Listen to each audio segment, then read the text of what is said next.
Live coverage of the Yamaha Bassmaster Redfish Cup is presented by Skeeter Boats. Good Saturday morning. Welcome to South Carolina for this special week of the year. We are concerned here on Bassmaster Live with the bass all year long, except for this week. We focus our attention on another hard-fighting sport fish, and that is the redfish. Take a look at our Yamaha rules of the game here. And just as the past 2 years, we have 10 two-person teams fishing for 3 full days. The difference is the twist this year, 4 redfish per day is the limit, not 2 per team, with a slot limit of 17 to 23 inches, a smaller slot limit. Heaviest 3-day total wins and $75,000 to the winning team.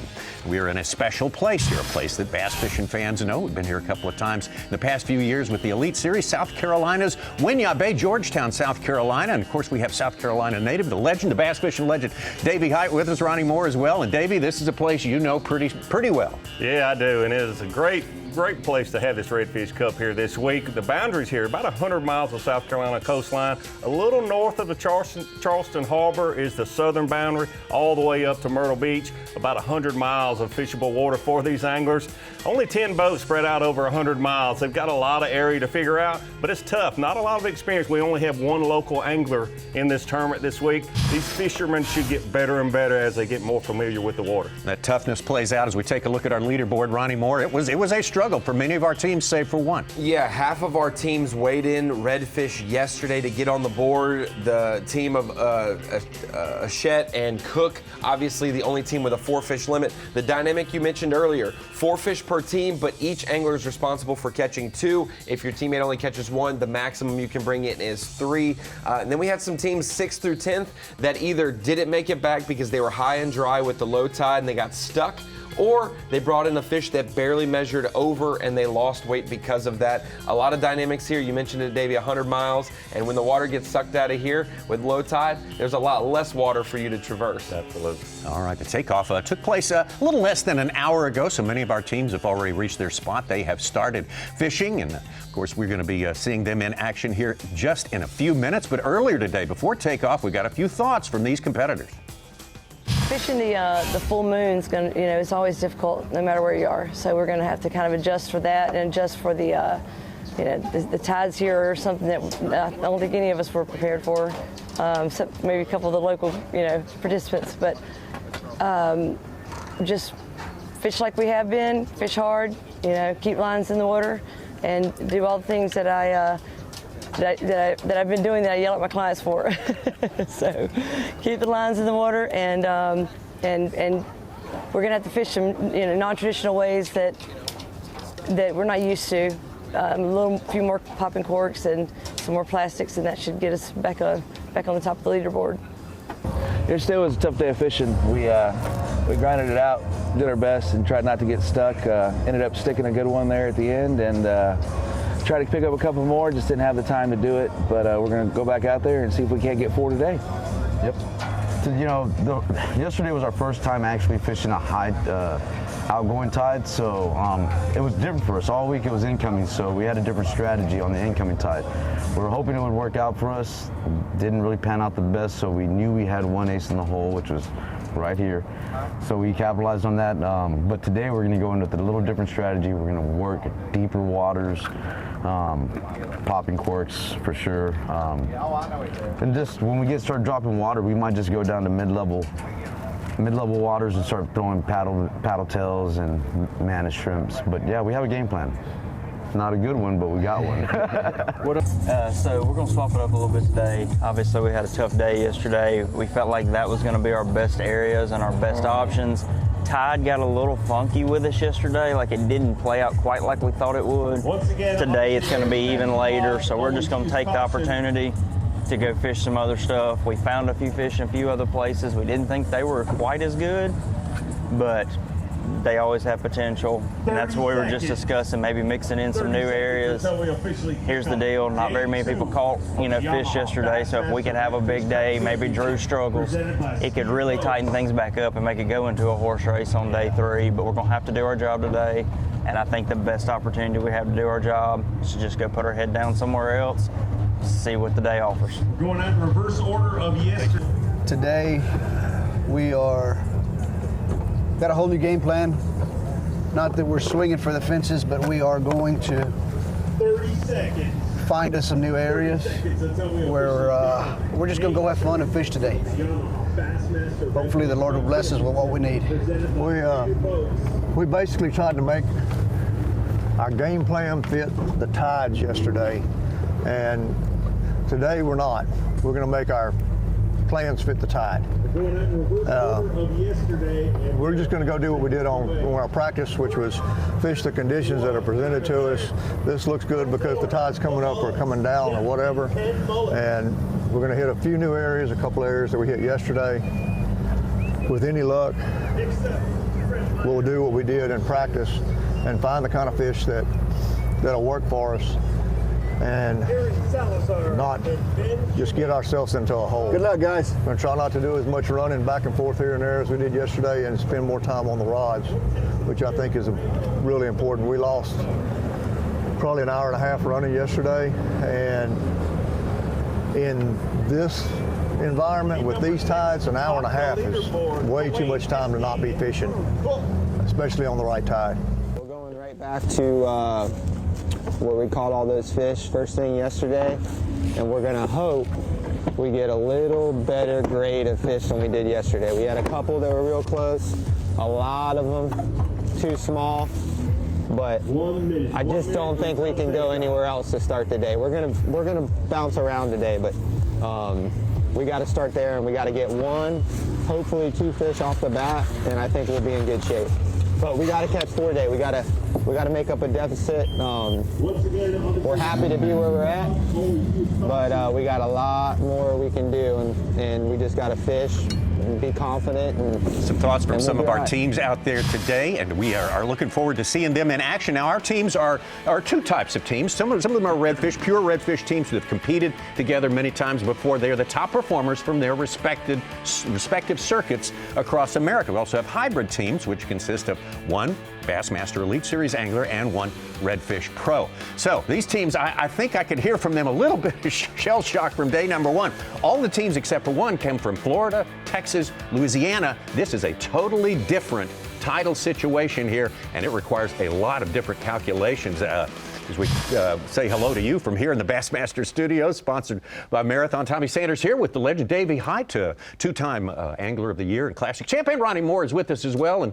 And Davey, I think the tide is what sort of set a lot of plans off the tracks yesterday. Yeah, you nailed it, Tommy. The tide is a big difference here. Most of these anglers are accustomed to tides only fluctuating about 2 feet throughout the day. Yesterday was almost 6 feet, and we saw that a couple of the anglers didn't make it back to the weigh-in. They were high and dry their boats. They had to wait a few hours to come in later. A big thing, though, you have to realize these anglers will get better and better as this tournament goes on, more experience on the water, and they realize how critical it is to just catch those fish in that slot. You catch those bigger fish, they don't do you any good. You can't bring them to the scale. So I think the fishing will be better today. Well, Ronnie, everybody's looking for, except for 1 team, looking for a different result today. Yeah, oftentimes we talk about on the Bassmaster Elite Series, when these anglers are chasing largemouth bass in tidal conditions, we always say, do you run the tide? Do you follow the tide as it goes in or goes out? Or do you find an area where there's fish and try to fish it throughout the day on different tides? You have to think these redfish anglers and teams, they've been practicing for the last few days, and the tide has slowly left them.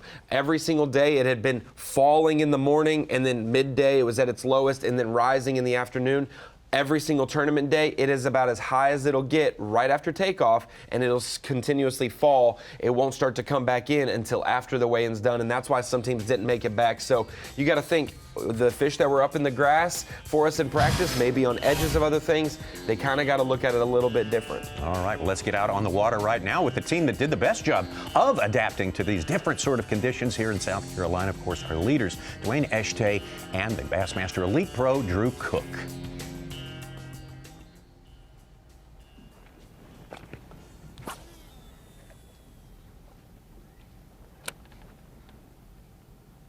Pinfish. We're live. How y'all feeling this morning? Well, we caught a little audible, if you will. That place that we caught most of our fish yesterday. Yesterday we ended up sitting around for almost 2 hours, fishing around it, waiting to be able to get into the place. So this morning we decided to stop short at another place that we caught some in practice, some keepers. and that we came to yesterday afternoon, and saw some fish. So we're stopping short here. We're gonna fish around for about an hour, and then we're gonna run on down there and see if we can get in. We might have to kind of get creative with some stuff. Might have to fill the boat up with water and see if we can get in there. But we're gonna try to get in there and hopefully be able to catch us 4 again. Hopefully we can catch us a bonus fish here. You know, get us 1 or 2 in the box. We'd be well on our way. And we can do it here. I mean, we saw it in practice. You know, there's definitely some keepers down here, and we saw a pile of them yesterday afternoon on low tide. So we came here on high tide to see what we can figure out.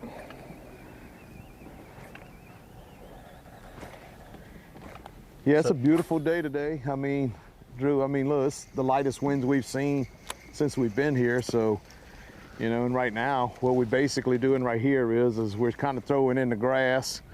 Right now, we're basically at high tide. So we kind of throwing baits into the grass, on the edge of the grasses. And a lot of these fish are just roaming in that grass because the water's up. So, and the bait's going in the grass, so they're following it. And right now, we're actually looking in the grass to see if we see the grass moving or some of the fish in there that's, you know, maybe chasing bait and stuff, and kind of targeting those areas. But like Drew said yesterday, we was in here at low tide, and I mean, there was fish all up in here on low tide. So, you know, we know they're here. They might have pushed back a little further, but, you know, they're here. You know, you're just looking for that one good strike right here, you know. Well, I'll tell you what, let's take a look at this place that was so essential to their actually being able to put together a limit yesterday for Dwayne Eschete and Drew Cook, and there it is right there. That's where most of the action happened. Yeah, you see a very different scene there. You saw a lot of flooded vegetation where they were sitting outside fishing there this morning. But yesterday, where they caught 3 of their keepers between that 17 and 23 inch frame there, that they have to be in that slot. They were in this backwater area, and there's a bridge that they have to go under with high tide. You can't get under there at full high tide, and they're almost at dead high tide right now. They'll have to wait probably about another 30 minutes to get in there, and then they have to get out of there. The water will get so low that they could be stuck. So they have about a 4 or 5 hour window that they can fish in there, and that's where they caught 3 of their fish yesterday. Caught the 4th fish that they brought to the scales with only a few minutes to go yesterday afternoon. Just a complete day for them, catching all of their fish in only 2 locations. A lot of drama there, and again, we remind you of this important part of the rules, that the 4-fish limit has to be 2 fish caught by each angler. Yes. And Eschete hooked up. Grass, see? Then you get these grass fish like this that you think you got a fish. Oh yeah, grass. You think you have a fish, and you get all excited. My partner fixing to jump down and get the net and all. But Well, that grass was swimming to the left. yeah, It had me going. I don't know why it keeps doing that. I'm losing but yeah. Yeah, y'all need to stay tuned. Y'all gonna see a lot of good action today. I think everybody's gonna catch fish with these light winds.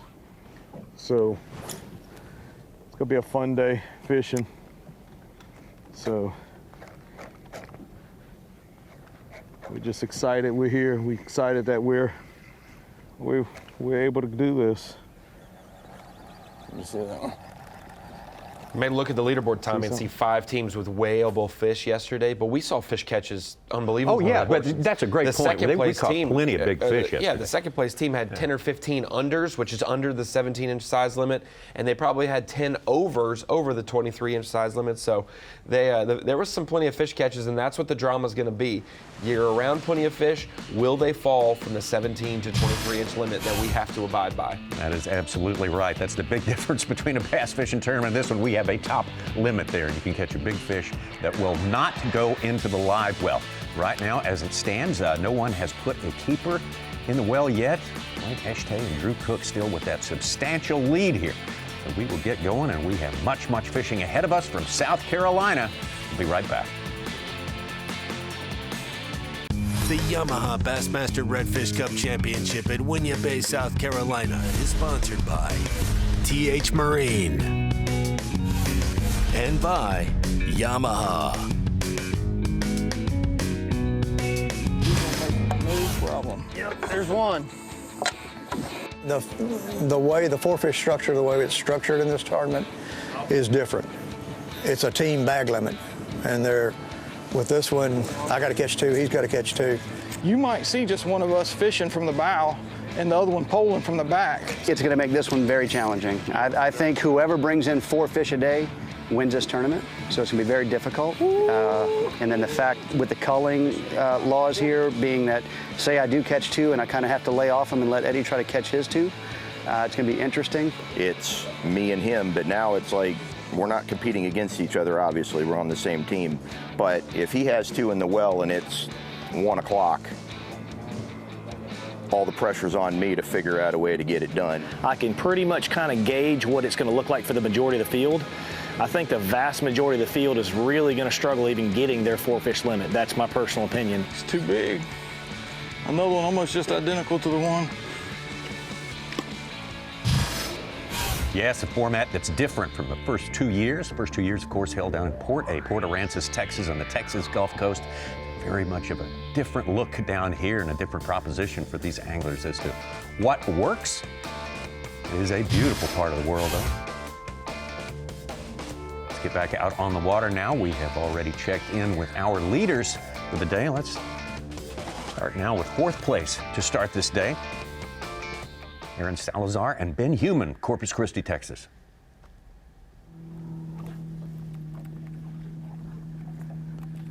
So guys, how are you feeling this morning, Aaron? Oh, we're feeling pretty good, man. We made some changes. Decided to fish deeper banks with this high tide, and it's kind of panning out for us. We're feeling a lot better than we did yesterday starting off with not a fish, nothing in the boat. So yeah, we're feeling a whole lot better today now. How about you, Ben? Feels a better day. We're just trying to get in the right spot so when the tide changes, we'll be in the right position to catch fish, because there's basically like a 2-hour window in that tide change where the water's perfect and you can see them, and you just got to be ready for it. And right now we're just kind of searching down this shoreline. There's a bunch of bait on it. Wind picked up a little bit, can't see as much of it anymore, but we're gonna keep on banging it out. Yep, good stuff over here. Well, let's see what Aaron was talking about when he said it feels a little bit better about today. Yes, they don't have a keeper yet, but they have gotten some good feedback. This was earlier today. Very sticky.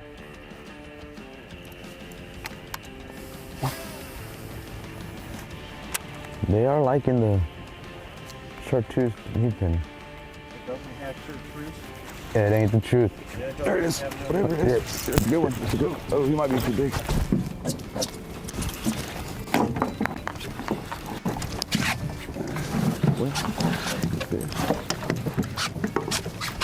He's all up in that grass too.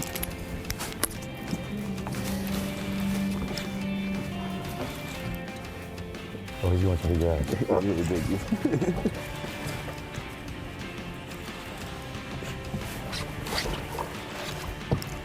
Do your thing. Let me know when you're ready. Oh gosh, he's huge. You should see. Jesus, Ben, he's not gonna fit in the net. Head first. I know. This thing is just a stud of a fish. What a beautiful fish. Unfortunately, they can't take that one to the scale. No. Nice one, Ben. A little too big for this one. Oh man, he's what, about 18?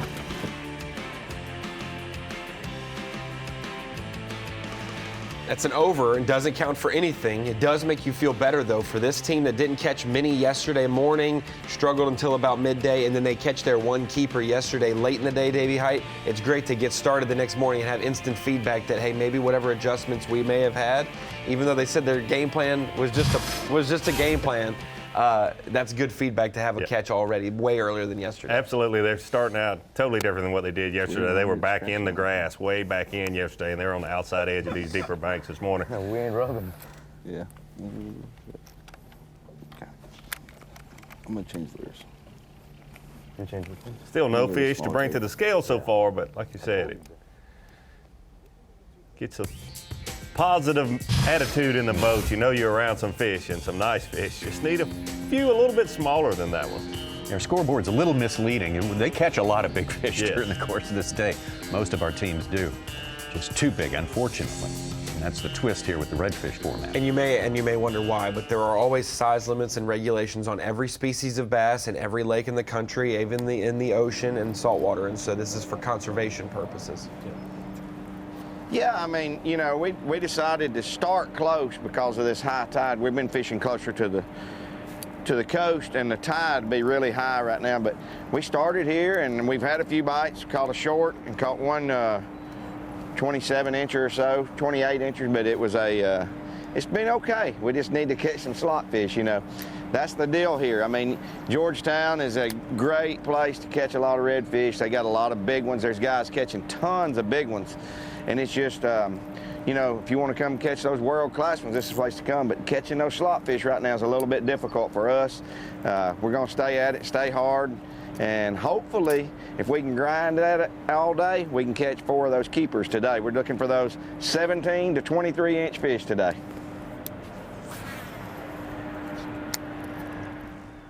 That's the ticket. Try to catch those in the slot. And, you know, I don't know how you do a lot of things different. As long as you're catching overs and unders like they have this morning, you feel like you're in an area where certainly you're going to catch some of those slot fish. And we're talking about areas. We had 2 of our teams yesterday who did not get their first keeper until they got back to this area near the end of the day. Yeah. Smart move on their part, in my opinion. And I'm surprised not a couple more boats didn't start close, because we saw several fish caught, and like I say, a couple of them within the slot limit yesterday afternoon. But they're the only team that elected to stay close to takeoff.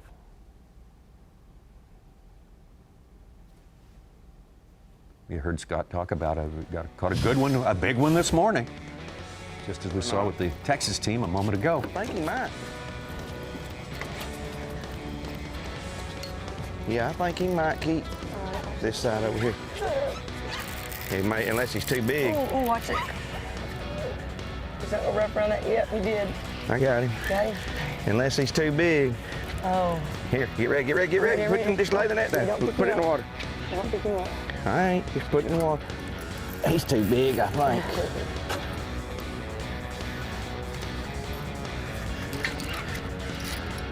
Oh, there's that swirl. There's that swirl. Come on, baby. Come on, baby. Oh, God, yeah, he's too big for sure. Hang on. There we go. But he sure is pretty. Yay. He's pretty. He is pretty. Might be she at this point. Beautiful fish there. A little bit of a disappointment, but it's a lot of fun.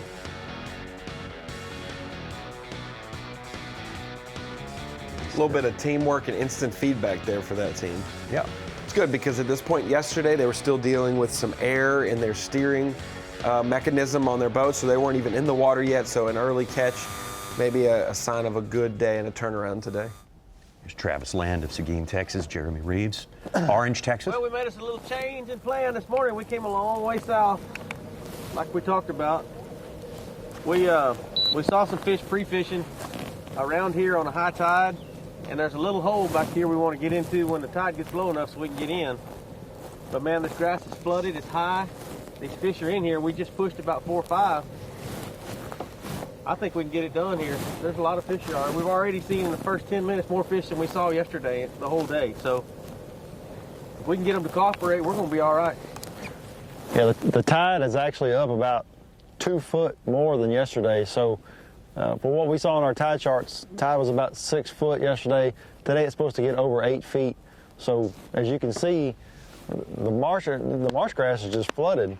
And as you can hear, Right there, Jimmy. Right there. Sorry, I didn't mean to interrupt you, but as you can hear in the background, we got some guys out here hunting marsh hens, so we're dodging BBs as well. hey, I'm comfortable listening to shotgun. That's it, yeah. Well, no problem with that. As long as they don't skip off the water.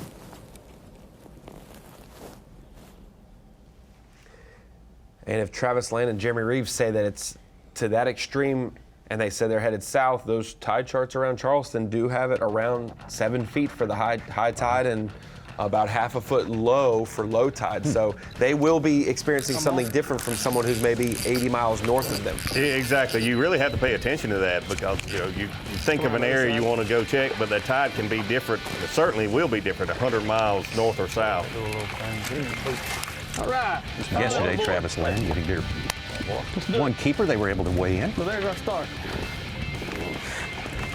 I don't know how long he is. He's probably about 21. It does look like they were around some fish this morning, though, moving around. So I love, even though the water is as high as it is, fish moving around that they can see. Well, here we go. More to come in South Carolina. Tonight on Fox, the World Series continues with Game 2 as Corbin Carroll and the D-backs take on Adolis Garcia and the Rangers. Coverage begins at 7 Eastern, 4 Pacific on Fox.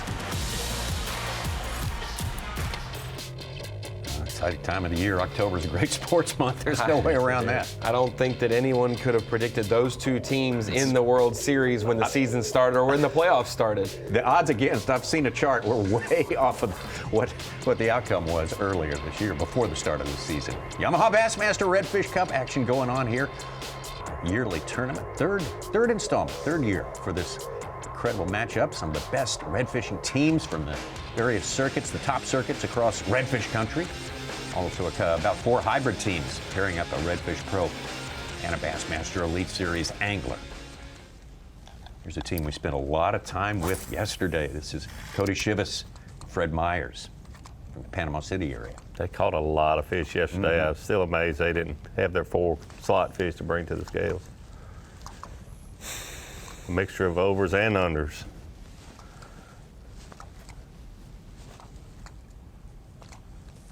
See more people throwing the popping corks this morning, but this team was doing that yesterday morning. One of the only teams that we saw doing that. Yeah. Aggressive bite there for the popping cork.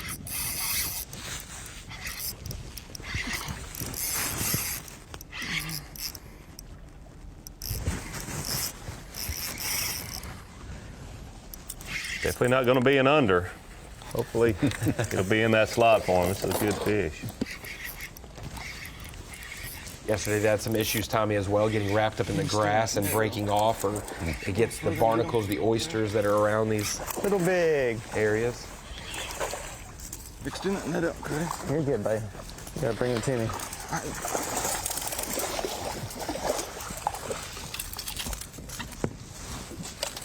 He's way too big, but nice fish.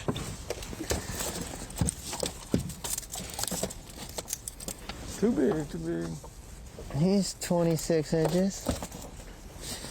26 and a quarter, probably. Well, the weight to weigh in are misleading. You think that they didn't catch a lot of fish, but all these anglers caught a lot of fish yesterday. They just have to be in that slot, Florida, 17 to 23. Louisiana, South Carolina, not so much. But one of those things, you like to see it.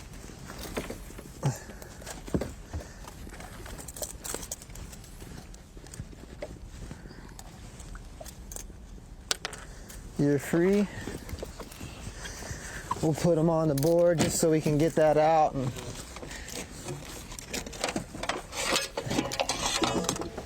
you got to remember as well, there was a bigger size limit, 20 to 28 last year in Texas. This year, 17 to 23 in South Carolina. 7/8 we're about to catch here.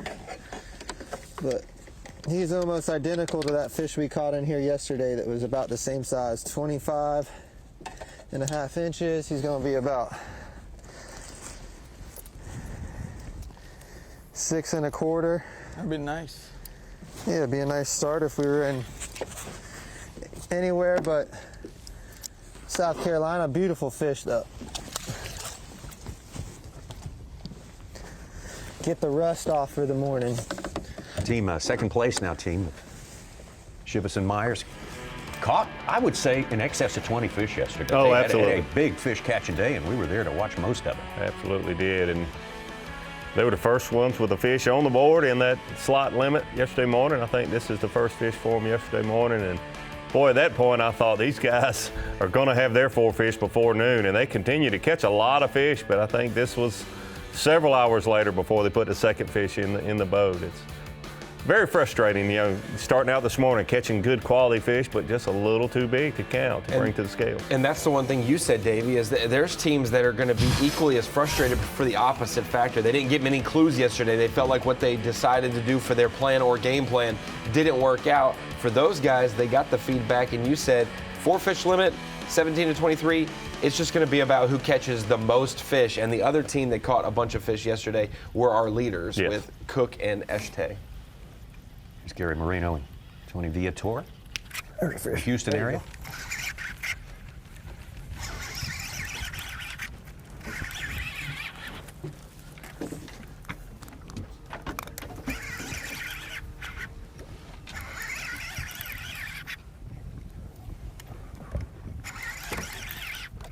Slot, big slot.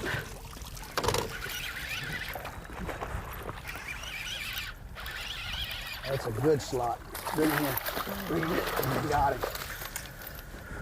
Oh. That's what I'm talking about. This one might be just what you want. You and what want that slot fish, it, but you want him to be on the upper end. Been on a spinnerbait that I made.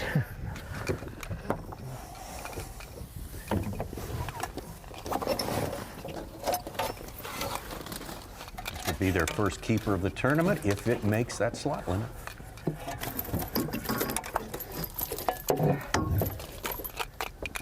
Grab that boga. In the same way Cook and Eshte jumped out to a big lead with 16 pounds and a 4 fish limit is the same way somebody who had 0 yesterday could be back in the game with another 14 to 16 limit today. Absolutely. Caught that fish on a spinnerbait, something you see a lot of the anglers use with the higher tides, so swim baits and spinner baits.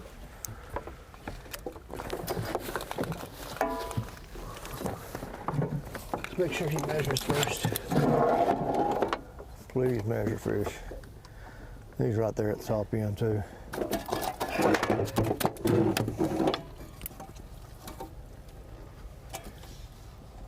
Upside down. Come on. He's gonna be close. Oh my goodness. Oh dear.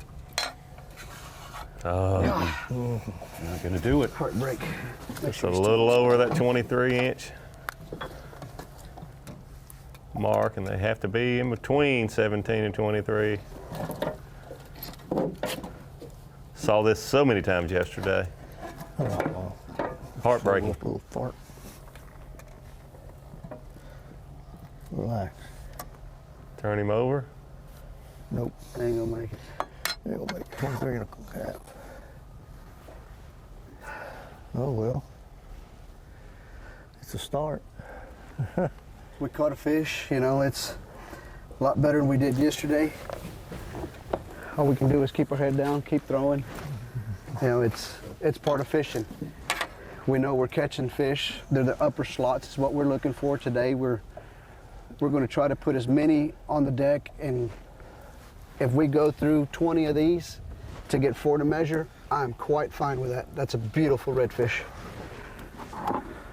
All it needs to be is that much shorter, and we'd be perfect. Let's see where he's at. He's probably close to 5.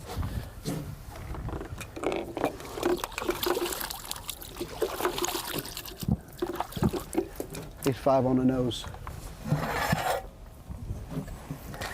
So we're in the right place. Right spot. We just need to keep it up.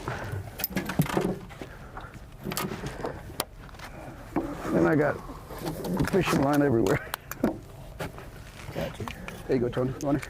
No, put him back. Put him in there.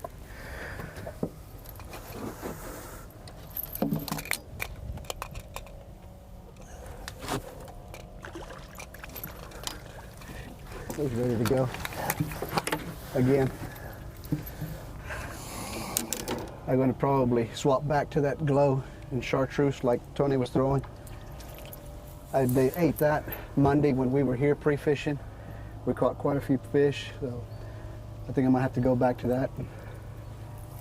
Keep throwing, keep winding, keep catching, keep measuring. It's a numbers game. The more you put on the deck, the better your chances are getting what you need. And right now, we need as much weight as we can put. We need 20 pounds. Well, Gary, go ahead and weigh in that one for us. Kind of painful probably for him, but it gives us a good idea of what a good one just under that slot limit length might weigh. They mentioned 20 pounds. It is possible to have your 4-fish limit weigh 20 pounds. So we hope that for several of our competitors, all of our competitors, to do well today. Be right back.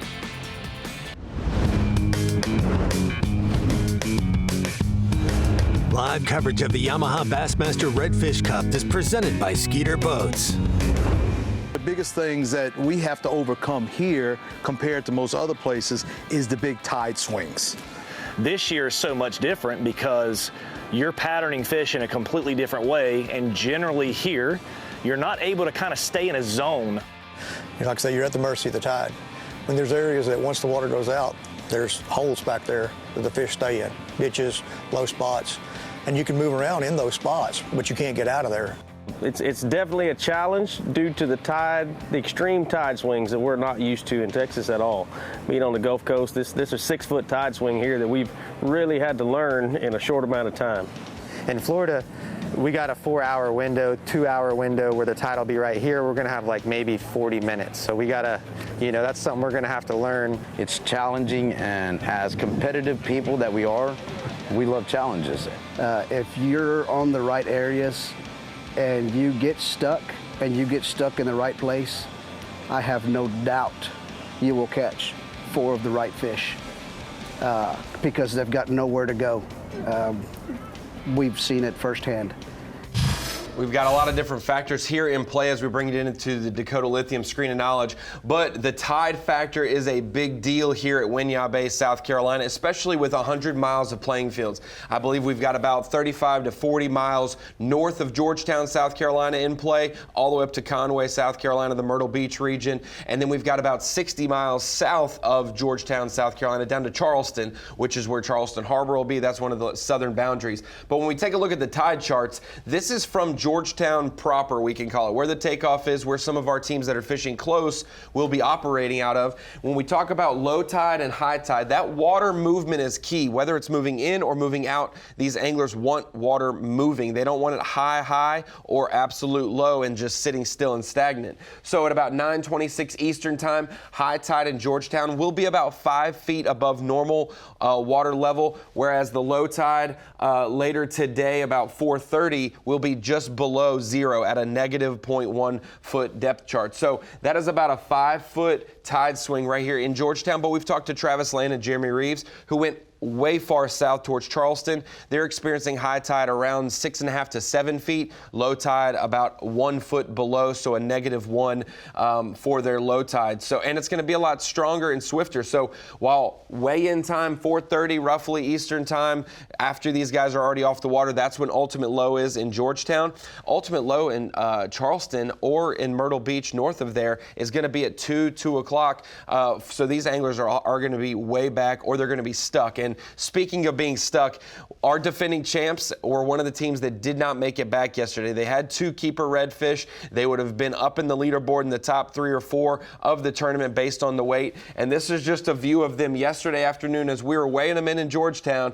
You got Sean O'Connell and Eddie Adams high and dry. They've got a little bit of water back where their motor is, a little bit of water out in front of the boat. But Davey Height, you can see in some of these areas, when you come into this creek on high tide, all of this mud, all this sand, the bottom well covered, 3 or 4 feet of water possibly. Once it drains out, you don't realize that that place that had plenty of depth just a few hours ago is actually a big sandbar across the whole creek, and there's a little bit of water in front of you, a little bit of water behind, but there's no water available to where you are. And then you kind of got to push, you got to get out, you got to try to navigate, but when there's no water to negotiate, you're not going to push a couple 1,000-pound boat more than 2 or 3 feet without some help from the big motor or other things. So the tide factors are a big thing for not only where the fish will position in the grass or on the oyster bars, but also where you will position your boat. Yeah, that's why I mentioned this morning that these anglers are learning these areas more and more each and every day. Unfortunately, they learned it the hard way yesterday. Let's get out to, in a better situation right now, our defending champions, Adams and O'Connell. Beautiful red. God dang. Had a couple of good keepers in the boat when that happened as well. Not able to wave them in. Sean O'Connell hooked up. Huh? Hopefully he measures a nice fish, though. Might measure. Oh, you don't measure. Oh, yeah. Yeah, baby. All right. Boom. Little push off. Oh, little that's throw, the same one. Little Dude. luck. Yeah. Oh, that's the same one. I don't know if it is or not, but you got him, come? it don't matter. Get a bull? Good job, Paul. I'll take it. I'll take it. He comes swam right past the front of the boat. Maybe we get a little of that Irish luck today after what happened yesterday. We'll see. Let's be quiet. Let's be quiet.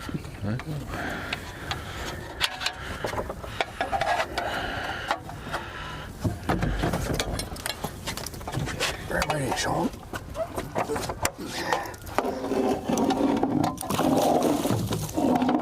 Holding that. Okay. Holding that. Net. All right. You got to measure. Yeah, that's a measure. That's gonna be a good fish.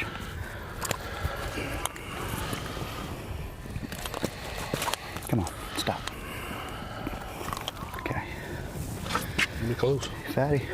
Give me close. 4.5. You got the board wet? No. Come on, give us something. Might be a keeper. It's gonna be real close. Ooh. Oh yeah. Good one, huh? Yeah. It's gonna be real close. Perfect fish. Perfect. All right. About as good as it gets right there. Well, there's the well. You got to put the perfect pinch to 22.5, and they didn't quite do that, but maybe that'll make that tail pinch down a little bit more. Hold it up, Sean. I was holding that big fish last year. My wife's like, It what the looks hell's like wrong a with you? perfect fish, possibly. Just a 1/16 of an inch shy of that 23-inch mark. Yeah, right at it. Perfect. Perfect. Hey, here's what we do in the bass boat. Oh, fuck yeah. Look at you. You know how good that one fish feels. Huh, Sean? Yeah, I do. Hold 4.5. 4.5. He come fucking. He looks just like a Louisiana. He come right by the boat. I was like, ooh, we just ate. I know it's a goddamn. We're way ahead of their yesterday's schedule and still mobile too, so that's a good thing. What a great year they had. What a great tournament they had last year. Our 2022 champions Eddie Adams and Sean O'Connell. Yeah, very different scenario there last year out in the bays with just very little water fluctuation. The big thing last year was the winds, and the wind always blows there, and they had to deal with that.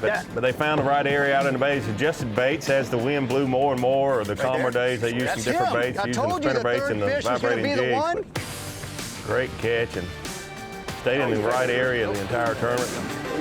Picking out the right baits to use.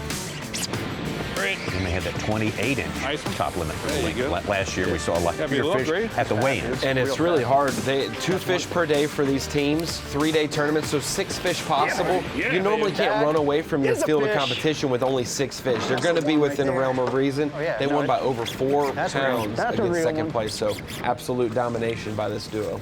Really is. Every fish they weighed in was right at that very upper limit of the slot.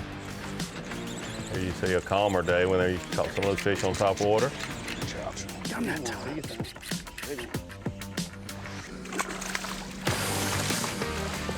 Take it on that. There you go, bro.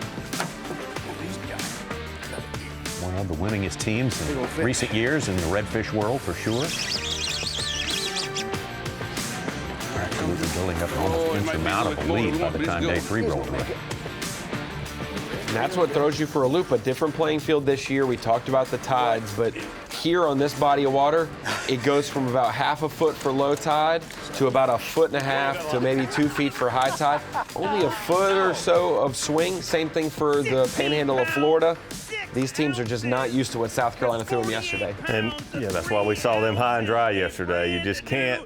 You can't imagine, even though you look at the tide charts and say, yeah, it's a 5 or 6 foot tide swing in the depth of the water, but it's hard to realize, man, we just came through here and it was 3 feet deep, and now we're stuck. Well, Adams and McConnell for now at least looking much better today than they did yesterday. Ahead of their schedule, they caught their two good ones later, much later in the day yesterday. Good keeper in the boat. We'll take it over to, again, a team we spent a lot of time yesterday because they caught so many fish. Shibas and Myers. All the numbers we're playing haven't been hitting.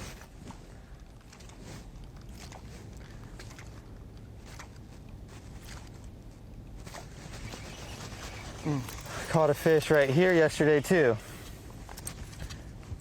So this side, everywhere we caught them. That side, we didn't get a bite this morning. Wonder if that's a tidal thing. That maybe has to be on the outgoer. I got one. Okay. Should I spin you around? Yeah, take me over there. Okay. I got you, Keith.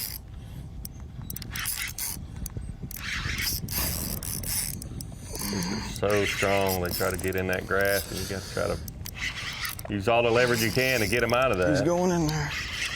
Just don't get the boat up in there too far.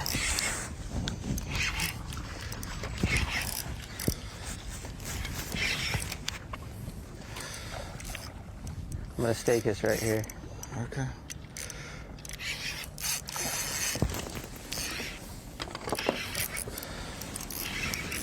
Too big.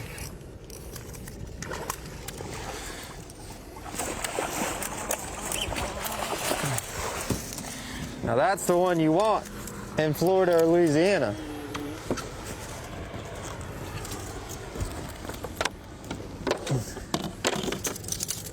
We got my lines in that trolling motor up there, so we gotta don't hit that motor. God, that's a piggly wiggly. Bojangles, Golden Corral, Waffle House. This thing's been eating them all.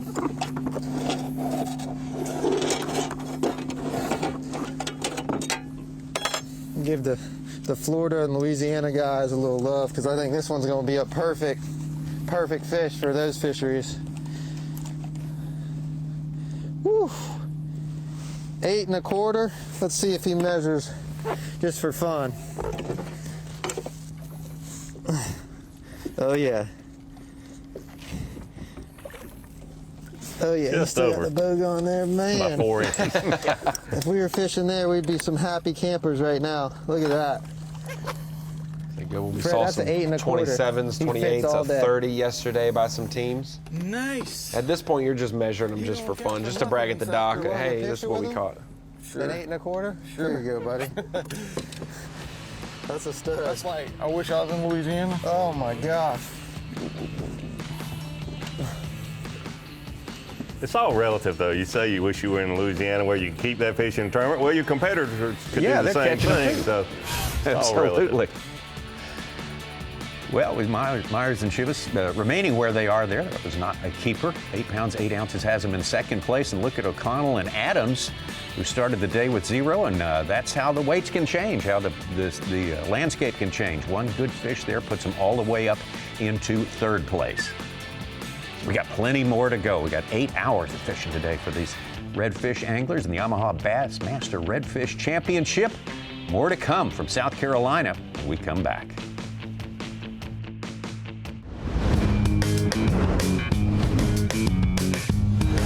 Live coverage of the Yamaha Bassmaster Redfish Cup is presented by Skeeter Boats. Hey there, anglers. I'm Fox Weather's Jane Menard, and this is the Bassmaster Redfish Cup Championship forecast. We're looking at the weather in Winyah Bay in South Carolina. Today will be partly sunny with a high in the low 80s. Tomorrow is brighter and just as warm. Good luck to everyone out there. Don't forget, download the Fox Weather app or stream Fox Weather from your favorite connected TV device. Thank you so much, Jane Menard. Good stuff. We always lean on the folks at Fox Weather to keep us up to date. Their job's easy this week. The weather's nice. A little bit warm, maybe on the warm side, but we'll take it today if you got to be out there on the water. State of South Carolina. Atlantic-style red fishing, a new twist for the third year of this, what has become an annual championship, and a place where top redfish anglers want to be. Yeah, absolutely. They've caught a lot of fish. That slot is just a little difficult for this tournament, but the wind has certainly been their friend this week so far. Should be the rest of the day and tomorrow also. Come on, Myers up front with Cody Shivas.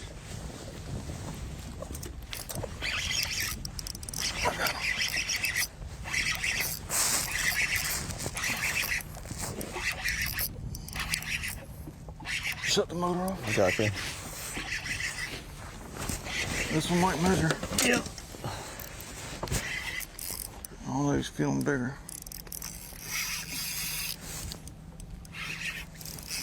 He's got me in that current. Let me get by you, Cody.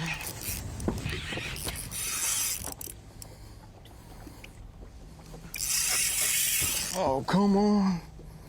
Stay out of there.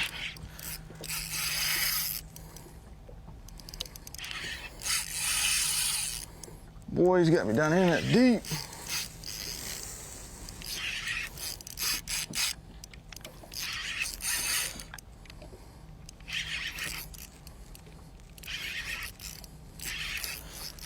Most of these anglers using braided line for the main line, 15 to 30 pound test.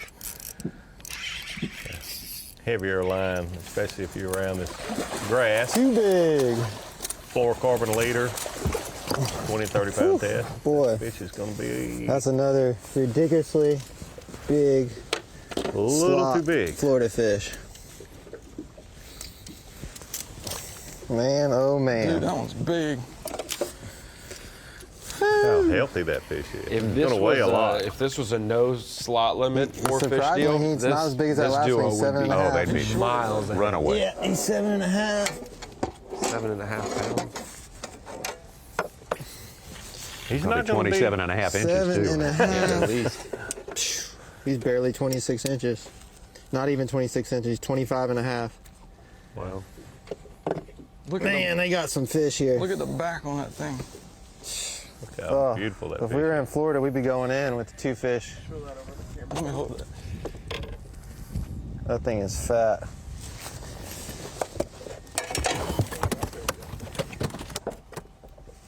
That's a fat fish.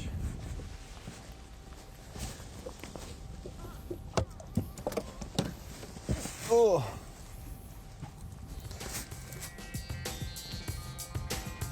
I think, Davey, Fred's son Carter was watching Bass Live yesterday and heard you were ragging on that Cody was catching them more than Fred at times. And Fred said, I'm just going to put the whooping on him where Cody's holding the net all day. And that's the way it's gone this morning so I far. was defending him, actually, because he was getting front-ended from behind, if there is such a thing. Skeeter bird's eye view of the team of Atkins and Rickard.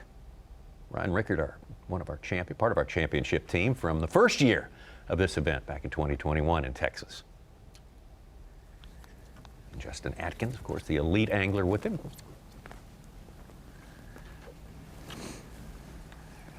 Checking in on us here. How's it going so far this morning for you?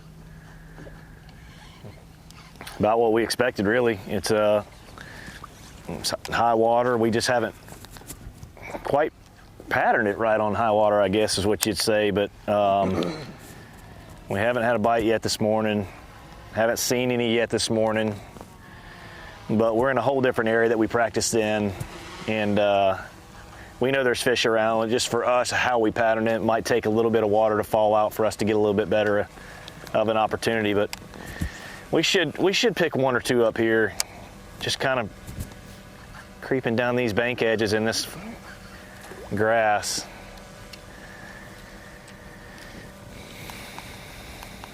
Really just kind of looking for a sign. Need somebody to wake or bust or just something. Just give us something to look for. And that's what's crazy is after 3 days of practice, we really never got a good clue on high water or what to do. So we've just done something different every day.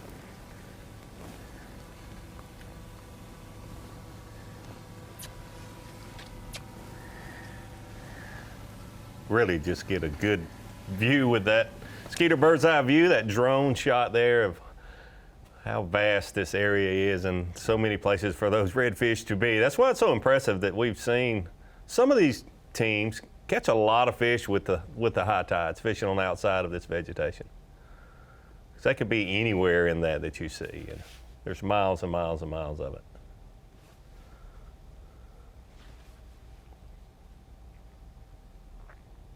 That's why when they like when it goes from high tide to low tide, they talk about the ability to sight fish these fish.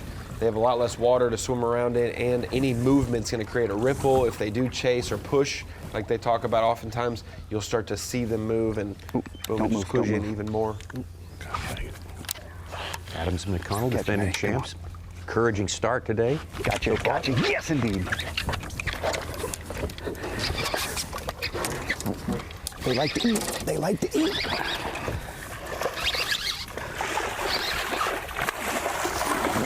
Another keeper. Another keeper. We gotta move that thing. We're gonna be tripping on it all day long. Nice job. That's a pretty chunky little fish. Fish on? What? They eat them. Yeah, they eat. I mean, he jumped off and I saw him. Came right out of that grass.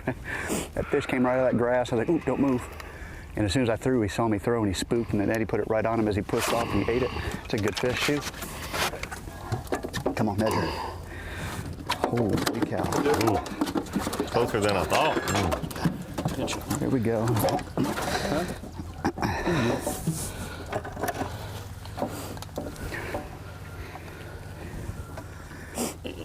He's gonna be right on it, huh? That's good. That's good. Here, let me get a rubber band for that one. Now there's the thing they're going to use that's called the perfect pinch. You have to put it around the fish's tail. At the 22-inch mark. Much easier way to do it. So since we have this cull policy here, and basically we can only each catch 2 fish, basically we're trying to mark our own fish so we know if we upgrade whose fish we're replacing. So Gotcha. Give me a 4-pound. Yeah, at least. Cool. Eddie. It's a good fish. 4-pounder? 4.5. We got 2 4.5s in the well. He didn't use the tool that you were referring to, Ronnie, but I guess he just feels comfortable that he's not 23. Yeah, in that 22-inch range for sure. And just like that, from sitting on 0, all the way into second place right now with 2 4.5-pounders, 9 pounds. Still has him 9 pounds, about 7 pounds behind our leaders, Cook and Eshtay. If someone didn't suck the water out of their area yesterday a little bit too quick, they would be in the lead right now with how they had 2 fish yesterday. We got a lot more coming. Things are developing, and they're catching them out there today. Georgetown, South Carolina. Be right back.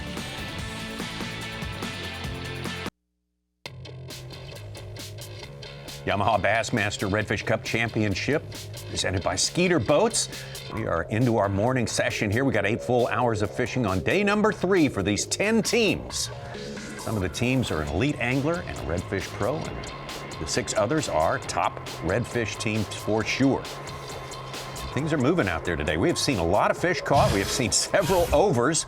Overs are fun to watch. Overs are great. That's what you watch TV for fishing for, but they do not help you out here today. But guys, I think it seems to me it's a little more solid a start today than it was yesterday. Yeah, I definitely think it is. And not real surprising. These anglers, like I said, we've only got 1 local angler, so they're still learning this body of water. I think the fishing should get better as the tournament goes on. You see it in every sport, Tommy. There's a hitter in baseball that may have had 4 strikeouts yesterday. They look at the film, they evaluate what they did. Maybe they had a different approach going to the plate than they should have. They adjust into game 2, and then they go and hit 2 home runs. We've seen some teams who blanked yesterday, who zigged when they should have zagged. Today, with different conditions, a different mindset, we see more productivity, and teams like Adams and O'Connell gaining more and more confidence after yesterday's letdown. Absolutely. Great to have you with us here today for this once in a year event, this Redfish Championship, and great to have Dave Mercer, who is going to be presiding, of course, over the weigh-in and holding down the fort there in our fantastic host city of Georgetown, South Carolina. What do you have for us this morning, Dave?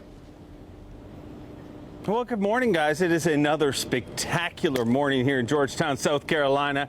And I think when the anglers left the dock this morning, that was definitely the vibe, that things are going to be better. And really, the thing that the anglers were most excited is the tide pushing back and the fact that they're chance of getting stuck and not making it back is a lot less today. That's what they were most excited about. And you look at our defending champions, they're a prime example. Actually, weirdly enough, yesterday when you saw what happened with them, they didn't make it back. They're the defending champions. If you look at what they had caught at that point, they probably would have been in second or third place. So you've got to imagine they're pretty disgruntled. Well, they got back and they found out that the mullet team, they brought a fish in that didn't measure right. So they were actually minus a pound. So they're like, it's amazing that we didn't get back in here till 5:30 and we're not even in last place in this tournament. So everybody felt pretty good. But here's the scoop. I've been digging up some scoop for us here today. And I think we're going to make Davey's request of oyster eating come true sometime throughout today. But here's another thing that you don't talk about Georgetown. Georgetown, obviously a very old community, some rich history here. But Georgetown, this whole area is the most haunted part of South Carolina. And with it being Halloween next week, it only makes sense. And there are some crazy stories that go around, and we're going to try to chase him down here over the next 2 days. But let me tell you about the Gray Man. The Gray Man first appeared in 1822, and they tell me that this still happens to this day. The Gray Man, and he's dressed all in gray and just appears on the beach. If the Gray Man walks in front of your house during an incoming storm, that is a good thing. Everybody tries to run from ghosts, but if the Gray Man is seen in front of your house, your property is spared. And I talked to the local host and everything, and they're like, I'm telling you, this happens every single time there is a major hurricane, a major storm. We're preparing for it, and every single time somebody tells a story about, I saw the Gray Man, and all around them is decimated. I mean, this a coastal community. They deal with storms that literally ravage the area. But if you see the Gray Man, your house is left impeccable. Wow. That started out, I thought it was going to be scary, but actually it's a great ghost. It's the ghost you want to be your friend, Dave. That's good stuff. Yeah. So like I think you totally fabricated the Gray Man because you're trying to get away from eating raw oysters in Georgetown, South Carolina. Listen, Davey Hyde, I've eaten cicadas on Bass Live. You know me, even if I don't like it, I'll do anything on TV. I am not afraid to eat oysters, and I will prove that to you. But here's what I have to say to you, my friend. I miss you this week. Normally we're standing side by side, but since you have been so boisterous with your challenges from Little Rock, Arkansas, if I eat said oysters, if I find them at a time of year where many people say I shouldn't even do that, will I be able to challenge you to eat something maybe in the Little Rock studios tomorrow? I don't know what it is. I never thought this through like most of my ideas, but I'm not even asking you. I'm doing it. I'm going to eat oysters, and I'm going to figure out what you're going to eat in Little Rock because there's got to be something. You've got a deal, my friend. Dave Mercer, thank you for throwing down the challenge. We'll round up a couple of cicadas just in case that's what's called for, David. So I think he's referring to like a 14-ounce ribeye or something. I think that's what he's going to challenge you to eat in like studio. Rare. Yeah. Exactly. Even though I prefer medium rare, yeah, I'd go for that. More box there with Fred Myers. Cody Shibas there. Just big ones, overs for them today so far.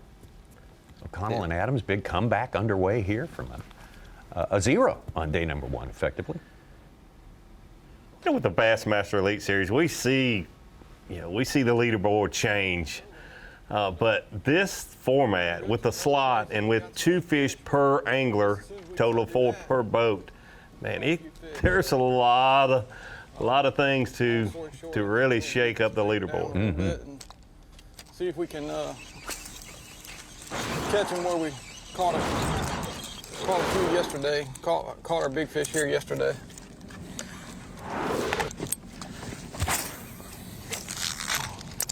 Bunch of trout in here.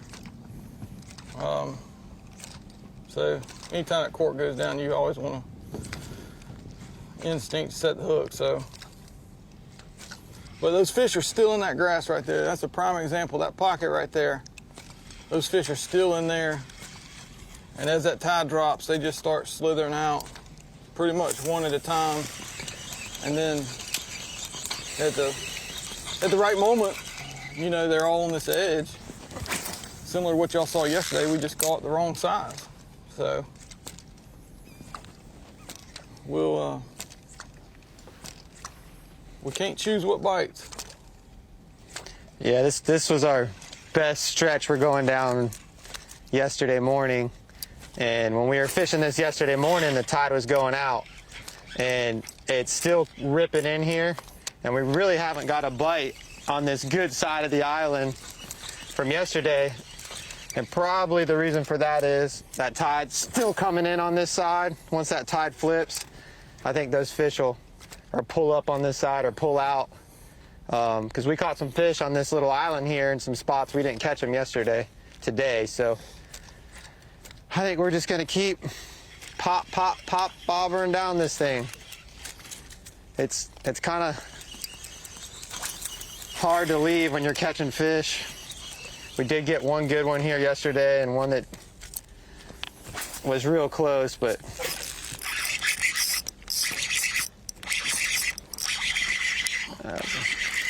trout.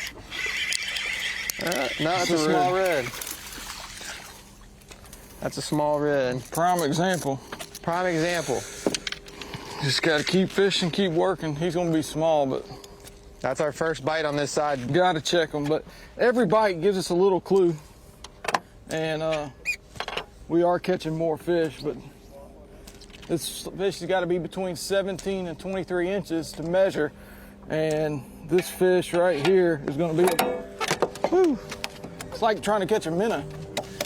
But this fish is probably going to be about 15 inches, but you want to check them all because we're not used to measuring fish this small. And so you got to let them kind of calm down, nose to the board.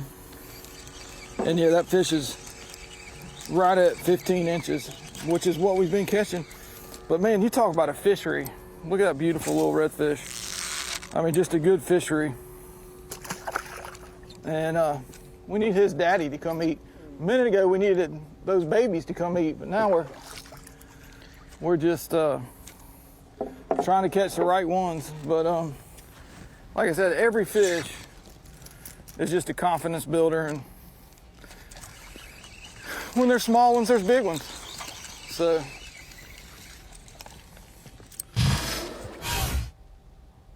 still looking for their first keeper of the day. Myers and Shibis.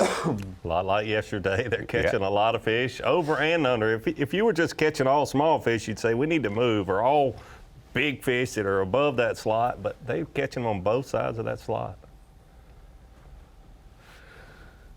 On the move, our defending champs, O'Connell and Adams, much better day today, getting it done. And our leaders to start the day, Eshtay and Cook, still waiting to get their day started, keeper-wise. That's why today is the ultimate equalizer. It's a 3-day tournament, 4-fish limit maximum per day for each team, 2 fish per angler each day. And when you have a team like Eshtay and Cook who have a limit for 16-4 on day 1, huge advantage, doubling up the field basically. Today, when we see maybe they catch 2, maybe they catch 3, maybe 1, hopefully not a 0. If that's the case, the rest of the field will get closer and it'll be a shootout on Sunday. Mm-hmm. Keep in mind, where they caught 3 of their 4 keepers yesterday, I don't think they've been able to get in there yet this morning. The water's still a little too high looking at the background there. Yeah, it'd be later before in fact, they made a false start getting in there yesterday. They came there a little bit too early, so we'll see how that plays out. We got much more to come from South Carolina. Tomorrow, it's a huge day of football on Fox as Matthew Stafford and the Rams take on Dak Prescott and the Cowboys, or Browns battle the Seahawks, or other regional action. Check the game in your area only on Fox, the Fox Sports app. So time for everybody all these fantasy fans to cobble together something out of their bruised and battered teams and see if you can get it done. No bye weeks this week, so you got all your players, unless they're banged up, like our buddy Mark Zona's team his entire team is banged up. No. I'm pretty close to that. Rams or Cowboys, Ronnie? Gut says Cowboys, but man, I think the Rams are trending in the right direction with Cup coming back, and they've got their Puka Nakua, and there's bald eagles flying around. I feel like Philadelphia. Keep your eye on them this week. You for got sure. that right. No doubt about it. What a place. Beautiful place. Wild and very unique, one-of-a-kind spot here on the Atlantic coast of the United States, state of South Carolina. 10 teams going at it today. Day 2 of the competition. It's a 3-day event, much like the Bassmaster Classic, where you can maybe fall down one day, but you can't fall down 2 days. No, you definitely cannot. And we've seen some anglers that stumbled a little yesterday, certainly rebounding today, but a little slower for our leaders yesterday. No fish today so far. They wouldn't eat, but now we're in this flooded grass right here, and we actually putting eyes on fish, which is what we didn't do yesterday because it was the sun was a little lower yesterday. We didn't have as bright of early sun, so, and of course the water's a little higher today than it was yesterday in here, so you know, we just got to be patient in here, be stealthy, and just look for the fish real good and just try to put eyes on them before they see us. That's what we're doing right now, because right here we're most probably in about 12-15 inches of water, somewhere in that neighborhood, so we just got to be very vigilant of everything around us, and every little move is just try to stay focused on it and make sure, you know, that if it's fish, we get the bait in front of them. Like here's one right here in the front of us pushing over here, and try to get the bait position in the front of him before he gets there and lets him find it. Oh, look, 2 of them. No, all around me. Holy, come on. But that's what we're looking for right there. I mean, when it's slick calm like this, you get to see them move, and at least you're like, okay, I'm in the area here, you know. And I mean, you just try to move the bait quietly to get in the front of them, and hope you get them to eat it. I mean, that's what you're trying to do. Is just watch everything and watch every little movement. So for all you guys, girls back home, you know, when you get in water like this where it's slick calm, just look for all the movements. And I mean, get you a good pair of sunglasses and be able to see in the water where you can see them. I mean, because this water's crystal clear here, and we can actually see the bottom. And with the sun a little higher, you can penetrate the water and actually get to see these fish. Come right to us.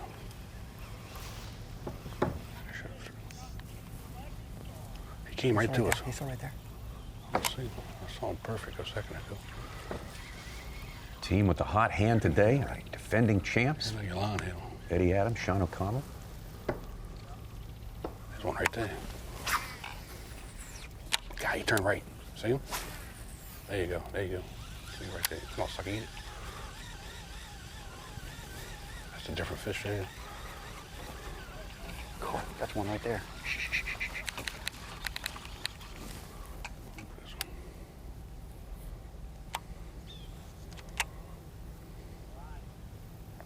Had light winds yesterday, but today it's no wind, and it is really helping these anglers be able to see these fish on the high tide.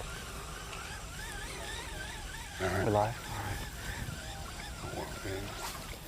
Something right there. There you go, Sean. To the right. Dang, this one came right here. We got a bunch of fish around us right now, trying to be real quiet, just trying to get it in front of one of them. They're kind of moving off in this grass. That one was right there. I know you're on the other one.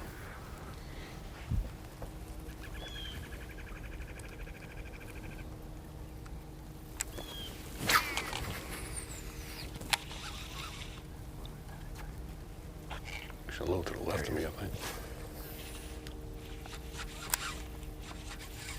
Come on, eat. Come on, suck him right out one. Man, they were doing it too. They were up. Come on. Let's just push them right out of somewhere here.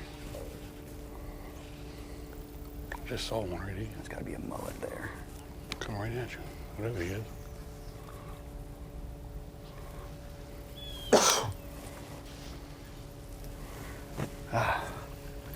Frustrating. Hey, I'm going to change my bait. He was just a little behind that other fish. That line hit him. All right, Eddie, I've heard you say it 10 times. Cool. Sorry. Wow. I mean, I don't see the fish. I'm just throwing where I think he is. I told you I saw him. How many times are you going to tell me I lined him? That's wrong.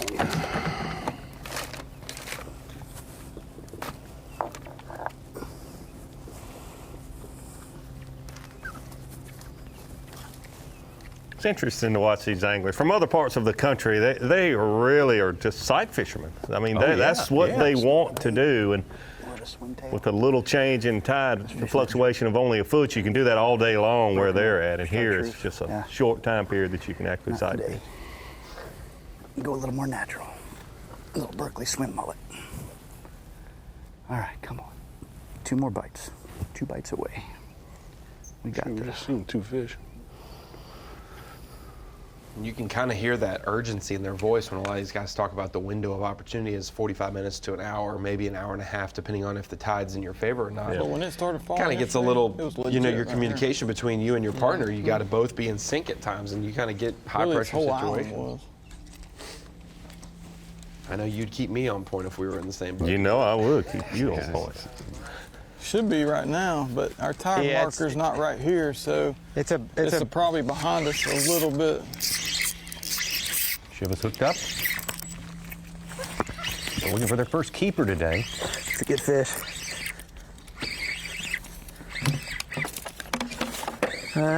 He's gonna keep. It's a real good fish.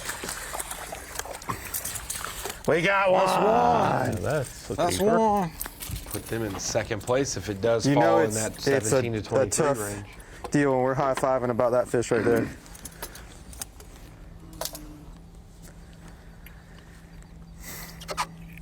All we got to do is talk bad about whatever spot we're in, Fred. You all right? All we got to do is talk bad, and we'll catch one. About the spot we're fishing? Yeah. Well, that's what happened on that last fish, huh? Yeah. We got a keeper, folks. I know it doesn't look like much, but it feels like we just won something. Just to make sure, this fish is probably about 20 inches. Yep. So you slide that thing, 20 and a half, exactly. I'll tell you right now, probably the proudest I've ever been about catching a 20-incher. 3 pounds. We've seen them catch 3 or 4 much bigger than that, but they were above the slot, so that's why they're excited about this one. It's only 20 inches long. All about the keepers, and you talked to all these teams before the action started, day before yesterday, and they said the main deal, 4 fish a day. 4 fish a day, you're going to be in the top 3 at the end of it all. Many of us told us that, so there's a step in the right direction for the team of Myers and Chivas. We got more on the way. The Yamaha Bassmaster Redfish Cup Championship at Winyah Bay, South Carolina is sponsored by Power Pole and by Skeeter Boats. Great to have you with us today. Bassmaster Live, the special week when we're all about not bass, but redfish. Great sport fish, great top predator out there, and a lot of fun to catch. And we're going to have a tournament around as well. We got 10 teams out there participating in this tournament, top redfish anglers from all the big circuits around the country. Eshte and Cook had the best day yesterday, 4 fish, the only team with 4 fish. That's a limit.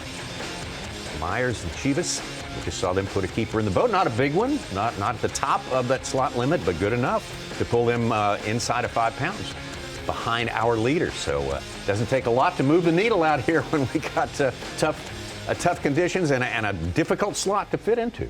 Yeah, it definitely is, but good to see them get that one in the slot. You know, it changes the whole mentality in the boat after you catch those 25, 27 inchers and you think, gosh, we're just spinning our wheels, but then to put that 20 incher in the boat, man, it gets them going in the right direction. There's our Skeeter bird's eye view. Gary Marino, Tony Viator. What we're going to try to do is, there's some little deep pockets all in front of us that doesn't have the grass that you can see up here. Those are the deeper holes. They've got like fingers that come out. We're going to try to jump from pocket to pocket and see if we see anything through here. We don't want to waste a lot of time if the fish aren't going to show themselves but that was a fish, so we know there's life here. We know there's fish here. We're gonna keep moving, keep working. And about that, if Gary. we don't see anything here in the next 10, 20 minutes, we're gonna make another move and get out where we can go try to catch some fish. Good look right there, what they're doing and why it's so risky. You can see there's shallow water around these deeper pockets, and as the tide falls out, those fish move from those shallower flats and that vegetation to those pockets. But if you stay there 10 minutes too long, you could be stuck there for the rest of the day. Then you're also in the pocket. Yes. You were talking about that leaderboard timing just within 5 pounds now. That was what the biggest fish that Myers and Shivas You had can take a yesterday look was at the about water a 5-pounder. right here. So one cast. Seems that You you're can way literally behind see the bottom. after yesterday, but you're not. We are perfect example. That's bottom. Yeah, and where I am, I can run the trolling 14 motor. inches deep. So, So, you know, it's shouldn't be hard to find a redfish in that depth. We'll see what we see what turns up.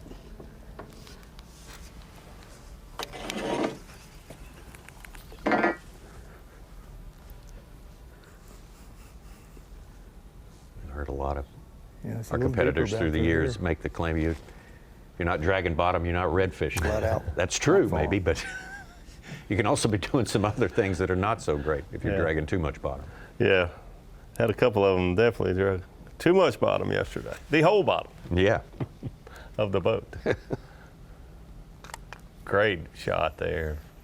What they're dealing with and what they're trying to do as these fish move out into these deeper fingers of the marsh.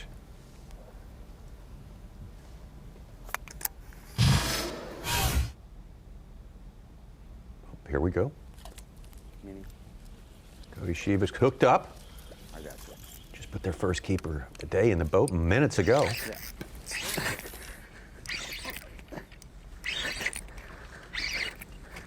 The body language, I think it's a keeper.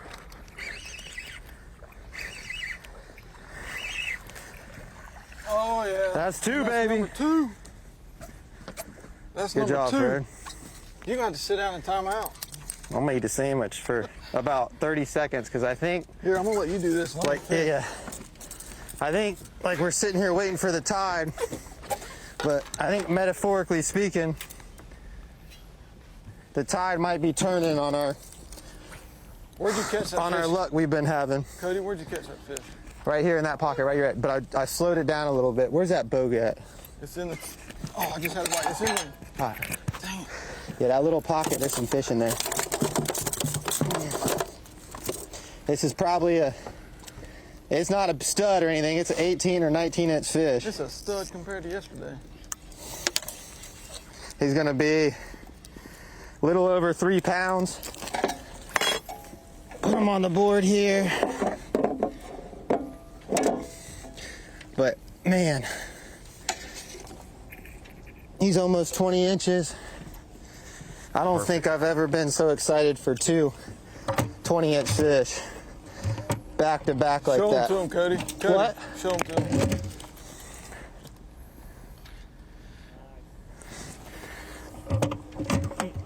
But we fished all day for 2 fish yesterday. It's barely 9:30 and we got 2 in the well. What's the weight on that? 3, a little over 3.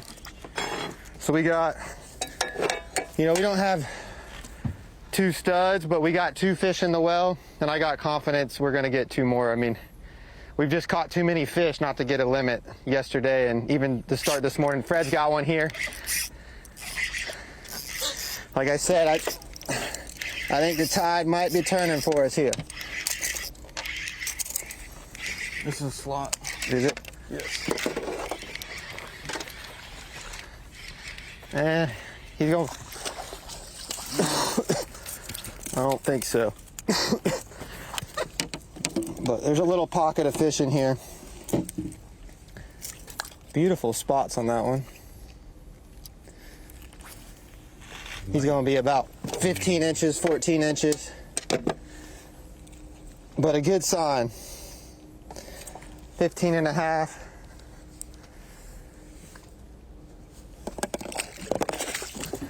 Just remember the They are beautiful fish with the spots in different places. We got tagged. Each got one fish. Dude, Far. That's a good thing. No, you're good. I'm sorry. I'm sorry. You caught more fish than I have today. You're gonna get the 2 right ones. But I'm glad we just caught 2 back-to-back slot fish. I mean, it was probably 25 fish in between our 2 slot fish yesterday. And we're gonna get a couple more today, I think.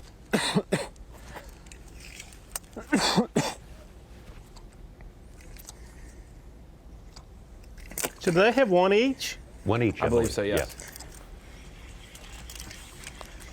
I know one thing. This is a hot October day in South Carolina. I think it might help us. It might turn these fish on today. We got no wind. A lot of weekend fishermen out here enjoying this. But luckily, we've had this little stretch to ourselves, which I think's been huge for us this morning. If we had another boat working down this, we probably would have left here. We have some other fish on this tide, some tailing fish, but well, they are in a good area. Mm-hmm.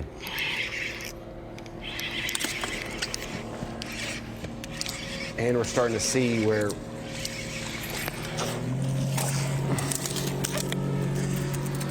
not a slot fish. Some of these areas. But we're on a bite. I have a ton of big ones. It's like the size is almost It's like I'm on a charter now. in the same areas. And then here it's slot 20s and you have 16 to 20s. And so yeah, there's a if lot every of boat other fish traffic they today catch out is a here, keeper, guys. that's a This good is pattern anywhere today. you fish, the weather's good, you're gonna have to deal with it. And you know, a lot of times on a weekend, the most important thing to do is try to pick a spot where you think the least amount of people are going to go through. We had some other spots that probably have just as many fish or more fish, but when we were pre-fishing, we had some guys, you know, Monday, Tuesday, Wednesday fishing it, so we figured you can multiply that by 2 or 3 times on the weekend. And this spot seems to be a little more out of the way. There are a lot of guys fishing outside of us, but not in on this bank.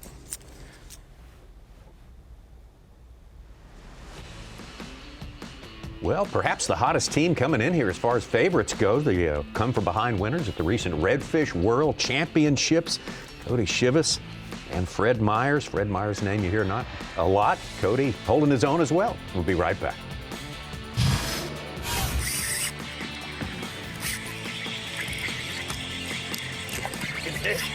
Coming to this area, the tides are completely different. That's something we're going to have to adjust to, and during the tournament we're going to be learning because we only have 3 days for this thing. But catching the fish, we're not going to have a problem with that if we get around them because we're used to having to catch fish that are extremely hard to catch. So we don't have any kind of home field advantage here, but I think the advantage we do have is we're going to learn on the fly a lot quicker than some of these guys, I hope. 20 and a half, exactly. I'll tell you right now, probably the proudest I've ever been about catching a 20-incher. Huge day for the sport of red fishing. This is the Yamaha Bassmaster Redfish Championship, sponsored by Skeeter Boats. Top teams from around the country, the big circuits for redfish. And we've got the team, which is one of our hybrid teams, composed of an Elite Series angler and a top redfish angler. Eshte and Cook still hanging on to that lead right there, but cut into considerably by the team of Myers and Shivas. They have been on a tear this morning. 2 keepers in the boat for them. Ditto for our defending champions, O'Connell and Adams, who zeroed yesterday. Mounting a big comeback today. When the weights are this low, as we say, it doesn't take a lot to move the needle. And you can't make mistakes. Yeah, when zero comes with an asterisk this week. The defending champs caught them, didn't make it back, and this team, they caught them and didn't make it in.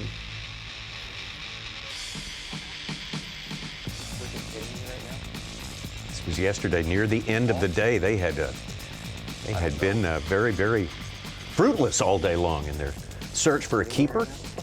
End of the day, and they're like, what? Now we get a keeper? Yeah. Acted a little surprised after catching a few fish above and below the slot a few minutes ago yesterday afternoon. They saved their day catching this fish. Jeff Mullet, Ken Mullet, cousins from the Tampa area. Here, you go, you fish, I'll get them. Holy crap, dude. Time running down as Time well. absolutely We gotta go. running out, yeah. I got a dadgum bump too, man.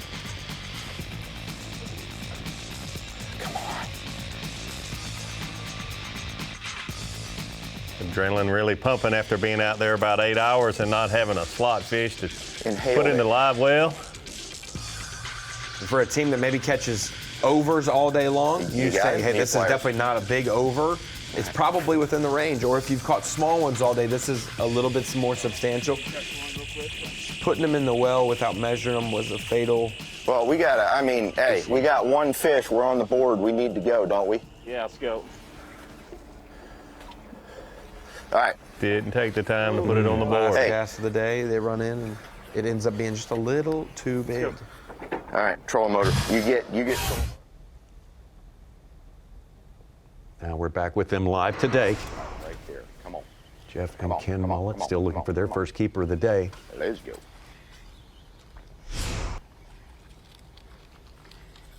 Go. Morning, everybody. We're out here, I think, our third spot now. It's just this high water we had this morning just kind of messes up. We're kind of waiting for it to fall out. Yesterday was a tough day. Not what we expected at all. Like I said, pre-fishing, we caught plenty of fish and pretty confident, but yesterday it seemed like we just missed everything by about a half an hour to hour. There was a boat in one of our spots, and we just couldn't do what we wanted to do there at that spot. So anyways, then we ran back and gave ourselves about 10 minutes to fish right by the boat ramp, and I caught one with, I think, like 6 or 7 minutes left to go, and I assumed it was right. I knew it was going to be close, like 22-inch fish, 23-inch fish, and threw it in the live well. Right there's fish moving right there. Yeah. And we got fish moving here in front of us. And it happened to be over. Last minute heroics, that one fish would have put us in probably a tie for third place. And now we're -1 pound. So I think that's a first for a Bassmaster, to where you start day 2, -1 pound. I'm pretty sure. So at least we're in the record books for that, you know, but yeah. I know today we can catch 4 fish a day. It'll put us right back in the top 3. I'm assuming it's going to be another tough day. There's no wind, super high water, and it's going to be tough, really tough. But we're going to fish here about another half an hour. Then we're going to go inside a little bit more as that tide drops to like a 4-0, and we should be able to catch some fish at our next spot. We just saw some fish here, and back here we saw another little group of fish. So they're out here. We just got to get them to eat. What do you think, Jeff? How you feeling? Actually feeling confident with the amount of fish that we caught in practice, even though yesterday was such a grind and such a struggle, and then having what happened late in the afternoon, taking that penalty and everything else. Actually still feeling really good about the day, especially with what we know is here. Yesterday afternoon, just being in fish and not getting them to eat. Right there. That was a fish. That's a fish swimming away from the boat. Come on. Get him to eat.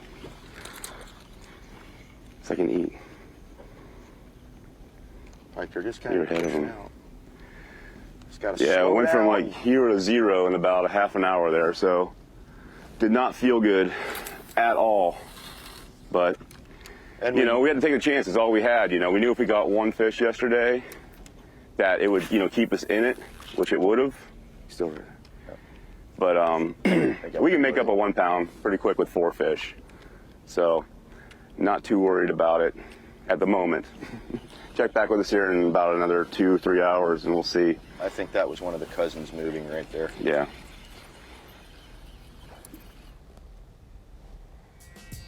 How gratifying would it be to spot the field a pound and come back and win this thing? Having to dig out of a hole, Yeah. that's exceptionally daunting, but certainly doable.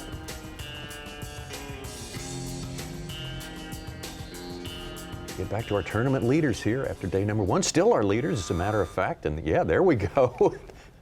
That's the place that was the money yesterday, and that is the problem, getting in there. So that's when the water level is just perfect for the front part of the boat to be in your favorite location, but the back part will have to wait 20 more minutes. Seats. We've taken the windshield off, the bar, all that good jazz, but it seems like but there was a local boat that was in here earlier, said he got to watch us yesterday, but he couldn't get his little boat in here, so he left, fortunately.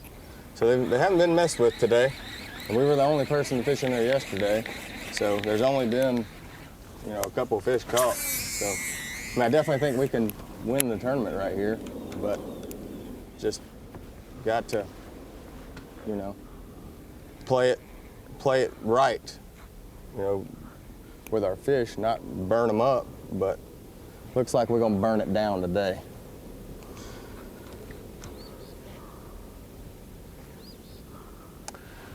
Oh, so maybe part of that commentary was for all ears available to hear that they were the only ones in there yesterday. Here's we got a Travis Land and a Jeremy Reeves right there in the immediate vicinity. Waiting at the toll booth. So that makes it more interesting. Yes, it does. It's not a so now unlimited place. Now they're hoping that the tide stays high, where the boat's just the front end's in there, I don't think they can reach where they caught their fish yesterday. Swim to it. Swim back here.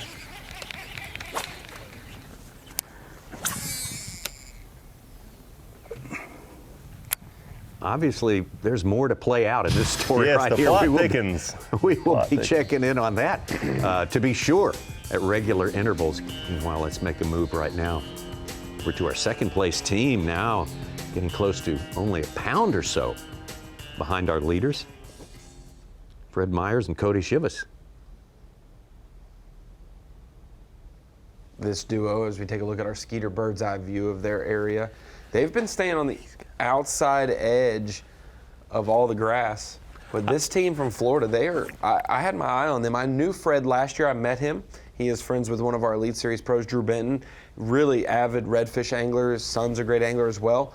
They were the last team to qualify for this event. 10th slot. They won the Redfish World Series, a big payday. They only had 3 weeks to prepare for this. So while other teams had qualified or been invited and had the info period that they could look and evaluate, these guys had to get their plan together quickly, and they've done well considering that. They definitely have. I'm pretty sure now. I thought I remembered Cody catching that fish earlier. He's not fishing now. He caught his 2 fish. Oh, so he had both of them. Yeah. Oh, I thought it was Fred caught that first one.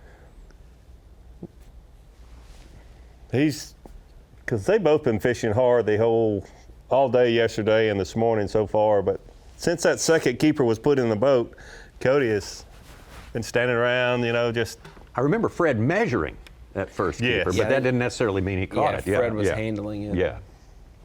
So that's part of the rules of this particular event. If you're just tuning in, you can weigh in 4 fish total for the boat, but each angler can only catch 2 of the 4. So if one angler catches 2, he can still upgrade, but the odds are better if you let the other angler catch their fish.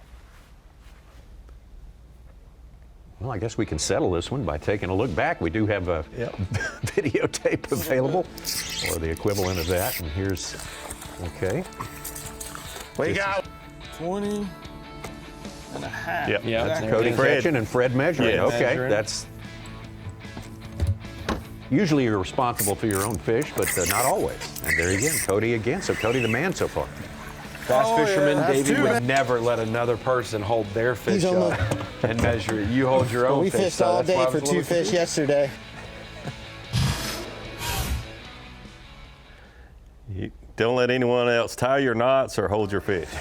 Everything else is game. Pack your parachute. Well, yeah, pack your parachute. And that's the different thing today. Cody's maybe caught 3 or 4 tops today, but 2 of them were keepers. Fred's Yes. caught 6 to 10, Yeah. and none of them they've been overs or unders. Fred had caught more fish. I think I remember Cody mentioning that when he Yeah. caught his second, but it just, it's just the way the skill of catching a 17 and a half incher instead of a 17 incher or 16 and 7/8. Theory with this slot is the way it is in South Carolina. We got 2 fish in the well. Unfortunately, I caught both of them.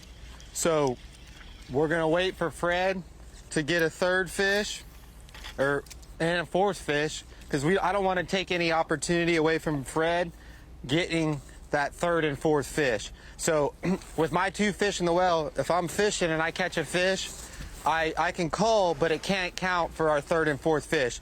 So our strategy with that is I'm going to give Fred 100% of every opportunity we come across, and I really don't think it's going to take him long. The tide's, it's doing what we want it to do. So I'm going to sit here and help him with the trolling motor, net his fish. If he needs a cork or a jig head, Will you come sprinkle some water on me? I'll sprinkle water on him and wipe his eyebrow. But it's something we're not used to in redfish tournaments. It's a different factor we've never dealt with. It's definitely interesting. It puts a new mix into this, whole tournament, and there's a little strategy with it. This is going to be our strategy, and we talked about it, and we didn't get to do it yesterday because we didn't get a 3rd or 4th fish. But today, we're going to see how this works. So Cody Shivas now the executive director of this fishing team. He sits at the desk. Well, Fred needs to do the work. Fred Myers needs to put his 2 fish in there. That's one of the twists that we're dealing with. I think it's kind of neat. Yeah, you catch a 3.5 pounder, Davey, and it maybe upgrades by 4 ounces for Cody's 2 fish. But if a 3.5 goes to Fred, that is sheer to the overall weight for that team. Much more productive for both of them if Fred is the one catching next. Got 5+ hours to fish left, and we got plenty more on the way.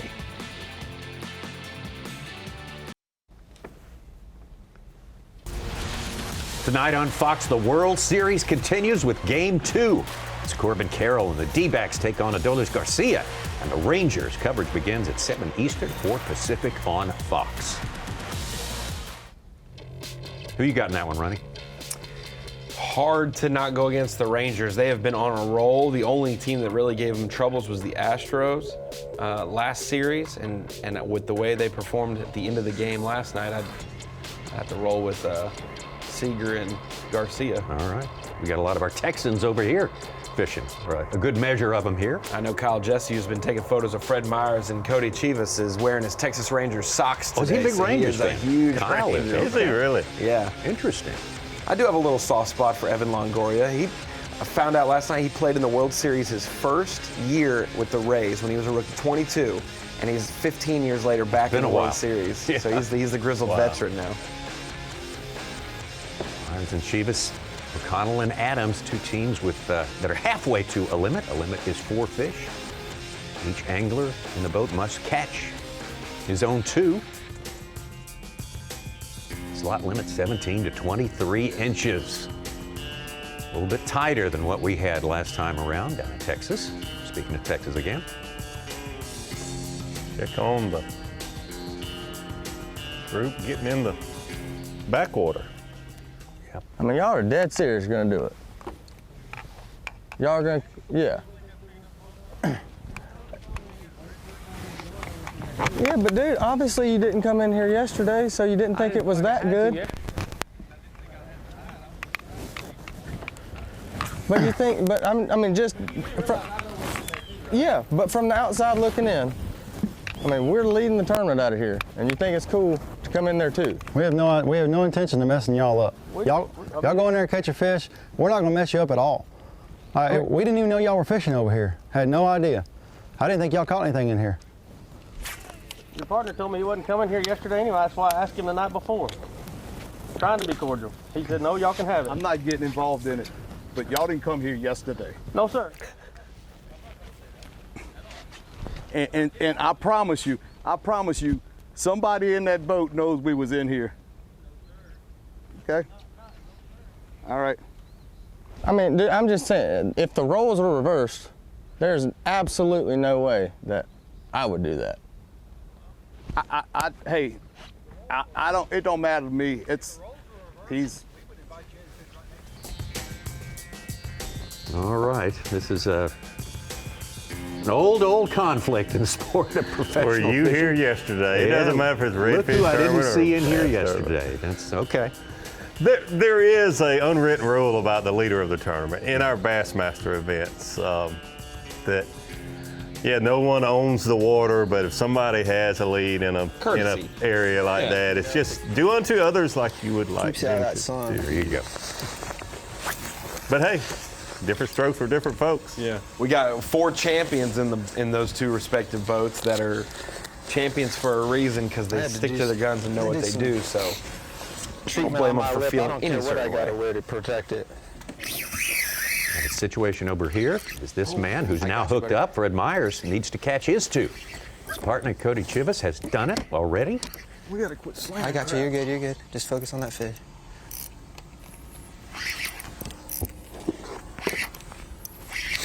Good fish, Fred. Fred's caught plenty today, don't get me wrong, but no slot fish yet. Come on. Come on. Oh, that's a good fish. That's a good Extend fish. that net out. I got you. I got you. Just bring your rod tip to me. Ah, yeah. With a shot. What a great job with the camera.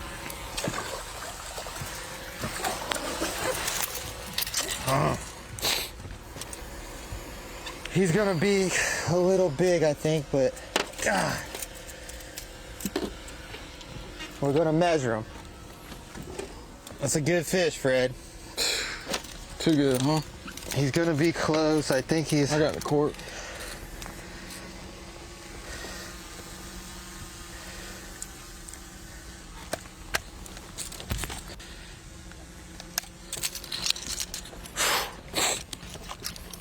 Come on, baby. Come on, baby. Come on. Nope. No. 24 1/4. Fred is the 23 to 25 inch master. This 24. Fred seems to catch the bigger fish, yeah. but Actually, in this 23 and format, 3/4. not what you want. What about with the pincher? Yeah, I mean it's gonna be. Push him up there. It's gonna be too big, but. Oh, God. Push him up there tight. See if you can get a measure at all. Would you put your left hand up there and push him up there? Yeah, he ain't gonna measure, bud. 23 1/2. It's got that extra sharp point on the top of that. You Yeah. want those rounded tail. You Yeah, don't want you that want- real pointy tail at the top. You want something that That's another a good fish fish. is chewing on. This is Push him too long. yesterday. Bottlenose dolphin bit his tail off. 6, 7 pounder, 22 inches.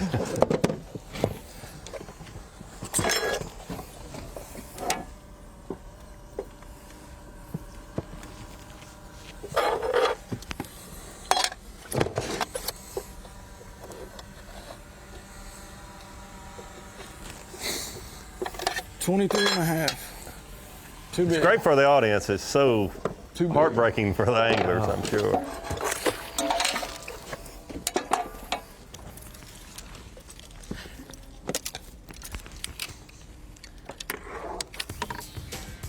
All right, they labor on, looking for 2 more fish. Got to be caught by Fred Myers. It's never a bad time to just keep catching fish, though. They are on them better than anybody else. Numbers and size. Just gotta go through the numbers to get to that 17 to 23. Back over to Ryan Rickard. Justin Atkins still looking for their first keeper of the tournament. It's been a slow one for them. Here we go. Look like a keeper? No.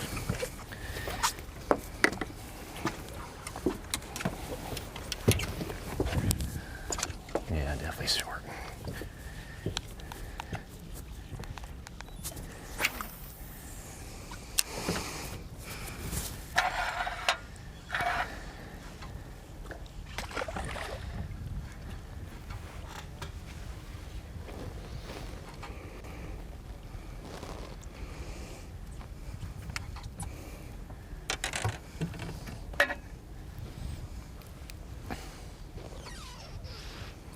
Seen a few fish caught back in the grassy marsh areas this morning, but more anglers have decided to go with these steeper banks where they can actually get to a hard line of the bank there, in this case where there's shells.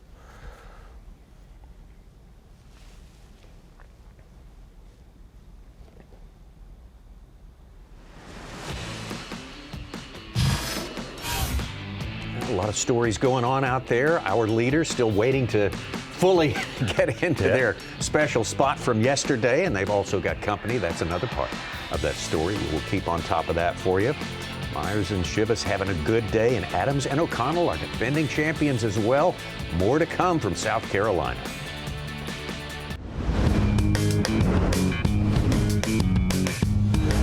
Live coverage of the Yamaha Bassmaster Redfish Cup is presented by Skeeter Boats. Right in the middle of this tournament, day number 2 of the Yamaha Bassmaster Redfish Championship, sponsored by Skeeter Boats. Our 10 teams are going to fish all 3 days long. We have got some teams who still really need to make a move on this day. Had a rough day on number 1. You got to bounce back some today. That is for sure, and this team fits that description. Former champion Ryan Rickard and Bass Pro Justin Atkins.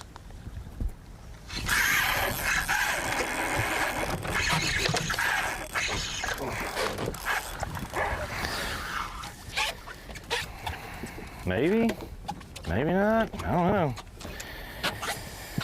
Could it be our first? No, absolutely not. This has been a nemesis right here. This little guy, lots of these around.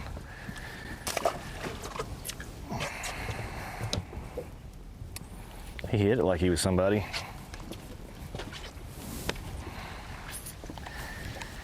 That sucks.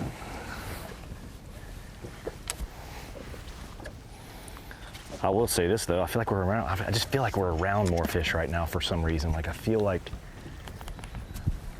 than where we were yesterday. I just feel like we're around more fish.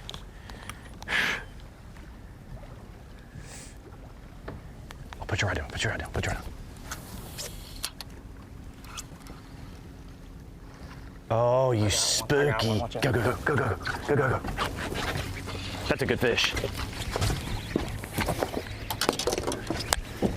That's a good fish. Yes, sir, yes, sir, yes, sir, yes, sir, yes, sir. Hold that for a minute, let me get the board out. Good job, brother.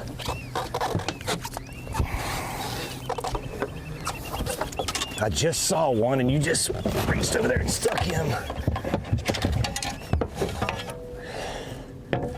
Attaboy.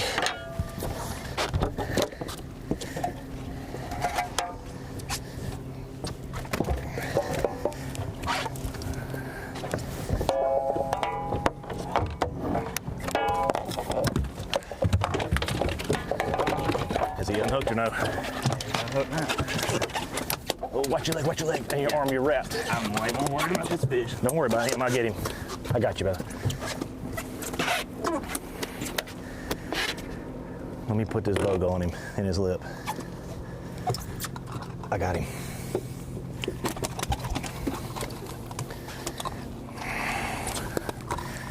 He measures all day. All day, that's a perfect fish. Do 22 and a half.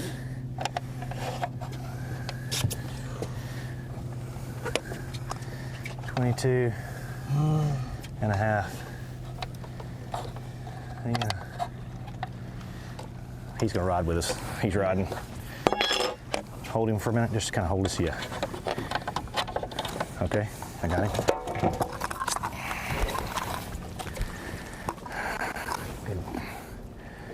Woo! You? I hope he measures. I know, I won't be mad if he Good shrinks Lord. just a little bit. That's what we need right there.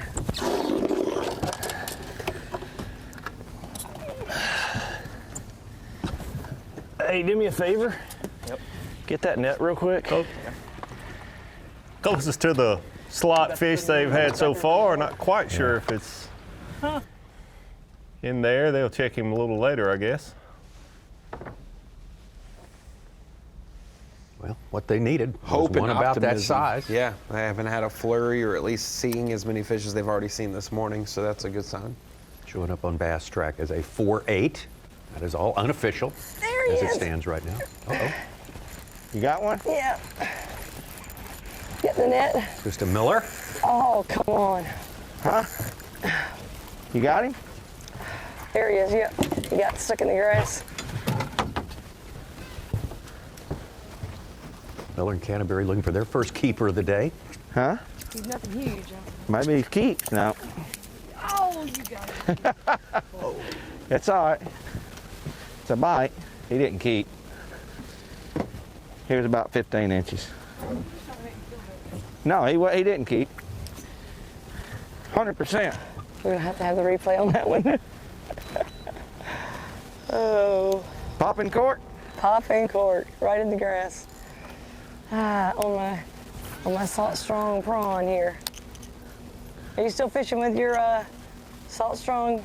I'm throwing chatterbait. Chatterbait, okay. We got a little package from them.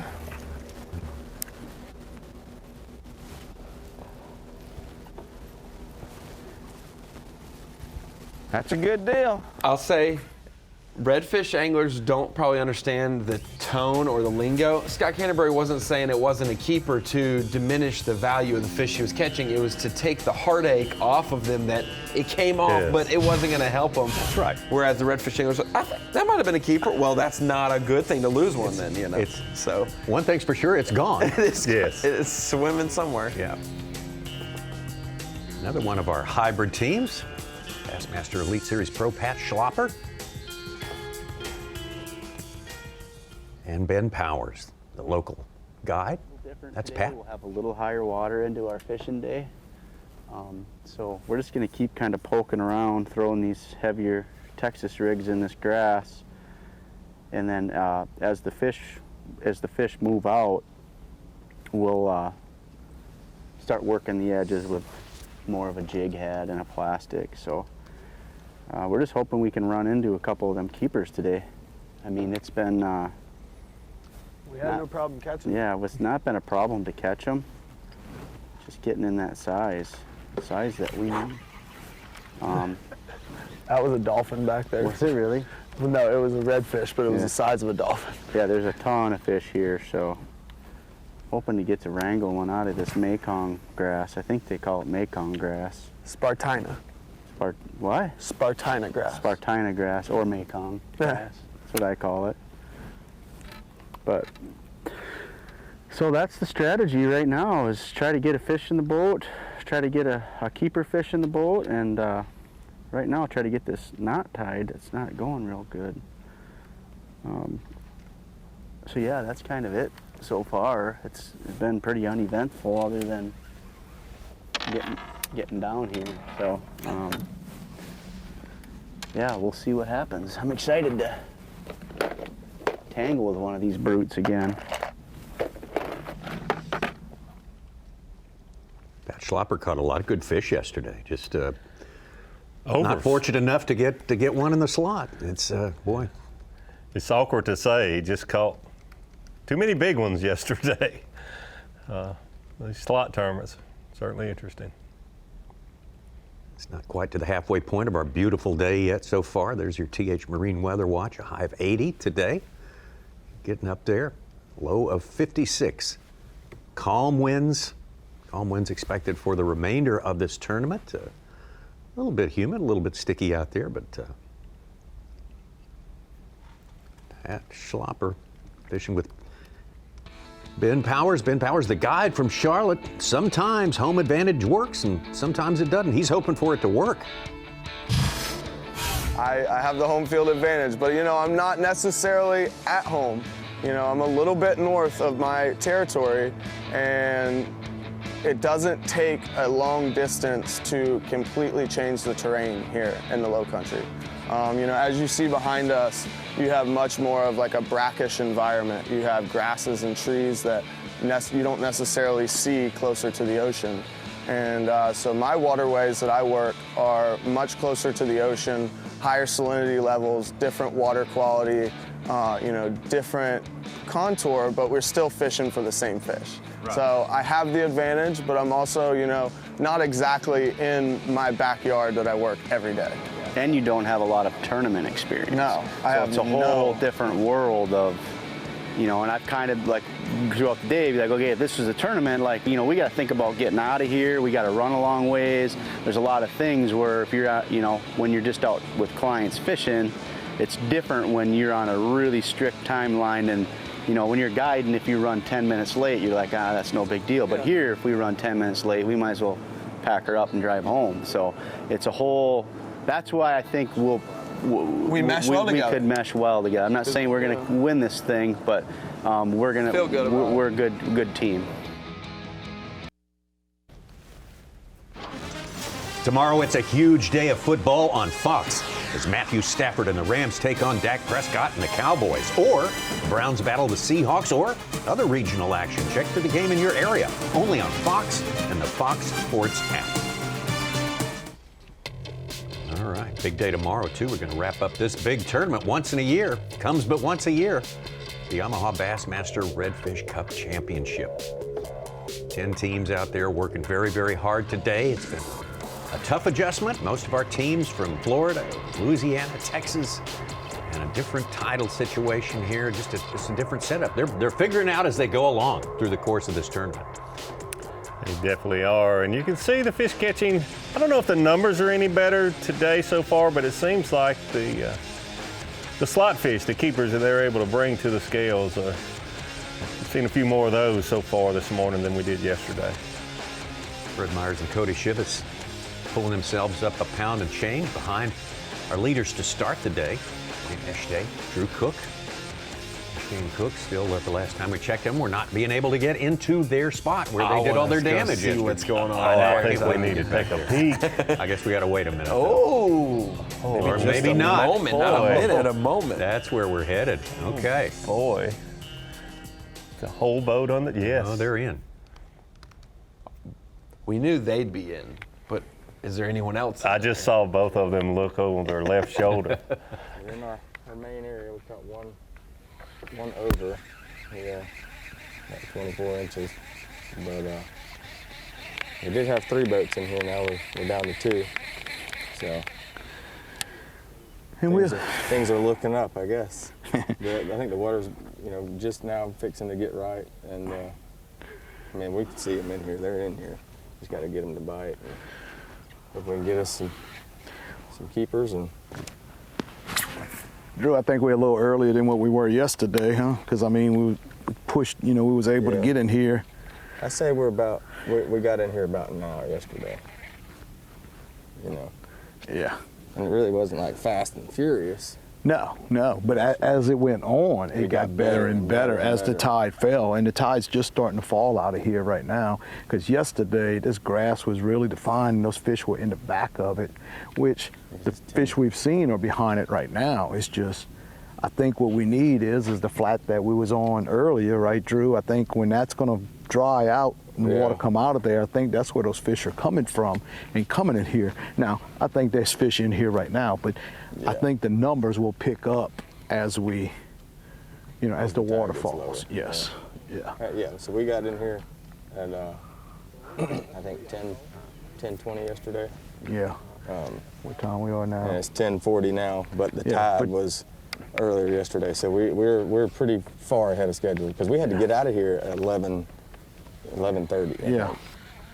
Yeah, so we're early. We most probably right now, tide-wise, not time-wise, we're most probably 30 minutes ahead of schedule. Yeah, 30, 40 minutes ahead of schedule right now. So you know, we're gonna stay positive about this because, you know, the water was falling pretty good yesterday, so we still got the water needs to fall. As soon as we were leaving yesterday, it was good. We were hoping we were going to get in here and be able to fish around the whole thing instead of just this one area, but because we caught, I think, what, 4 or 5 down that bank? Yeah, we yesterday? caught. Yeah, going out of there, we did pretty good once that water started falling.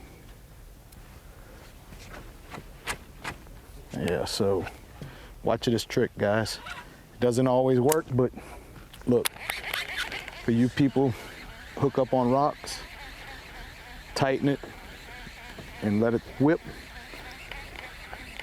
That would be the That's the tip of the day. The tip of the day. Yeah. Dwayne Pro tip of the day. Yeah, I mean that's a pretty good deal right there. And trust me, we've been getting a lot of practice at that. Yeah, we've been getting hung a pretty good bit. Yeah, we've been getting a lot of practice at it. We're getting better. I think we've lost less hooks each day. Each day. So, yeah, just like I said, just pull it and just let it whip. And what it'll do is it'll give it that slack to where it's like a rubber band that bounces back and kind of bounces it off to release it. So it's a good trick to know to stop from losing some expensive baits and having to retie. And when you're retying, I mean, Drew, you ain't fishing. That's right. If you bait it in the water, it's hard to get. Yep. So, but y'all stay tuned. We're gonna have some action here. I hope. No, I think we're gonna do good. It's just, hey, just being patient. It's all fishing. We even got locals out here, I think on a guide trip. Oh, Drew scared me there. He did it. Might have jumped the gun a little bit on him. That's all right. It's gonna get right. Now, guys, with high tide being an hour later tomorrow, another hour, you think they'll be able to sneak in here before it fills up and then be in? Yeah, like it's. They'll have a lot less time in the afternoon to fish in here if they have to wait longer. But if they can sneak in before it gets high, they're kind of in there for a bit. First, we must see whether they have any luck in there today, like they did yesterday. They might not want to sneak in there earlier tomorrow.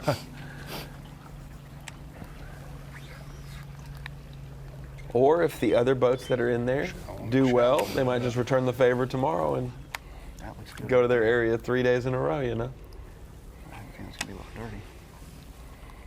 You got to do, you know, this isn't our style of fishing. Sight fishing is really our game, but you know, we're catching fish doing this technique, and we're going to keep doing it.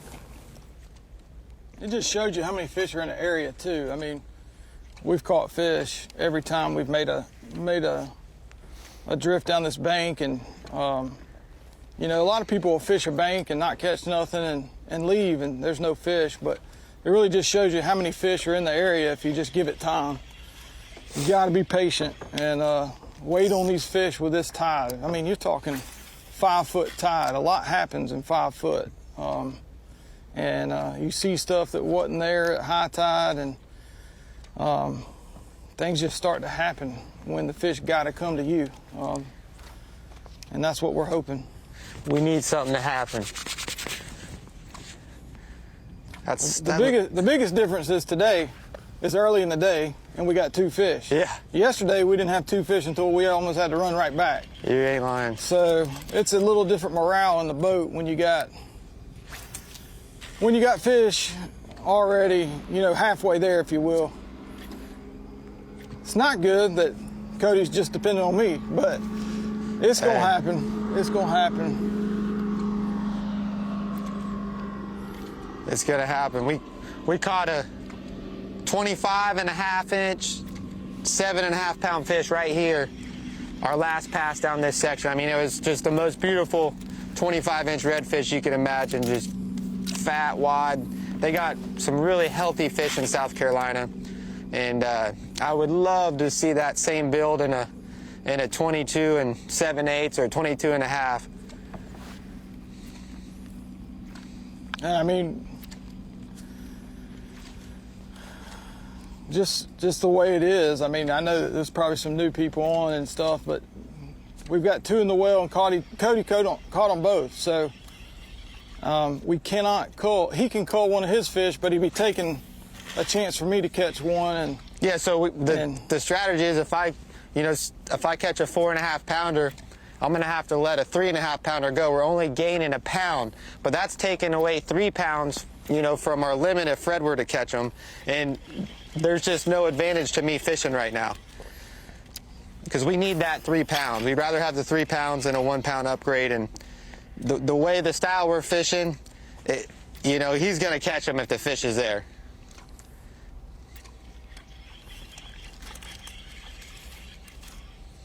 But it is kind of nice to sit back. I've never really got to just sit here and watch during a tournament. is an interesting dynamic, you know? It's almost like I'm not in the tournament anymore. It's weird. I'm in timeout. I understand their strategy, but I don't know if I agree with it. Okay. I think the angler that hasn't caught the two fish should be in the front of the boat, but I think the other angler could continue to fish behind him. But hey, they're out there fishing in the tournament. I'm sitting here in Little Rock.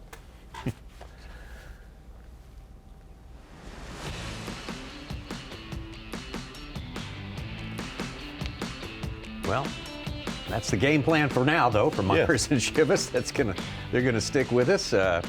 Eshte and Cook, they need to, as Dwayne said, they need to let it whip on a redfish here. See if that happens. See if we can get something going in that spot. O'Connell and Adams doing well today, and Rickard and Atkins with one in the boat.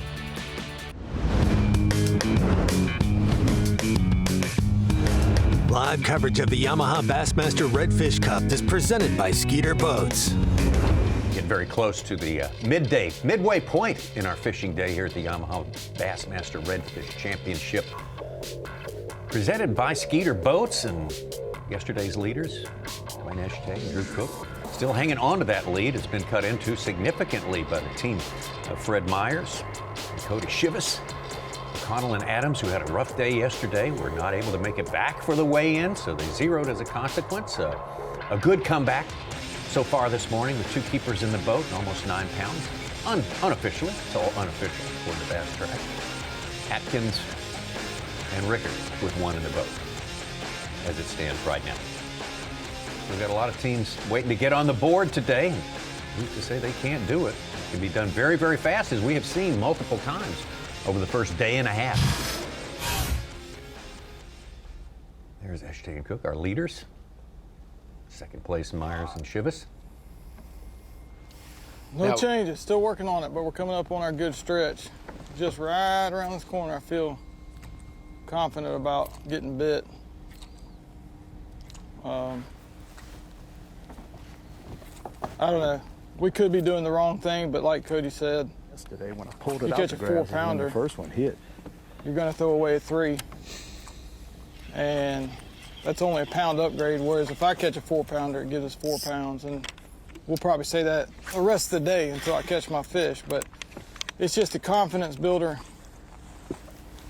of what we're doing to stay on track, and we just really got to have 4 fish today.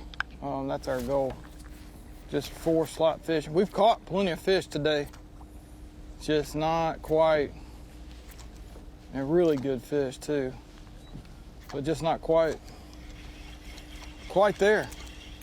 17 to 23 inches is our slot, and that gets small when you're out here.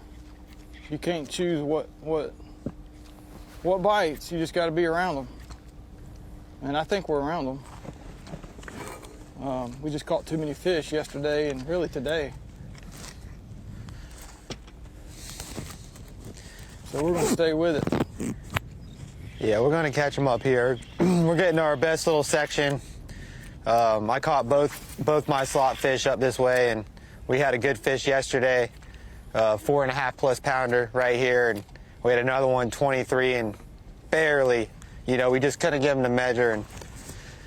And I'm confident Fred's going to get one on this stretch, and then I think, we might have to go look somewhere else with this tide getting lower, but I don't think we're going to get far out of this area. There's a lot of fish in this area, and we just got to be patient and grind and make a lot of casts, which we've been doing and going through a lot of fish. I mean, this is any day that you've caught, 10, 12 redfish already by 11 a.m. or whatever time it is, 10:30, you've already had a good day.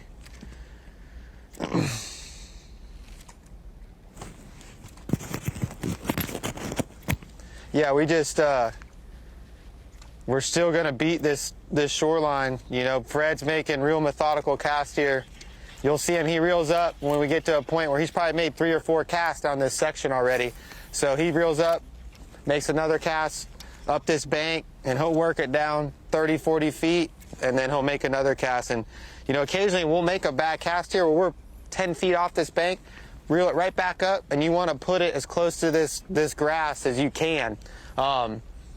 It's very critical strike zone. It's, you know, maybe 2 foot off the grass where you're going to get these redfish bites. Yeah, you get it out here in no man's land, you're not gonna, I mean, it just by sheer luck, but sometimes they'll follow it out, though, and you don't know it, but it's because they followed it out most of the time, but they're eating stuff. And when that tide drops out even more, we're gonna pull off the bank a little bit, but we're still not there yet. When you see water up in that marsh, you wanna be just dotting as close as you can, you know, to the edge of this. And this is a really good stretch up here. When the water is high, you can see some indentations in the middle of this island where the fish, you know, were up on the real high water, so I'm confident we're gonna get one right here. I'm glad Cody's got confidence in me, because he sure is uplifting me right now. Davey Height, would you trust a team that maybe has 4 fish on day 1 and 0 today, or a team that catches 2 on day 1, 2 day 2? It'll be interesting because they caught 3 of those 4 fish in that one small area. If they will replenish. Yeah. The fish will replenish better in a tidal situation like this, but those slot fish are the ones you have to Whereas Myers and think about. Chivas have been all around. Yes. Looking a little too large for what we want, but nice redfish. Keeper number 3 in the boat for the defending champion team here. Looks like it'll be a little long, though. Definitely a little too lengthy. Yeah, it's 25 inches. But me floated up, did what we're going to do. Man, you need that one with that big one. Man, these fish in South Carolina eating crawfish. Sometimes. Yeah.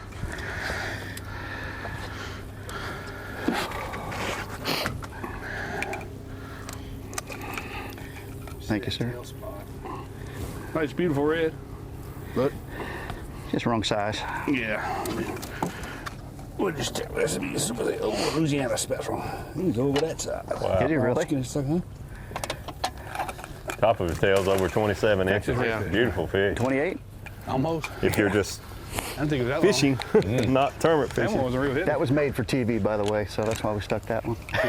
We just stick every one of them suckers. That was a big one. How big you think the other one was? Oh, giant. I think the fishing is really picking up. The tide's just now getting out enough that we're seeing all of the different anglers, different locations up and down the coastline there catching fish. Yeah, that team we just saw there, Adams and O'Connell, big disappointment on day 1, coming back on day number 2 and still catching fish. That's a good sign. They're the champs until someone says they're not. That's Tomorrow, they're still the Redfish Cup champs from last year. That's why I know it's so frustrating for them yesterday to get stuck high and dry. Unfamiliar water. These guys are from all over the country, not just from around. Only one local in the tournament. And it's a new deal. 6 foot change in the water depth and all this back water. You can see that's a great picture right there of what they're dealing with. Gorgeous, gorgeous place here. Kudos to our fantastic host city of Georgetown, South Carolina. That's where the weigh-in's coming up at 3:15 Eastern Time on Bassmaster.com. Beautiful place to hold this tournament here, and we will be having the final day for you right here on FS1 tomorrow, 7 a.m., 8 a.m. Eastern Time.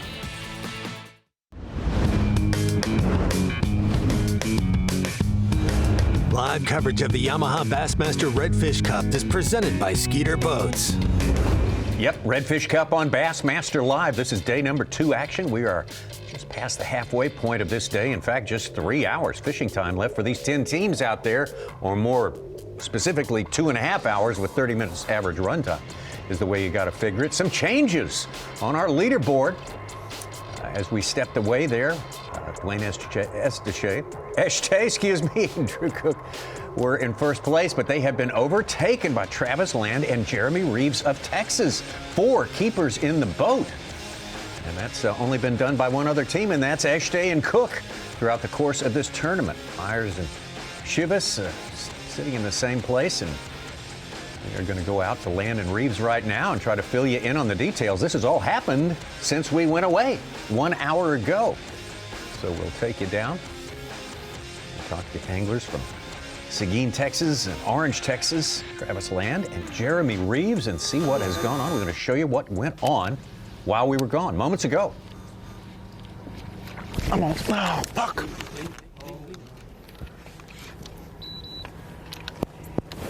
Where'd they go? You gotta be shitting me. You gotta be. I got one. I'm on. Good. I'm on too. Yes, sir. Yes, sir. Mine's a really good one. Yes, sir. Come on now. Double up, baby. Let's go. Get in the boat. Get your little red behind. And let's go. Hey, this is a 5-pounder. This is a 5-pounder right here, baby. Here he comes in the boat. Get the net, get the net. There you go. Get him in the... Woo. I got him. I got him. Give me some of that. That's what I'm talking about, baby. Let's go.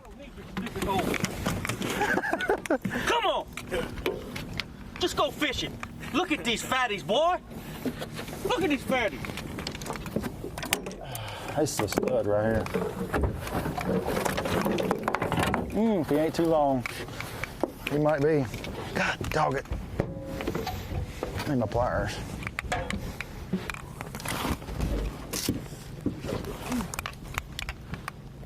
Level 2, level 1. I got it. I can't make you lower than 21 3/4. He's a chunk.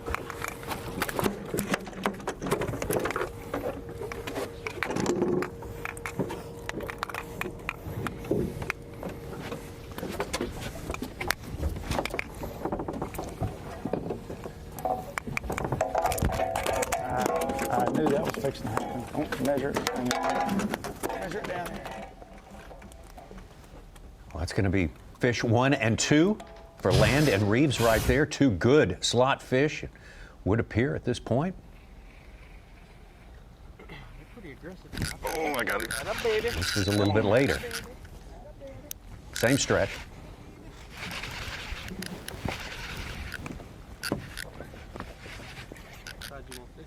Yep, that's a stud if he ain't over. Come on, bring him. Bring him to me. Hang on. I'll tell you when. Hang on. Get out of the oyster. Get out of the oyster. Get the boat. Yes, sir. Yes, sir. Let's go, baby. That might be a Diggum 6-pounder. Let's go, baby. No, he's short, but he's fat. Kind of like me. 4 in the well, boys and girls. 4 in the well. Get the bogus? Yeah. I may have put him right I there. got it.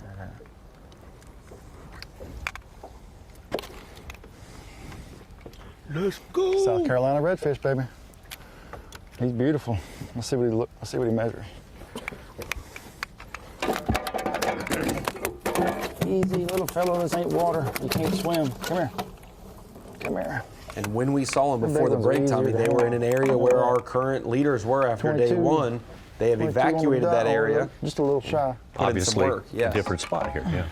It looks to me like they're way north of where they were that earlier. Region, yeah. Yeah. So, get him in there like that. And that is 4 fish. Estimated weight of 16 pounds, 4 ounces. Add that to their 3-pounder from yesterday, and there you go. New leaders by about 3 pounds. In fact, a touch over 3 pounds. Boy, it feels good.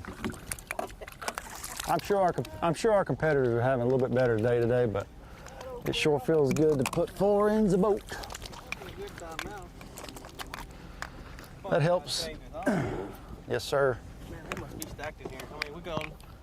We caught those at school. I don't know that we can outfish this. You know what I mean? Like, It's on the edge of a bar, you know.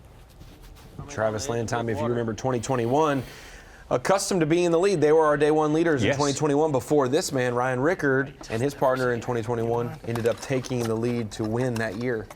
I just said there ain't no freaking way I caught the only redfish in this area here. Man, please be a keeper.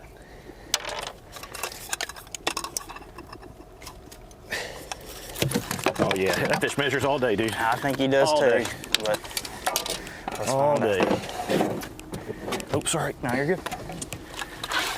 Yeah, that fish, there's no issue with this fish, man. I'll even measure him on a flat board. Uh-oh. Hold that. Right there, yep. Take him off. Get the pincher out in here. It should just be, I just threw it up on your bag somewhere. 23. Let's see. Lord, please. No, that one's red. All day, dude. All day. All day long with a 16th. That one didn't have any kind of abnormal extra on the top. Spikes or pretty anything. clean tail, yeah. Perfect keeper. Can you do me a favor and put him back in the net? 16th of an inch And hold short. this. Actually, you know what? It don't matter. We can put him in your live well. Just hold him in your live well for a second.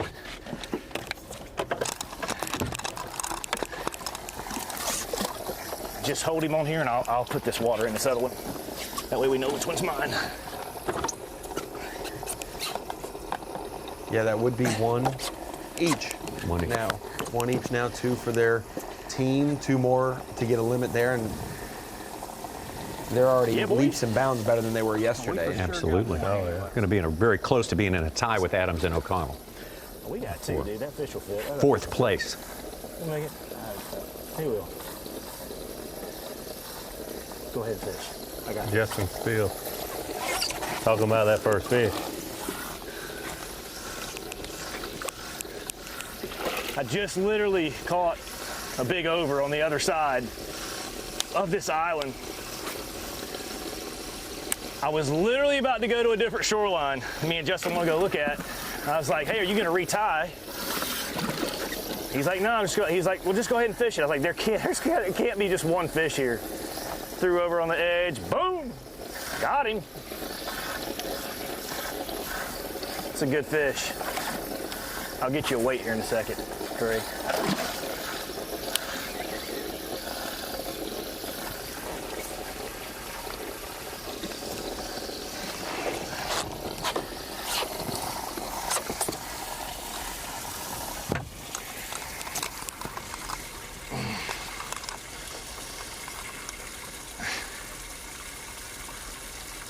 $4 1/4.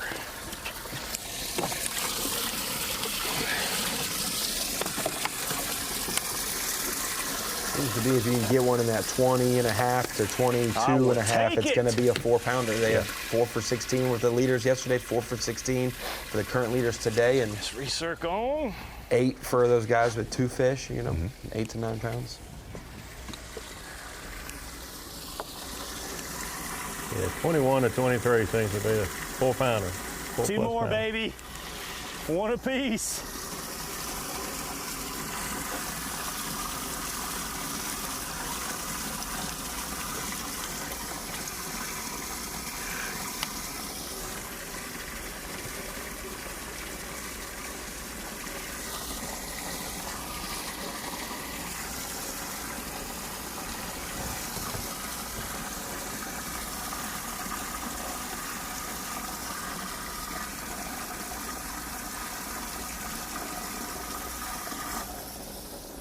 And they may be way behind the 8 ball still. They'll have one more day to try to catch up and make up their deficit from yesterday. But every position they move up from 7th to 3rd, they'll double their money as a team. So there's still a lot to fight for those teams that maybe blanked yesterday and have to work today and then work again tomorrow. Always hanging around close to that lead for most of this competition here in South Carolina, the team of Myers and Shivas.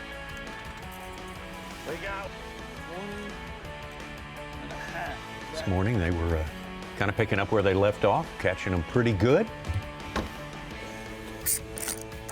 She was the guy with the hot hand this morning. Had the hot hand this morning. This is his 2nd keeper. Oh, yeah. That's 2 bad. That's all you can He's almost take to the scales per person. Well, we fished all 4 day total. for 2 fish yesterday. 2 per person. So he decides to eat a Bojangles biscuit that was made 12 or 18 hours ago. Hey, it's never a bad time to eat a Bojangles biscuit, Davey. As somebody in Arkansas who doesn't get their fair share down the street anymore, I miss them. So it's only a 11, 12-hour drive Still from South Carolina here to Little Rock. I'll bring you one next time I come to the studio. Stale or not, I'll eat Different it. bank, tide's dropping out. Caught another fish, probably 23 and a half, 23 and 3/4, 6-pound fish, just a little big. Fred probably caught another half a dozen, maybe even more than that fish, 15 and 1/4 inches. A lot of fish in that 15 to 15 and 1/4 range. But we pulled up on this bank and we've kind of switched up the baits we're using. Water's gotten a lot cleaner. The wind's starting to blow a little bit, but there was nothing. So we went to a little more subtle presentation, and I just got a paddle tail here. I cut the hook off, just kind of throwing wherever Fred isn't, you know, a little out deeper, just seeing if we can get something to hump up. Even spook a fish, gives us a little clue. But, you know, we're just grinding. I mean, we went down this shoreline yesterday and we had a 6-pound fish that was just so close to making it, just wouldn't get in that slot. With the 1-pound penalty, we couldn't chance it. But I think, you know, we got 2 hours here that we can fish hard and hopefully get a limit. You know, there's nothing we could do more than we're doing right now.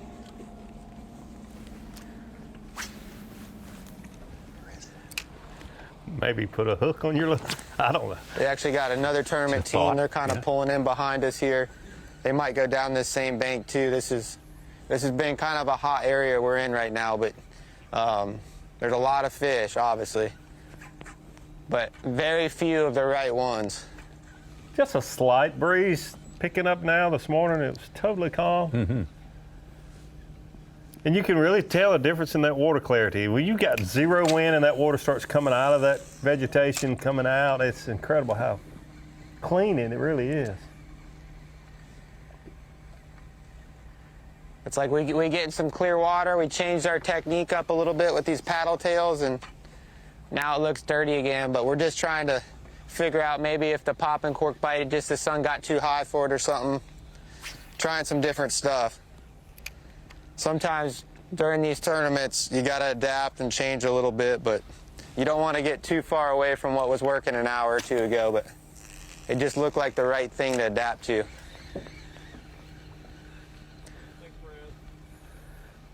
Man, I ain't doing nothing but concentrating on casts and catching fish. It's pretty stressful sitting up here, you know, knowing that you need a fish.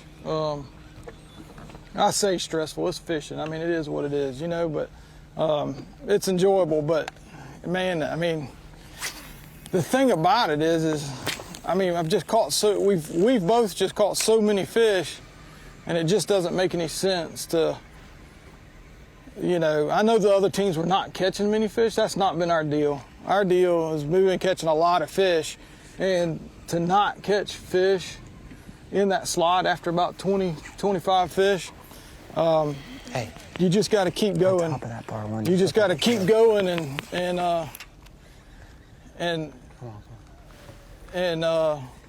might have been a mullet, but something tipped up there. But I really think for what we're doing, it's getting better. I think we're going to be able to start seeing some of these fish push. We kind of just saw one kind of roll over this oyster bar. That's exactly what happened yesterday afternoon when we caught our second fish. These fish were just cresting over these oyster bars, and you'd see them for just a minute, and then they drop off in a little bit deeper water. And if you made a good cast, for whatever reason, these fish are pretty spooky when it gets low. That's the only disadvantage of it getting low from what I've seen. Now, maybe other people are not having that trouble, but when it gets low,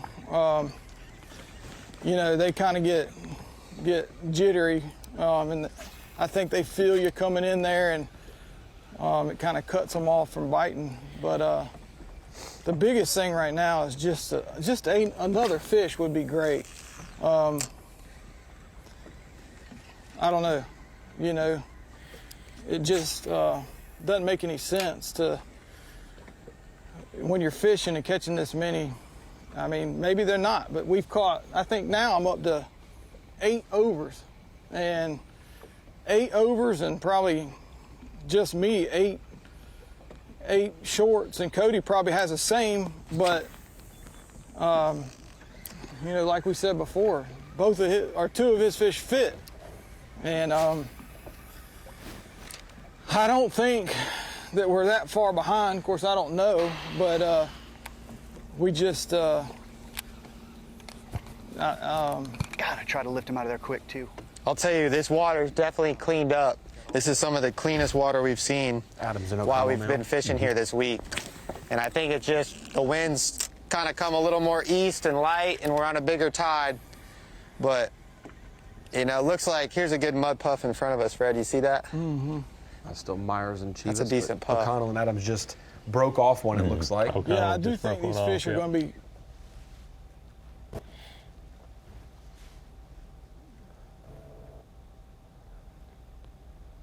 He'll retire. We'll check on that. Check that one out again.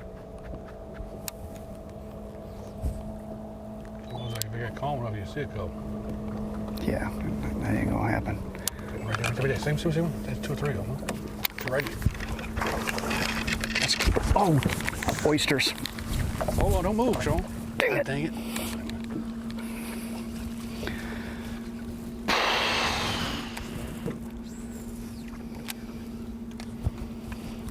God, I tried to lift him out of there quick too.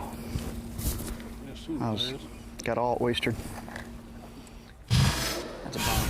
Too many missed opportunities. Oyster shells are really sharp. Man, A lot of them out there. You get, As you look at the top 4 in our standings right now, Reeves and Land can only coal up by ounces basically right now. Eshte and Cook, great position. 4 yesterday, but 0 today. Anything goes to their bottom. And Myers and Chivas, 2 each day. A big one. And they're all within one bite of the lead right now. A big good one or a? Nah, big Oh, one. okay. Then a little one went right down the bank there, though. See, those didn't know we would have. Gosh. They're creeping and crawling. Sorry, that just got oystered. Yeah, freaking fluorocarbon, man. What's that? Well, get that heavy breed with the fluorocarbon. I had the 30-pound fluorocarbon on too. I don't know. Might have been frayed from throwing it a couple of them. It was frayed. No, I've been checking it. Yeah, you've been stuck a whole lot. No, it just happened right. I mean, I saw the oyster clump right there. I'll take it one little nick at them things. Yeah. Damn. Shot of the water. I mean, one just passed, a little one just swam right there. Dang it, dang it, dang it. Perfect little spot right there where you see that water. It's a little small ditch coming out right there. I just kind of went down the bank there. I promise it's not O'Connell and O'Connell or Adams and Adams. They may talk like brothers to each other, but they're fishing partners. They're not actually brother related. Yep. Schlopper hooked up. Good one too. Schlopper and Powers in need of a keeper. This is a good one. Yes, sir.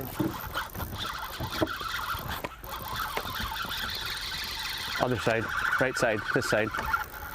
This is a good one. Yep. Come on, buddy. Come on, Pat. Nice and easy. Keep him down. Yes, that one will work. That one will work. First cast, baby. Put the tails down. Put the tails down. Okay. I'll get the live well going. Let's keep fishing. I'm just gonna cast something. Should I just cast? Yeah, you just get a jig head rod and go. Dude, that was first cast, right on the edge. That's a perfect one. They're having a time, aren't they? This is a Chinese fire drill here, I think is what they call that. Yes, let's go. Shh, Let's get our foot. That's what makes this so fun. Excitement. We deserve that. Worked so hard to get that fish in the I boat. was in a barnacle, and here it was a frickin'. Oh my God. Right on the edge, right like I thought, dude. Is this live well going? We gotta open the thing.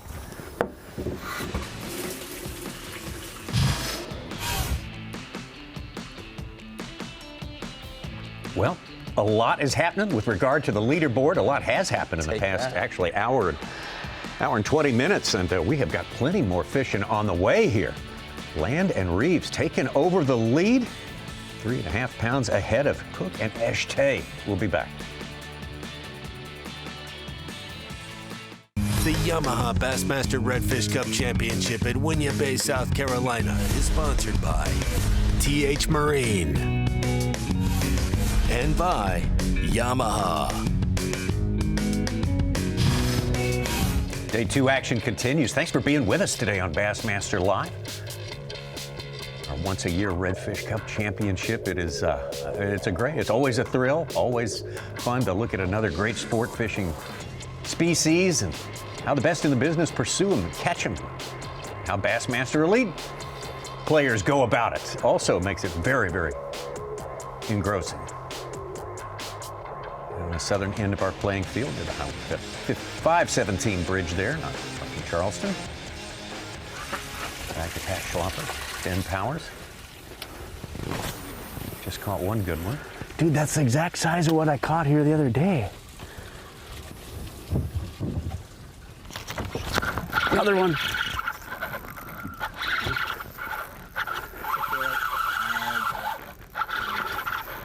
It's not bad. I'm on him, just get the net. Dude, it's a good one. It's one we want. I don't give a shit about the bait, get the net. This is another perfect one. Yes, and then if I get him, you're just gonna. That's perfect. Get in there. Get in there. Okay. Get it in the boat. This is great. Yeah, man. Okay, now take this rod. You're so excited, but don't be excited.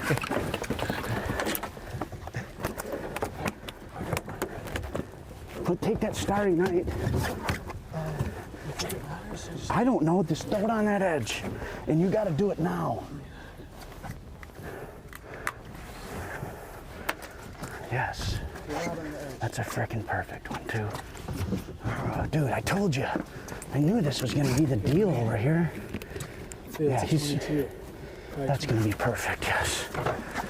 Okay, let's get him in the cooler. That's why you trust your gut. That's tournament experience right there, boy. I'm gonna get this rod set up for you. Right there is where they were, dude, right on the edge. Yes, yes, yes, yes.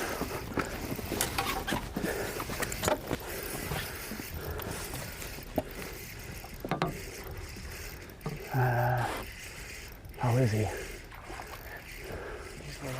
He's a little one, okay. He's a little.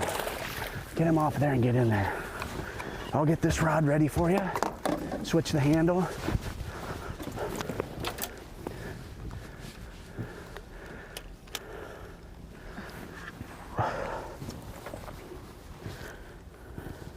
Definitely. Boy, the action is picked up in that boat. Man, this is And I lifted him up. No, it just, immediately just. This is the window. There's one, there's one.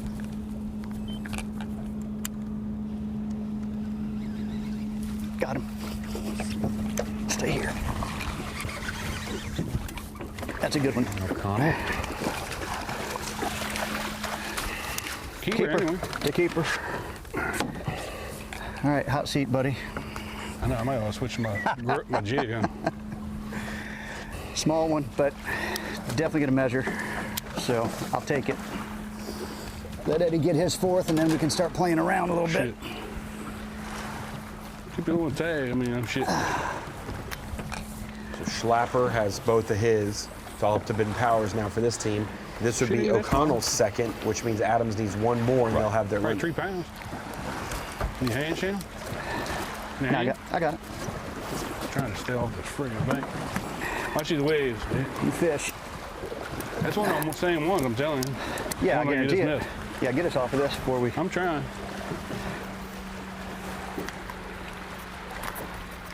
Could be at least 3 pounds. Yeah, I'll take it. It measures. Shit, yeah. 20 inches. Oh yeah. Try it, 21. Come on. Let me get him, Brian. Jeez, Pete. There you go. Put him on a board real quick. He's probably 21. 3 pounds. That's a 4-pound fish, guys. Yeah, put him on a boat. That's a 4-pounder. Check him on a boat. Take it. 22 inches. They're bigger than you think sometimes.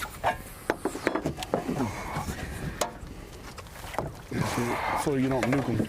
I think that some of them fish had the same little group that just passed.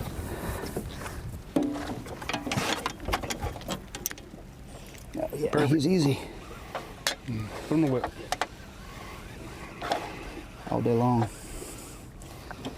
I like it. I'll take it. Thank you, little buddy. 22 and a half. Take that, and that was with Puts me in a little better mood. 4 pounds. Pushed up pretty considerably. From yesterday. Man. Connell Adams, who had 7 pounds in the boat yesterday, got stuck. We're not able to weigh those in. Would be very close to the lead right now, if not in the lead. Had that happen, but a good comeback nonetheless. We're just going to use the rest of the day to try to scout, find new areas that look very similar to what we got. I can't tell you how excited I am. I mean, we knew how to catch redfish. We just need a little bit more time to find them. Pattern them. Pattern them is so key in this area. I'm learning that the hard way. We both are. Well, the biggest thing about this is what people don't realize at home is the tide is probably, I got my tide chart pulled up. The tide chart is about 4 feet below where it was this morning. So if you look up on the bank, if the camera can scan up there, all that grass, all that oyster was underwater this morning. You know, so what happened, at least what we think is, when that tide gets high, those fish get up in that grass and they chase little crabs and crustaceans, and as they fall off, they just fall off on these oyster edges. So that's all we're doing. As the tide drops out, we're just pulling out with them. And we happen to run into a few schools, so looking for more now. That's a fish. That's 18. All down. Get back in there. Yeah, baby. Yeah, baby. Are we in? Are we in? Oh, yeah. He's all in there, boy. He's all up in there. I don't even know how to measure a redfish, but I know he makes it. All right, I don't even need to mark it because we know my two are 22 inches. Yeah, baby. Get him. Get his ass. Come on. Wow. So this could be the fourth. Go from 0 to 4 very quick. Wow. He's a little one.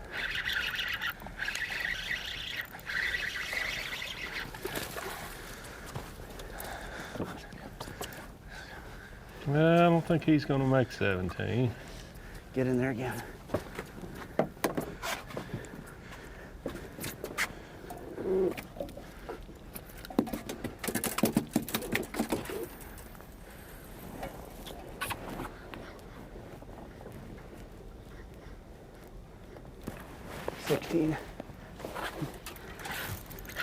Hooked up again. Every There you cast. go. That's one. That's one. That's one. Nope. Nope. God, this is exactly what I thought would happen. Right on this freaking little corner. These are the ones I caught on that point down there at the practice. There's a lot of fish there, too. Yeah, and I can't catch anymore. We need one more, dude. I know, and then you can get in. Oh, no. What? Yeah, I got the net. Okay, okay. Okay, go. Check your knot and everything, too. Because that barnacles are... You need another worm? You just let me know. I'm kind of your bait boy right now. Nope, nope, nope. I just bit the end off. What's going on? What's going on right now? What's going on? We got two like 22 3/4, and then he's got like a 17 3/4. And we catch them every cast. This is where we messed up yesterday, is we didn't quite get here soon enough. But we got here today soon enough. My heart's beating. Feels like the first time I held my girlfriend's hand in 7th grade. You know, you're just pounding, and you don't really know what's gonna happen. That's what's going on right now. I can't really fish anymore because I got 2 big ones. Oh, what the fuck? Okay, I gotta calm down. But we gotta get them. Pat Schlopper at Lake Seminole on the final day with a jerkbait and a school of fish that are biting. It'll take me 2 seconds. Was it the final day? Yes. Because he I remember made that big charge and he hooked himself. He's falling and doing ninja kicking skills. Two times he fell. At least he's not doing that when there's no fish. He only does it when it's in the heat of the action. Yeah, you know, there's a reason to get excited. Ed Myers hooked up. That's a good one.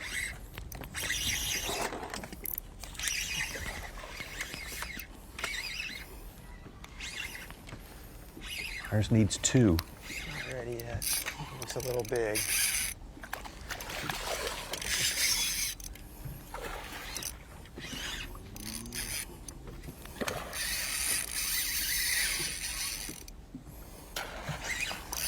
Hmm. A little big. He kind of running the show like a big one, isn't he? Just hope it's a lot of bark and not a lot of bite. Ooh, boy, he's fat. Ooh.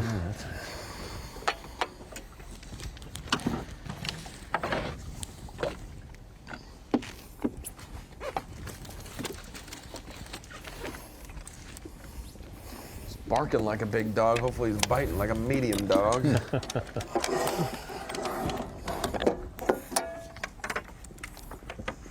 Let's see. This is 24 1/4. the judge, jury, and the executioner right here. 23 and 3/4. 23 and a half. Put the pincher on him. A little over 23 and a half. 23 and 3/4. What a pretty fish. That fish weighs something too. Man, it's a story. It's a story. Our last couple of days, it's been a story.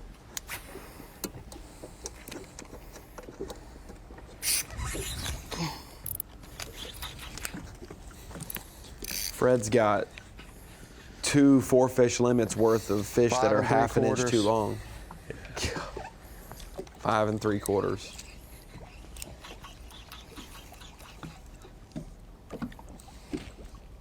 Half an inch less, that one gets him the lead by a pound. Yeah, and you know, 1/2 inch less, and you know, even if you take 3/4 of a pound off of that, a 5-pounder is huge. You good fish, Fred. And that 1/2 inch probably nowhere near 3/4 of a pound. Nothing you can do about that.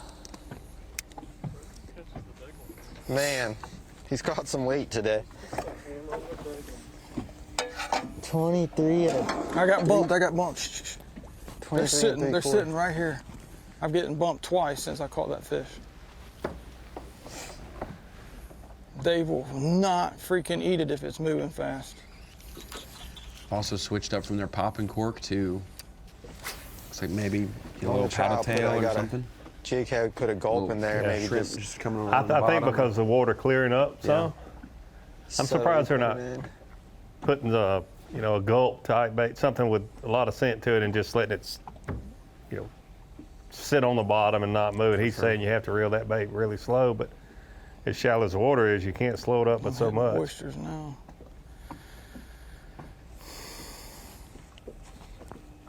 Look at this. I don't know what this was right here in front of us.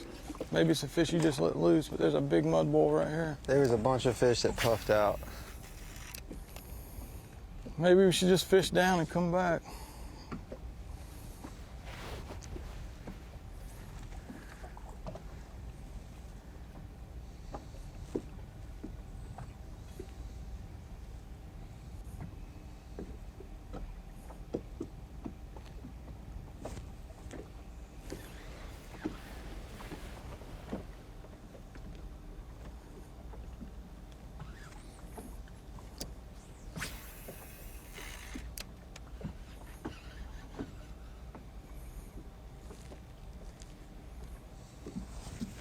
Boy, it is a perfect fishing day. Just enough wind to break the surface of the water, that sunlight up. There you go. We were talking about it during the break. Cody now casting out the other side of the boat, maybe a different population of fish on something else that's, you're not going strictly behind your partner, you aren't going in front of him, you're going to a different, even group of fish he wouldn't be casting at. But he doesn't have a hook on there. Oh, he doesn't? Oh, I got him. He came off the oyster. Nice. That happens in bass fishing. Yeah, if you pop your line as well.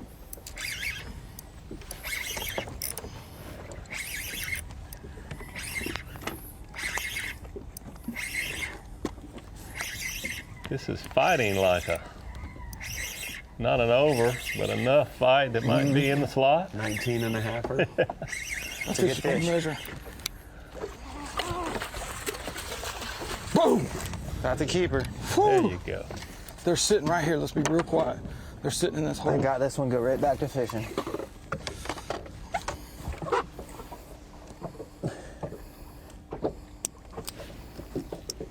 Check your leader because he came off that oyster. I got it. Good work, Fred. I saw him sitting right Just there. under 3.5. In between 3.5 and 3.25. Not even gonna measure him. He's about 20 inches.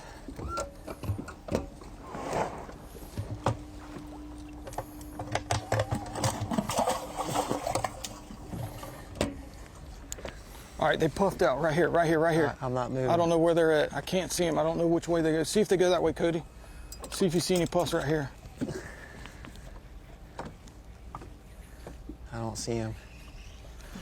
There's a wad of them right here. Just they're staying right here. For a guy, oh, go ahead, Davey. No, things really picking up, no doubt about it. I mean, we're set up to have 4 teams with 4 fish limits today.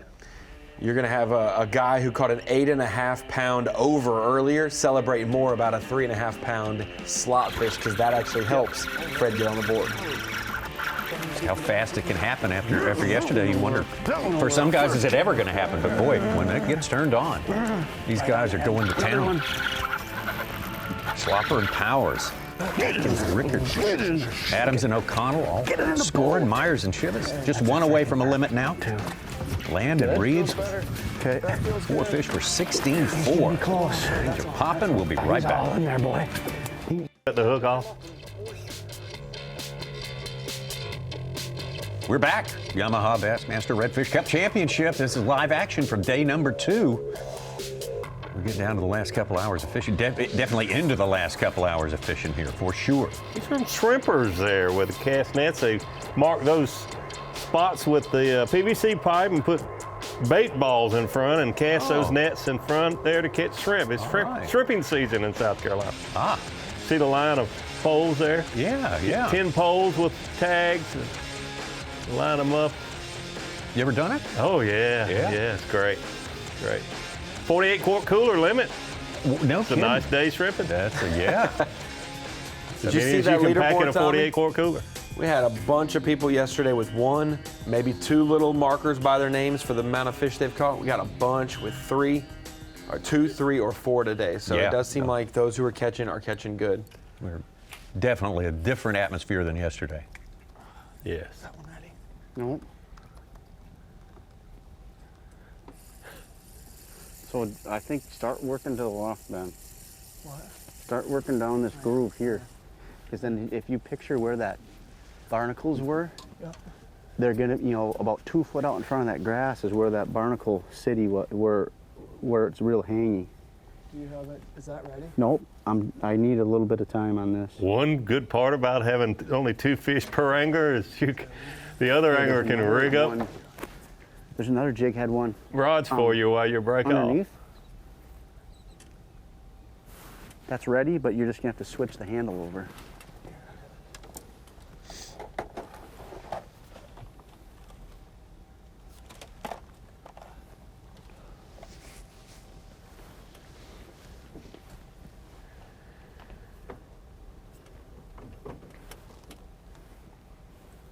Yep, it's time to go back down that bank.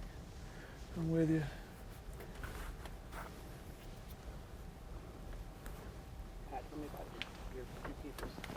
So we found this spot the second day of practice, and I caught 2 just like what happened there, back to back, both the same size. And yesterday we got here a little late. Somebody else was in here, and all practice I've been telling them, like, this is where I feel the best about, because it's a real straight bank, and it's got the right slope to it where it's got a real hard edge on the grass, and there's a little bit of like oyster that comes out a couple feet, and I don't know, I just knew this was going to be what I thought was going to be the most productive for keepers. Hey. Sorry for language, so yeah, we pulled up, got in, and right where I thought they'd be, first cast, I got a 22.5, got it in the boat, threw it in the live well, stood up, made another cast, got another 22.5, gave my rod to Ben, he cast out, got a 17.5 and probably like 6-7 shorts. And now the tide's really dropping, so I think they're gonna be moving down this edge. I feel like we can get another one here. we just got to move with the fish, with them better fish. I think we hit it perfect where that caliber of fish was positioned there. They're going the other way. Yeah, just chill out.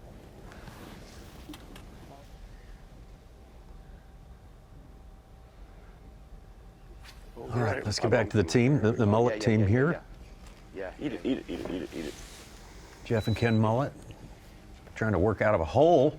So that's a tail Had or a a deficit shark? score No, that's a today to tail, start dude. their day, Come 1 on, come on, pound, that's a tail. because they had an oversized fish yesterday. That is a tail. Come on, let's sit here. Stake us out, dude. That's what I saw earlier. Oh. Yeah, baby. Yeah, baby. Yeah, baby. Come on, where are you? Where are you? Where are you? Where are you? Just Where's cast, the rest cast, of you? cast right there. Where's the rest Yeah, of you? he's big though. He's over? Yeah. Sure? I can't move him. Oh, I got bumped. Come on, he's on me. Eat. He's a monster. That's a monster fish right there. Holy cow, dude. You fish, I got. Yeah. I would say that was a big tail. It was a big tail.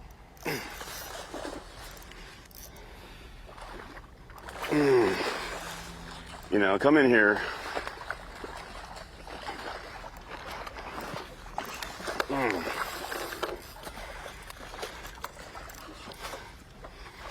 I got him. All over in front of this dude. Yeah.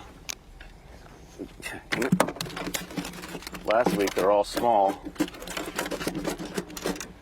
Or earlier in the week, come in here. 27 inches. Too big. All right. Yeah. Tail right there. I think, or was that a mullet? Right there in that corner, right.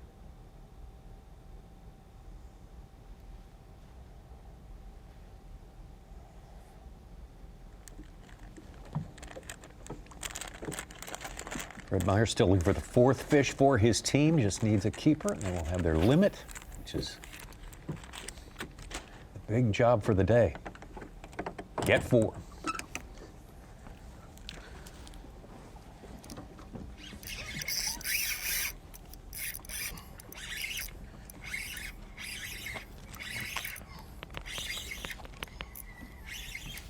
Gotcha.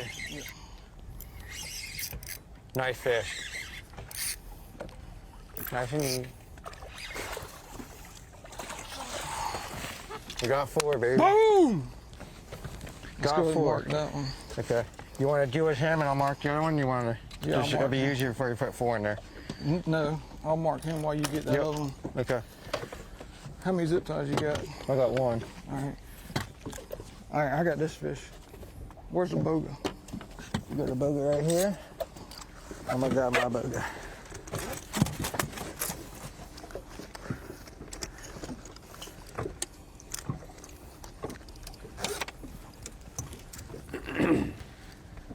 Twist it up. You're free. Back here, we got to mark these because we can't call each other's fish.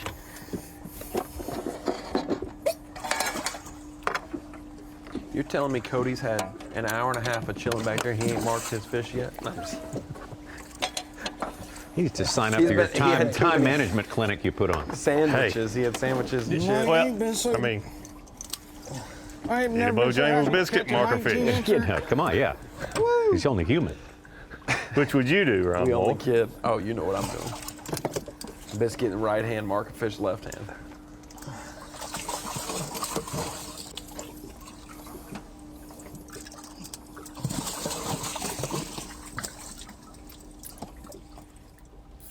Machine team, they said it during their interview, Tommy. They said everyone's qualified to make it here and they're all impressive feats, but by far the last person in the World Fish Red Series Championship, big payday to win. You got what? He said by far I feel like that was the hardest way to get in for Really? that last spot. Good Yeah. fish. Good shot there to see how shallow these fish are. So see that fish fighting out in front, just off that little They're coming to us, aren't they? slight pushed them irregularity of off the this point. bank. There's a bunch of mud bulls out there going. You may net him? Can't tell if Well, they're there are a keepers. lot of fish out there. A lot of fluffs. Oh, man. I got him. Oh, God, dog it.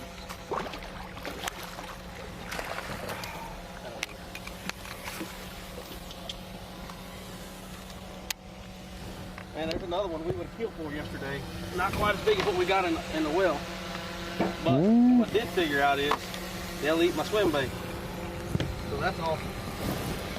What you need to do is use those teeters, figure out which one's heavy. You don't think?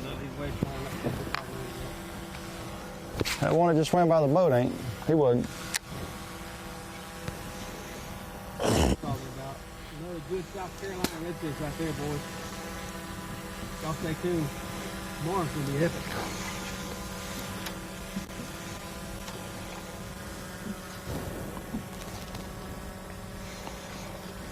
Another part of the rule, you can only cull your own fish. Oh, I wasn't As aware I of that. understand Yes, it. Yeah, yes. Yeah. That's why, yeah, they have to mark there too, not only to claim it, but also when they go to cull it. The rubber band for, who was the team with the rubber band? It was I think Adams and O'Connell. and Yeah. O'Connell. Yeah, They yeah, both had yeah. one at the time. They marked one of them, yeah. Poling boat. Is it? It's been a while since we checked in with Scott Canterbury. Oh, no. I know that. Krista Miller. Oh, there he is, there he is. Come on, come on, come on. Yeah. You got one? Ah, get out of the grass, get out of the grass, get out of the grass. I knew your Better cork be a was good gone. one. Better be a good one. Oh, come on, baby. Just take Come your time. on, baby, That's yeah. a keeper. Come on, baby. Take your time. Come your on, cork baby. was gone, and you was. I knew it was. I thought it was hung. That's a keeper. See, I told you, put it in the rod holder. That's a keeper. Come on, baby. Easy to. Come on, baby. That's a good Don't keeper. you turn. Easy, All right, easy. ready? No. Easy. Come on, come on. Yes! That's a keeper for sure. Ah. Boom! That's a keeper for sure. Wow. He swallowed it. Oh, boy. All right, we're going to just have to cut it. Here, hold it. Here. Give me that. Where's the scissors? It should be right up there. You got it? Okay. Give me that Fish Life fish care product. He's a keeper. I ain't even got a magic. Got this. Put that in the live well. All right, that'll help you. Oh, yeah. Okay, let me get... Watch this right here. Talking about keeping them alive. This right here stops the bleeding instantly. Really? 100%. He just quit bleeding probably. Watch. There's no more blood. Is that not crazy? That's a keeper. I mean, I ain't got to measure him. Where's that measuring board? We got it on the camera right here. Don't let him flip out whenever you... 21 inches. All right. Perfect. That's the perfect Sweet. one. Sweet, sweet, sweet. That's the perfect one. Nice. You want to pose up here for a second? You got to. We just got to keep fishing. Make That's sure what I'm saying. We can't get in a hurry and he's all leave. right, right? Yeah, he's kicking. I hear him kicking. Oh, he's good. That stuff there saves them. I mean, it's crazy how good it is. For everybody, Fish Life Fish Care Products, man, they make great live well treatment and everything, but their first aid stops the bleeding instantly, and it's got medicine in it to help the fish, the wounds or anything like that heal up quickly. So get you some of that for your fish. Take care of our resources. Yep.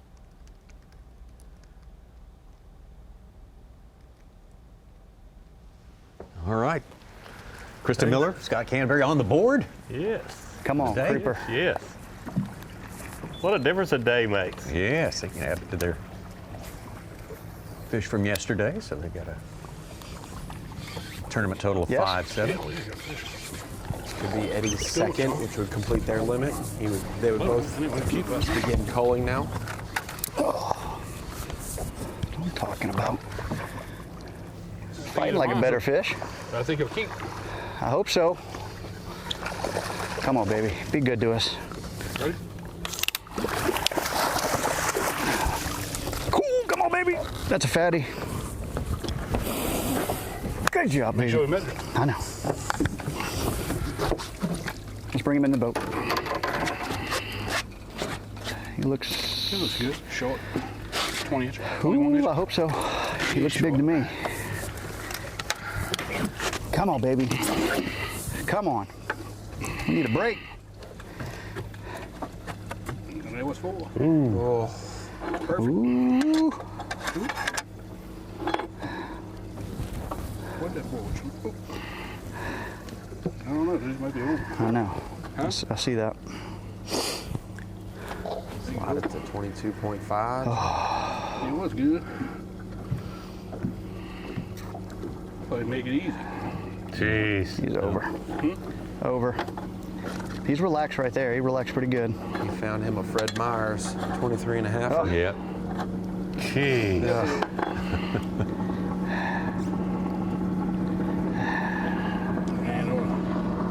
Ain't no way he gonna make it. Have we seen, no kidding, a dozen that same length? Oh, that man. exact same length? Man. That's heartbreaking there. Yeah. Thought for sure he'd make it. Sorry. Maybe. They might be going back. Good stick. The fun's over. I'm glad you are. Because I didn't like being up there. I'd rather be in timeout. Tournament leader. My mama liked me to say that too. I'm going to cool this water just to here.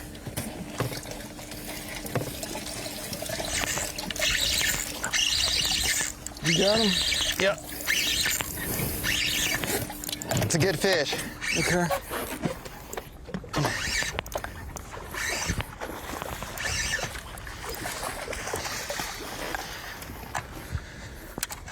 I don't know if he'll upgrade us, but we're gonna see. So, green tie's got to stay in there. Okay. Okay. That makes it a little easier.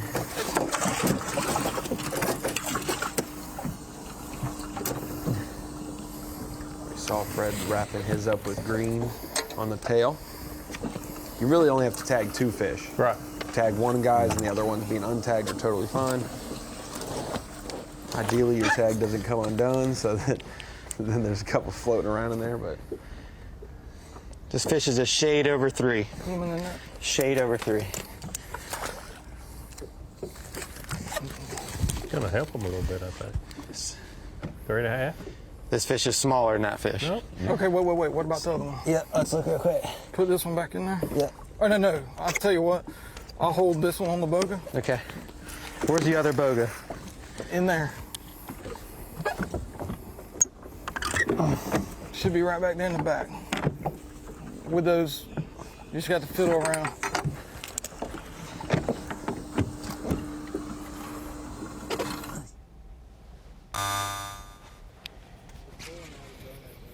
Here's the land. They'll find themselves in second place right now, trailing by a pound.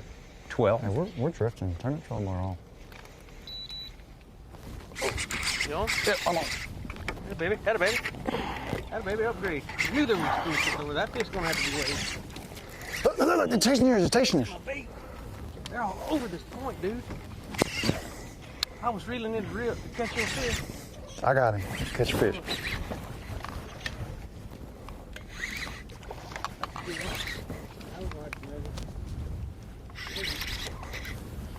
There's fish behind us too.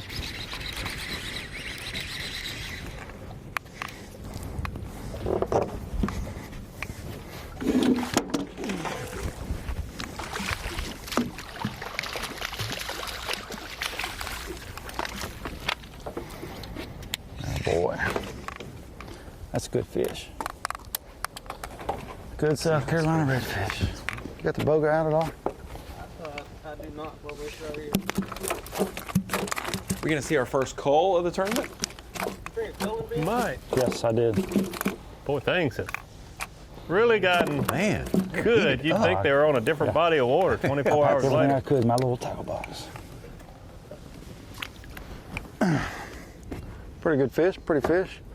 Man, I turned right away from one that was following him too. I think we got a little school. Look, hang on before. You can't put that one in the live well. So Yeah, I got you. I'll have to start waiting. He's 21 and a half. I'm gonna have to. Hang on, you just put him in the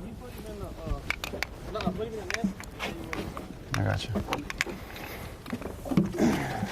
I know one of those fish, and there's probably 20 and a half.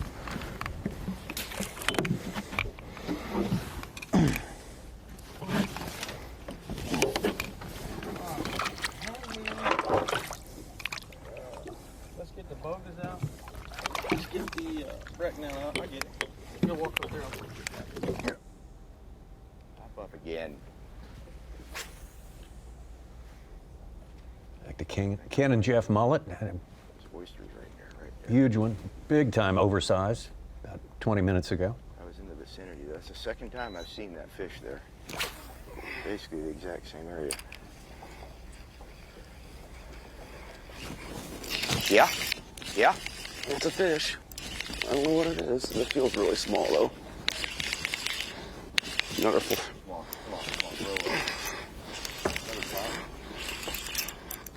no, it's a keeper, I think it's, yeah, it is. Yeah. I think he actually caught a keeper fish. He's a small keeper, but well, that's what we were catching in here. That's why we're here. That is the hardest keeper fish I've ever caught in my life. We think he's a keeper. Yes, he's a keeper. I heard that. The other ones were 22. Is that what he was going to say? I heard him say it. No, 23. Here, stand up. That's what you said yesterday.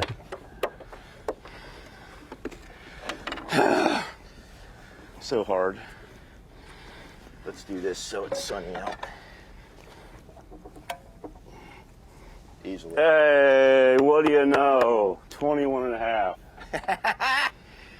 Yes. All right. What?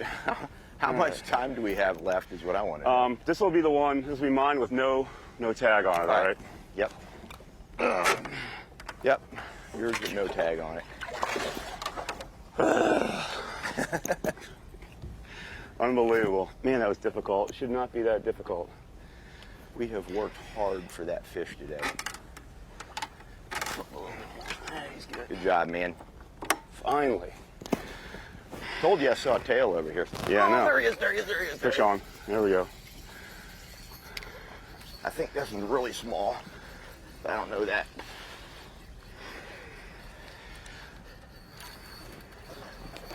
He might keep, dude. Really? Might. He might. Yeah, he'll keep. Small, but he'll keep. He's not 16 inches. Watch that rod behind you there. Just like that. Here, you take him off. Let me grab your tag. Yeah. Just like that. Never give up. Leave the fella out of his mouth. Oh, yeah. 21. 21 and a half. All right. Like 3 pounds. Oh, you got fish in front of the boat going crazy. Is that going to work? Marking. Oh, jeez. Here, eat fish. I got him. Oh, Lordy. What happened? Huh? What's going on in front of us? There's fish.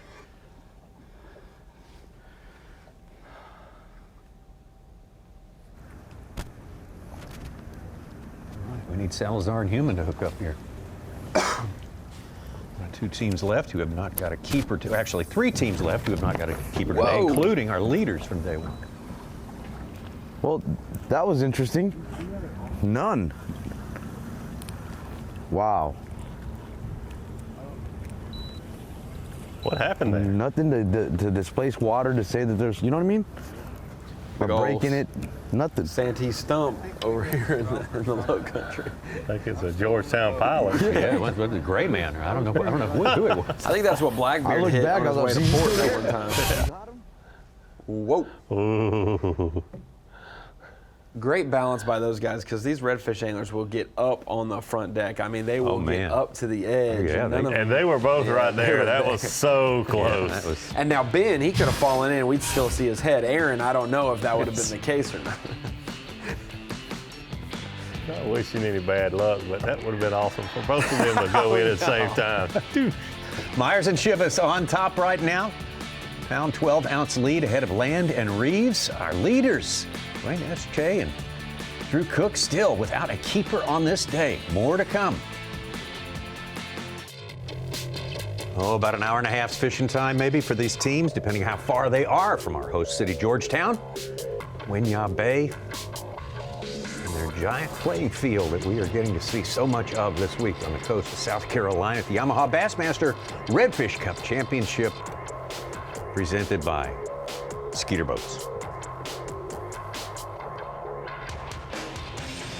Got our overhead view of defending champions O'Connell and Adams from Metairie and Mandeville, Louisiana. Down there having gotten their, well, still looking for their fourth fish. Hey, right there. That's a big push right Eddie's there. got to catch it. Eddie Adams has got to catch it. He's got Sean breathing down his neck. Yeah.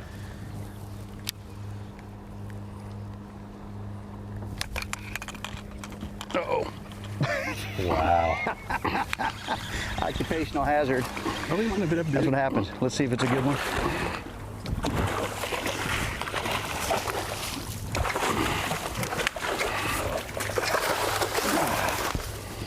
Yeah. Look at them all pushing. Ooh, I got him. I'm going to say over. Come on. Yes, I'll go over on that one also. A little bit more than we like right there. Oh, that's another 27 inch. Yeah. Yeah, I just came back. Go. Oh, big pretty fish. Just a little too big. We're not fishing Louisiana tournaments. We are in South Carolina, just to remind everybody. But they are here. 3 spots on that one. Oh. Right there. Oh. Come on, partner, keep going. Yeah, right there, one right there, right there. Call him. God dang, look at him. You saw him swerve on that beat? Yep. Right there. They're all over us. And that's how we saw them the other day. Everywhere out there moving around. Look at him pushing. Look at him left. moving Watch around, him up Penny. there. Great. Straight ahead, pushing a wake. Great shot. Push him way out like we will. We just didn't catch any of those. We didn't catch any of those. Yeah, you had one smoky bait though, remember? Yeah. I I see saw him. Yeah. Look at that. It was a lot cleaner. That's what I'm saying. I'm thinking about getting around that backside, getting that ditch and just looking. I think that water will be a little bit cleaner. Holy cow, I never even knows. What's that? Never knows. We get off of here. It's shallow. That's all right. Yeah, probably need to get going.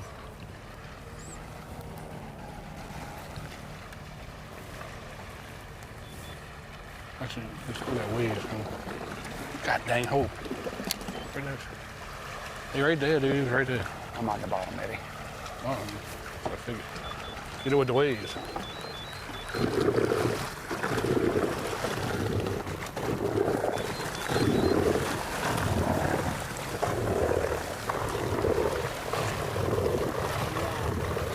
Almost stuck again. Yeah. Oh, there goes one. Big push. Look at this Trying to get fish off this moving. flat real quick. Eddie's got one more fish. So We many just had fish a right there. Heartbreaker of a 1/4 inch over one. Yeah, well, got a quarter, yeah, overachieving today. A couple of overs a Need some day. weight up here. Trying to get the bottom. Just gonna get off of here so we don't have to stress about trying to be beached again. There it goes. Yeah, so I'm playing guide for Eddie. He's not used to that. But we just need one more bite, man. We just had a real good one. It was probably over 5 pounder, but it was about a 1/4 inch over. So got a little bit of time. We're not gonna stress. We're gonna try and get a few more spots, give us our highest chances to get one more slot fish, and then we'll be taking a boat right back. The school of Yeah, fish. they're pushing all over the Look at bank 'em right here. there. You can see them. I mean, they're waking. Something right there. It's just we're fighting the boat wakes, and the fish are kind of have pulled out off of that grass. You can see everything's exposed. They're out here 100%. You just got to get the bait in front of them, and they're eating. So I'm gonna keep working this edge. That's what's fish right there, dude. I know. Come on, let's get him.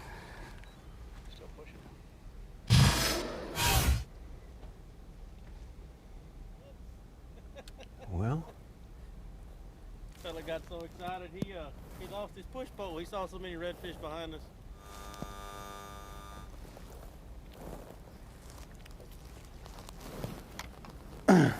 So what we got going right now is we trolled up to this point, started seeing quite a few fish, and Travis caught one, I caught one. So we just stayed power pole down, and these fish, for whatever reason, they want to be on this point, and they keep swimming up to the front of the boat. The water's gotten a little dirty in the last 10 minutes or so, but as they come up, we gently pitch right in front of them, let it sit on the bottom, they'll swim up to it, and they'll just suck it in and eat it. That's how I like to catch redfish, Jeremy, right off the trolling motor. That's it. Yeah, hey. I mean, who says you can't sight cast from the deck of a boat, right? So, it's been a pretty interesting morning.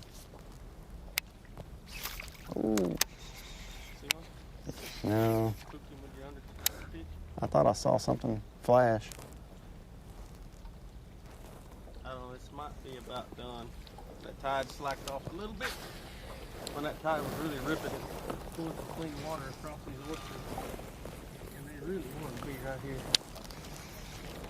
But We've caught 4 or 5 fish in this one little spot.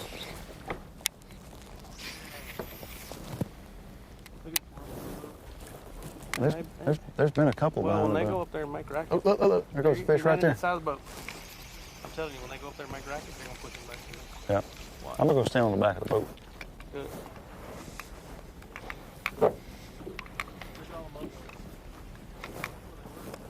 They went all right past us.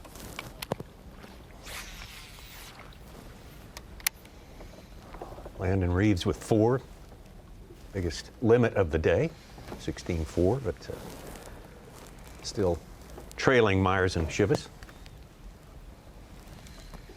It's the one thing, yeah, you can make a big jump this week with a 4-fish limit. We have only seen, just one So what we yesterday think happened and is a handful today. the fish that we were seeing in front of the boat come just in kind with of 1 piled or up behind 0 us. on one of those days. We You're hadn't really checked. We had this little boxed polling out boat come from behind us. We started seeing capabilities. some mud bowls, fish moving around, and we had one running to the side of the boat just now. So there's literally 20 or 30 fish around us.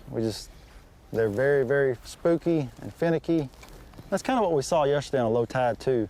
For whatever reason, once the tide bottoms out, at the very bottom of the tide, they don't want to eat, and what we learned about before we came here was that the fish usually eat best 2 hours before a low tide and 2 hours after a low tide. So, it would make sense when the tide stops, the fishing gets, a little lull in it, and then as it starts to come back in, you'll get a little bit more action. But when it gets too high, it really spaces the fish out, so it probably gets tougher to catch them.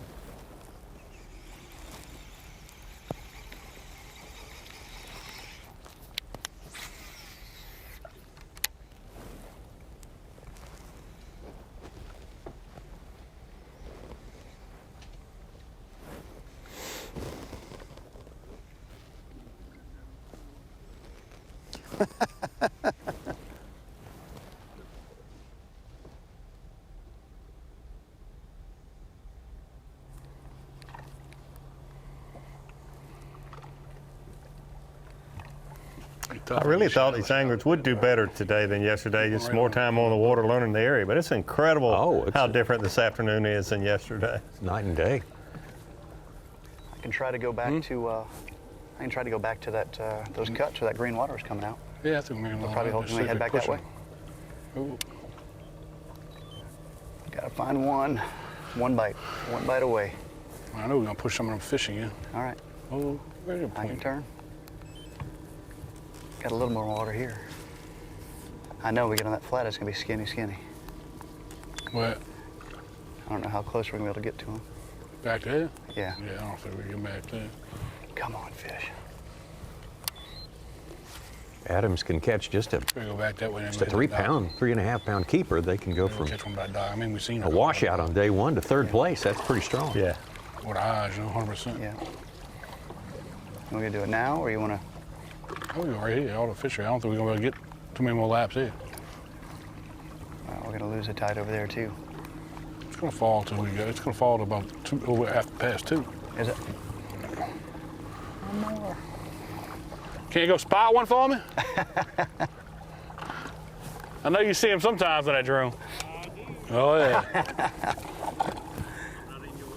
Nah, no, you're good, brother. There's some big ones right here.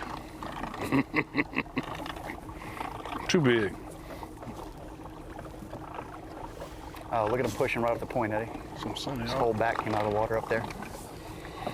See him? Yeah. These are big fish. Recognize that voice, Wes Miller. Wes Miller. I know. Running the Skeeter Boats bird's eye view. Yeah. Butterfly and a spinnerbait out the back of the boat as well, probably. Yeah.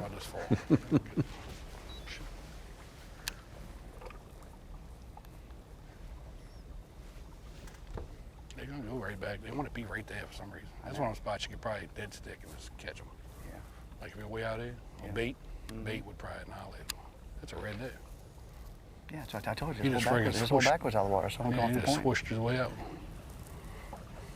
Come on.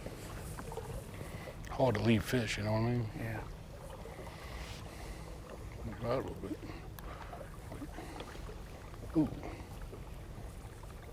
Oh, they gotta come. But I think that's one coming right at you here. Just snaking along. You see right there? Hit that. all right there, yeah, right here. Oh, wrong side. Looking Right on the there? other side.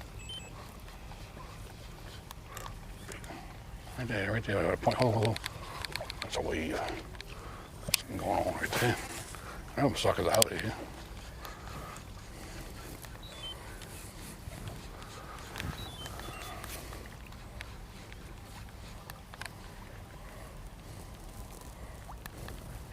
Come on. You want to eat. They pushed all down here again. We got a few calm minutes too, maybe. Yeah. And the boat launch coming up.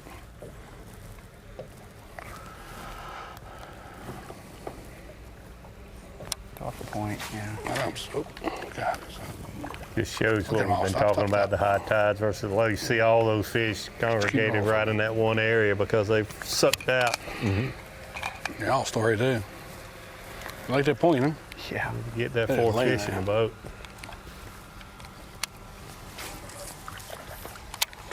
There's a good one. He didn't look too big. Stop right here for a second. I'm not doing anything. Move. I'm trying to make noise. I didn't want to put the poles down there.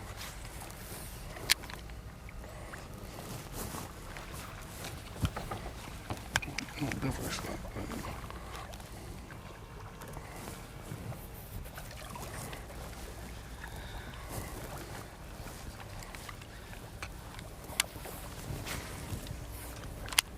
Come on, one more.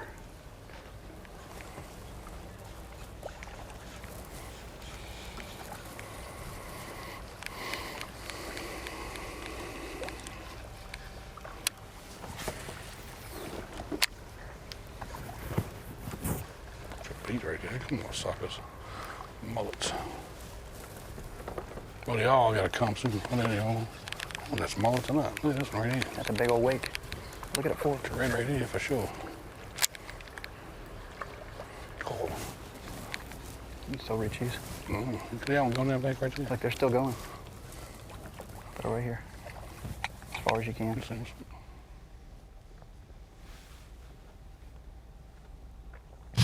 2 limits today, 2 4-fish limits today, 2 3-fish. Just one away from a limit there, and a couple of 2-fish teams out there right now. A big change from yesterday. Yeah, no doubt about it. And these anglers have showed how good they are when they've gotten so much better just from yesterday. 3 days of practice and then the second day of the tournament. I'm already looking forward to tomorrow. Oh, absolutely. Looking forward to weigh-in time, too. That's coming up at 3:15 Eastern Time. And Dave Mercer will be the master of ceremonies for that. Dave Mercer, great to have you with us here. What's your take? I think these guys are figuring it out. Definitely a much better day, guys. It is incredible. And yesterday they were catching a lot of fish, but today they're catching numbers of fish and numbers that are in the right set of numbers, and that is in the slot. So I'm excited about today's weigh-in. I mean, really, let's be honest. Yesterday, it was a tough day on the anglers. It was a tough day on me. I let you guys down. It's all better today. The sun is shining. It is Saturday here in beautiful Georgetown, South Carolina. And where am I right now? I'm in Merle's Inlet, and I happen to be hanging out somewhere that I think you're going to be excited to see. Look behind me, this incredible tank. We're at the Claw House, and this tank, you know the TV show Tanked? Well, they actually built this restaurant around it. They came in, built this first, and the entire restaurant was built around it. But let's go for a little walk here, guys, into this great place, because I think I got it set up. While they continue to catch fish out there, some people said it was impossible. Some people said it wasn't the right season. Those people were wrong, because right here at the Claw House, we are going to eat some oysters, and I am joined by Ashlyn, right? Ashlyn. I said it right this time. I get nervous when we're live. But we're going to eat some oysters here today, and we'll let it all get set. Let our camera get plugged in, and I'll just be honest. I could be more professional in my job, but we're plugging in a microphone right now because we're trying to. Hey, we are here, Ashlyn. What are we about to do here? We're about to eat. We're going to try all of our oysters. We have 5 oysters to try. So what oysters will we be trying? We're going to be trying the Blue Points from New York, James River from Virginia, the Blackberry oysters from Virginia as well, and then the Louisiana oysters, and then we also have Wellfleets from Massachusetts. Awesome. So let's do this. How do we get some oysters here? We have Terrence, who is it kitchen manager? Is that what Terrence is? Yes. He's what is he doing right now? Is he shucking the oyster? The oysters.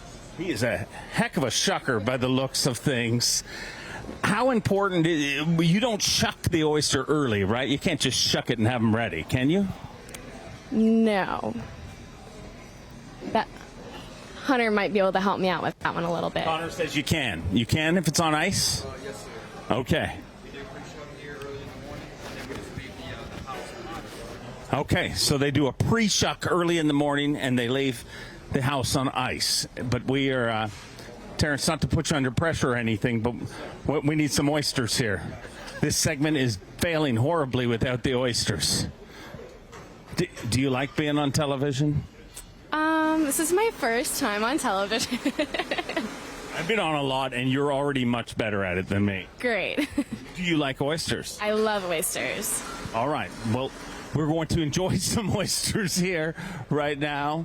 Eventually, we'll have some oysters. Dave, is that also the karaoke mic? mic? It's really happening. Yes, I believe there has been some karaoke sung on this mic. And speaking of which is your go-to karaoke song? I don't know if I have a go-to. Probably something Carrie Underwood. Carrie Underwood? I'd like to hear that. We might, and if Terrence doesn't speed up with these oysters, we might actually get you to sing here live. Oh, here we go. Okay, so look what we got here. We got a beautiful plate of oysters. I am a man of my word. Now, how do you properly prepare an oyster? In my opinion, you need a little bit of horseradish, a little bit of cocktail sauce, and then I like to put a little bit of hot sauce on mine. Lemon a little bit, too. I don't like too spicy. I mean, I was born in Ireland. I live in Canada. Mayonnaise is spicy to my people. Tiny bit of horseradish. Okay. I feel like it makes it. Okay. So which one should I start with here? These are the Blue Points, right? I would try the Blue Points. Okay. These are my favorite, personally. They're going to be the meatier, larger oyster that we have, the most meatiest. I think they're the best. I recommend them to all of my tables. Why don't you go right ahead and hold that microphone, because Thank I'm going to go to work here. All right. And sometimes I like to do it with a cracker. It's up to you, but with a cracker. Sometimes. So I mean. What do I do here? I just shoot it. You just shoot it. Okay. I'll do that. I mean, I'm not scared. It's television. Like okay, so I got to put some. Wait, guys. A little bit of horseradish. How much is a little bit? Yeah, it's strong, so. I don't like spicy. Yeah, remember that. That's good. Okay. Here we go. And we're just shooting, right? Yeah. Cheers.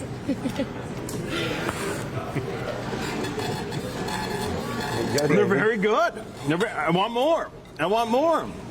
I think a little more of the horseradish, maybe. Is that too much, you think, or? I don't think so. So is this the same type I'm eating here right now? That should be the Blue Points as well from New York.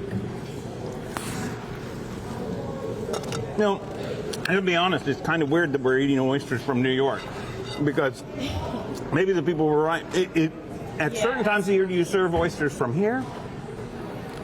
Typically, we have them from North Carolina. Usually, when they're around here, they change up. But we've had the Carolina Dreams before. Okay. So I'm going to eat all of these, I guess. Would you like one or no? I'm okay. Well, that's fine. Look how daring I'm getting with the horseradish. Is that too much, you think? Oh boy, there's more coming, guys. There's steamed. You guys wanted oysters? We are making it rain oysters. Well, the steamed oysters. So what's steamed oysters? Oh, very good. A little too much horseradish on that one, I gotta be honest. It can be a little too much sometimes. Very good. So, should we try the steamed ones? And what's the difference? How do I eat these?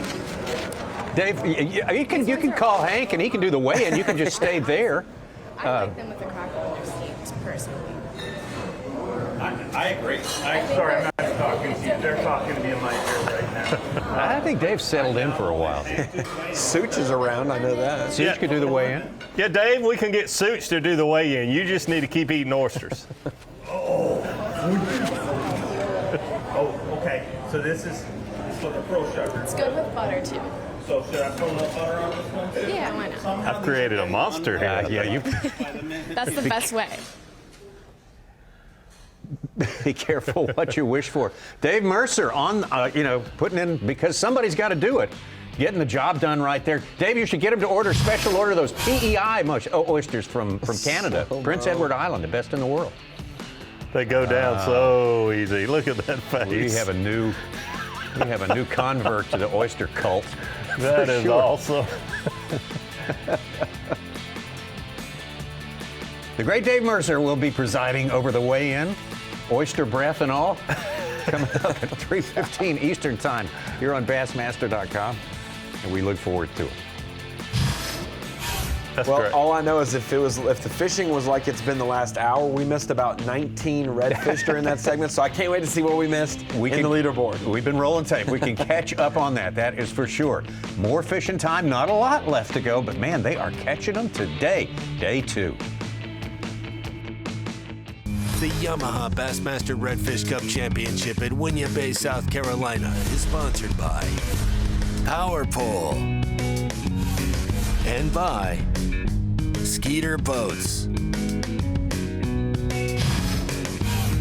Fish early, because I'm not going to stand up here and drive for you all day when I'm waiting on you to catch one, I promise. No. Double up, baby. Let's go. Get in the boat. Get your little red behind. This is a 5-pounder. This is a 5-pounder right here, baby. No, but it does. It adds a different dynamic. It's going to add some TV twist to it. I think it'll be some good watching to see who's going to be able to put them on the deck the fastest so the other one can drive. Get the boat, get the boat, get the boat. Yes, sir. Yes, sir. That might be a Diggum 6-pounder. Let's go. Get in the boat, baby. Put the poles down. Put the poles down. Put the poles down. Your turn. Let's go. South Carolina redfish, baby. He's beautiful. Let's see what he measures. 22 on the dot, or just a little shy. I think the biggest thing that's going to have to go right is we're going to have to catch 4 fish a day, and I think that's going to be the biggest challenge. And I believe Sunday will be the most difficult day to put those fish on the deck. Let's put them in the well. That's 4. We'll make it real interesting today. So, get him in there like that. Travis Land and Jeremy Reeves making a case that they might be standing on top at the end of everything after tomorrow. 4 fish a day. Well, they missed out on that yesterday, but so did pretty much everyone else. There's the sworn enemy of your redfish right there, the bottlenose dolphin. They will do to those redfish what Dave Mercer was doing to those oysters. Yes, so exactly. You don't want them around. Good job, Dave Myers and Shivas team on top right now, 21. First team over 20 pounds, unofficially. Cody Shivas and Fred Myers from Panama City, Florida area. Still got some fishing time. We're looking at third place. That's really amazing. We talked about how things could flip-flop a little today, but not thinking quite that much with the. And the deal is then it's a numbers game. Yes, they could still get right back in the game with a fish or 2 today, but if they only have 4 and then they 0, their maximum is 8 redfish, whereas Myers and Shivas had 4 today and 2 yesterday. Their max is 10 redfish. This was just moments ago with Scott Canterbury, Krista Miller. Service is a little bad here, but maybe we can get the gist of it for you here. Quit spinning, I'll get him. I got him. He'll keep. He'll keep. Oh yeah, 20 inches, 20 and a half. You want to put him in the other live well or this one? No, that one. Give me a. Yours has got a jig head in its mouth, but I'm gonna put him on a thing. Where's those floats Right at? here, right there.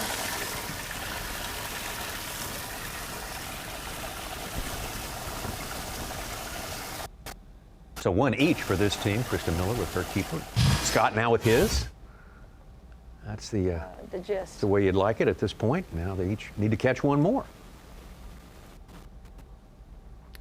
Seems like things really get happening right around the So at the end of the day, I'll ask takeoff them, there, close you know, to "Do you learn Georgetown. anything today?" Late in the day yesterday and again And I'm today. expecting them to say something, technical about fishing. Yeah. We learned why redfish have a spot on their tail. I don't know why they got a spot You on don't? their tail. No. Well, next time you look at one, have look no at idea. their whole body, look at their head, look at their tail.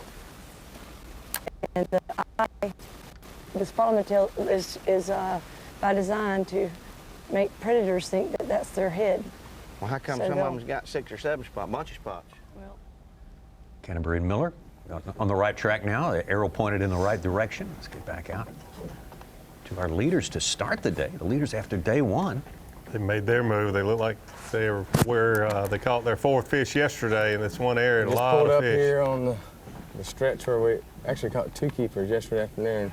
Is the 4th one right at the buzzer, and we're trying to make some magic happen here. We need to catch something because we have 0 right now. So we still got about a little less than an hour to fish. So I mean, yesterday in 10, 15 minutes, 20 minutes, we caught 2 keepers right here. So the water's a little bit further behind than what it was yesterday afternoon, right at the end of the day. But if we could just get us a couple of them that would measure and want to cooperate, it'd be highly appreciated right now. We saw fish today. I mean, they just wouldn't eat. I mean, it just.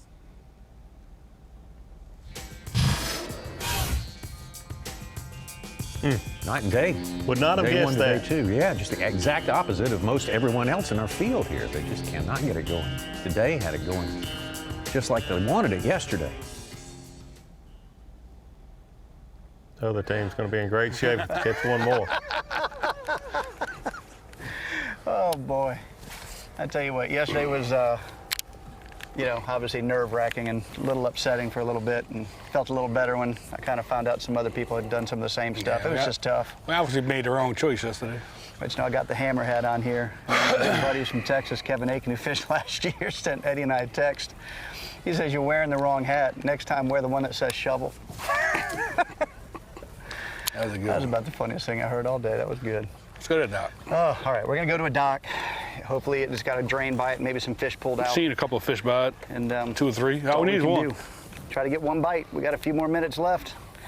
I know we got a good chance having maybe a big bag today if we get one more fish. All right. Little move there for Adams and O'Connell. Back over to Salazar and Human. One fish yesterday, but nothing yet today. Do bass guys say here, fishy, fishy? When it gets desperate times? Okay. How tough is it right now? It's tough.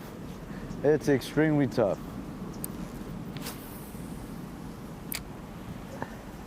So I'm gonna start saying, here, fishy, fishy, fishy. Here, fishy, fishy, fishy. Well, that doesn't seem to work in South Carolina, I guess.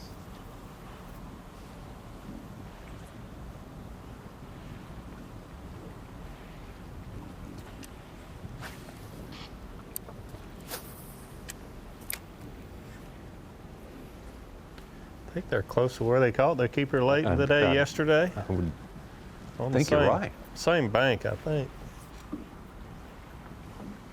About time to make magic happen again.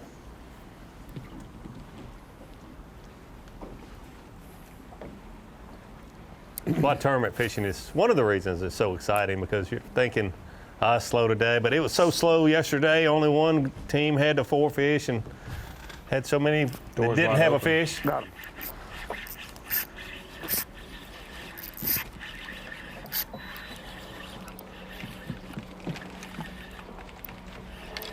Oh, he's perfect, Ben. I don't know about perfect, but he's good. He'll keep. He'll keep.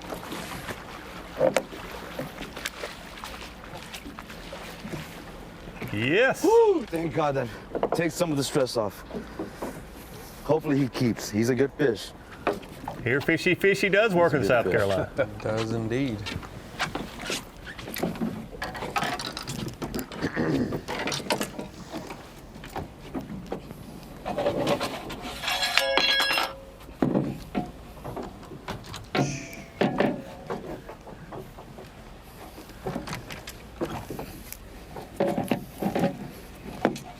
It's the best measuring board I think I've ever seen. It's also the loudest measuring board I've ever heard. It's like,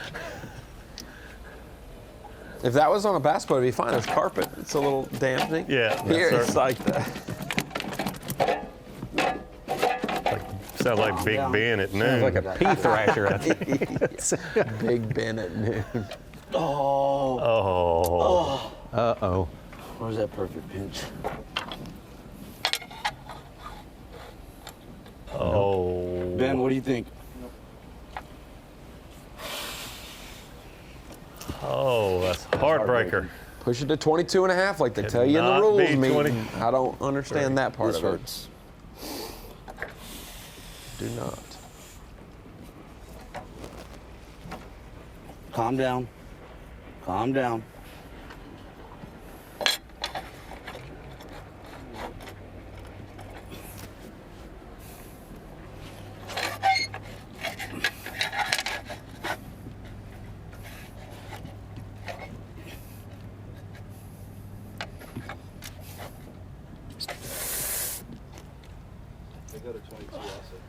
Oh, what a heartbreaker. Oh, yeah, that's right. There we go. Keep going. 22 and a half. It's right there. Bloody my hand. Trying to get him. Oh. Oh, man, this hurts. I hate throwing this fish back. Get the release. Beautiful fish. Yeah, very nice fishing. Really want those guys to get on the board. Don't want anyone going wanting it today. Have to get back out there again as fast as possible. And Salazar and Human, keep looking for that first one. We'll be looking for more fish when we get back.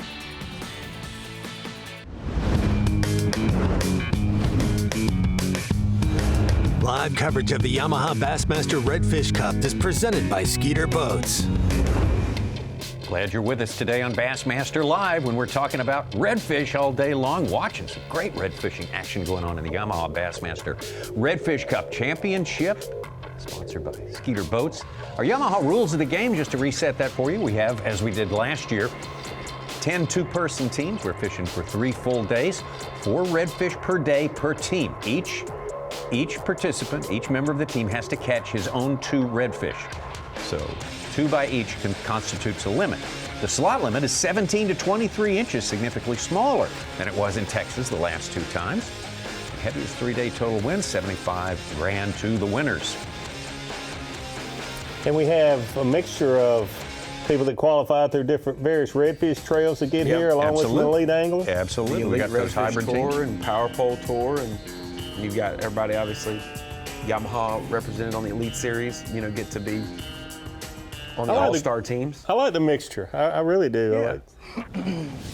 These elite anglers have a fair amount of experience around Winyah Bay, but all Yeah, so we got bass a little fishing. creek we started in this morning that has got a bunch of fish in it. I mean, the other day we went there on a low tide and we could see them everywhere. I did catch a keeper out of it, caught a couple overs. Right now, if both of our fish make it, 2 17-inchers would be huge. So with the time we got left, I think it'd be a wise move to just go somewhere we think really sure we'll get a couple bites and just hope they're the right size.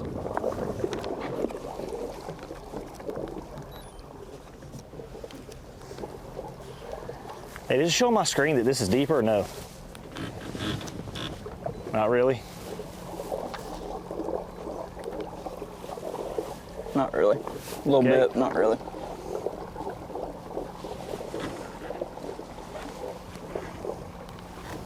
record former champion here in 2021, along with Chris Saldane. Justin Atkins, a fourth-year veteran Bassmaster Elite Series.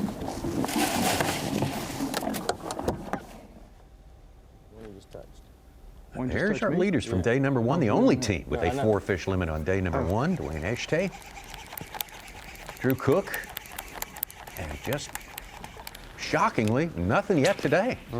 Looking at the shoreline, the water level's similar to when they caught those fish yesterday now, though. Getting lower.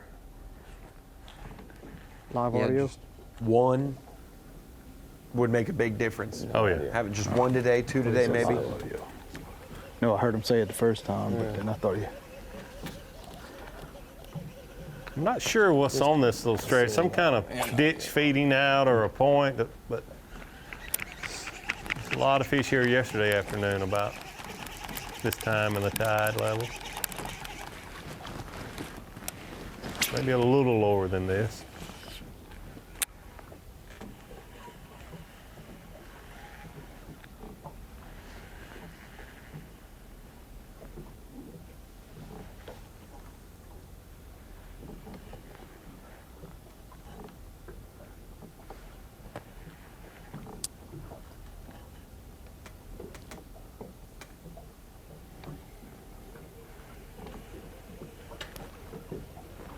caught 2 flounders today. Both of them we thought were good reds. Yep.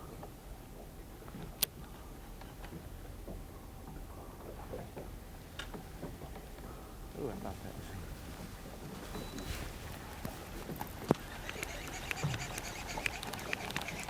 I'm gonna switch to something else. Switching? Yeah, I think so.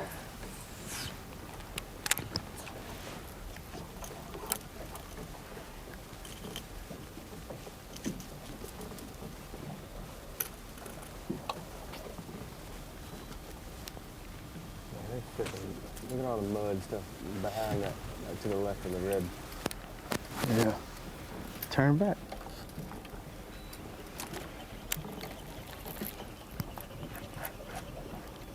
Oh, no.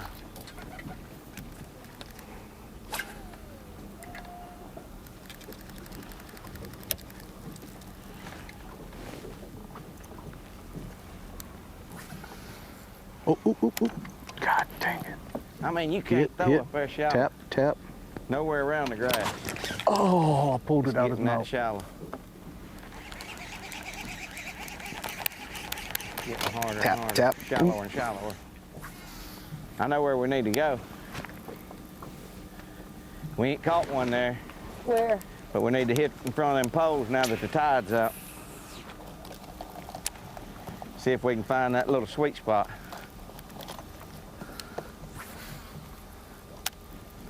I know there's some fish over there. All that water, all that grass is dry now. Well, that's the same spot where I saw that big one that came up and Yeah. chased my shrimp. And it got spooked. So, I'm game. I'm still hungry for that one I lost. The tide will be completely gone now. Or, you know, it won't be like it was a while ago. Yeah. Super fast. All right. Those fish gonna make a pass down here feeding at some point. Hopefully, it's while we're here. One more little tip right here.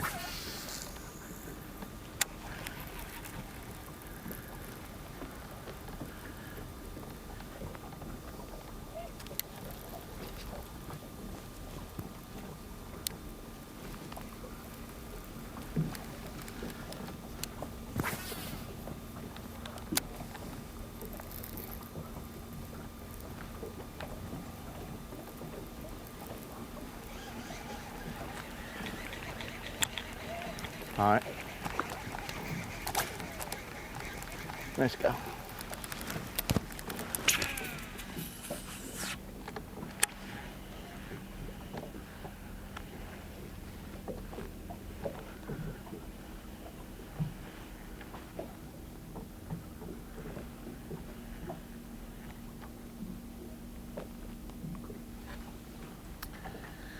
No fish so far today, but still sitting in third place unofficially. What you think?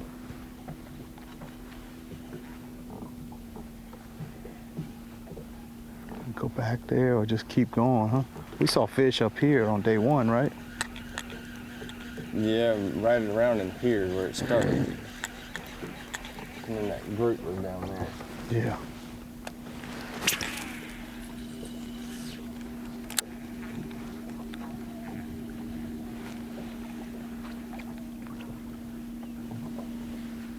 Turn around and go back? Yeah. Maybe we get out a little further. Yeah. Just try, just see.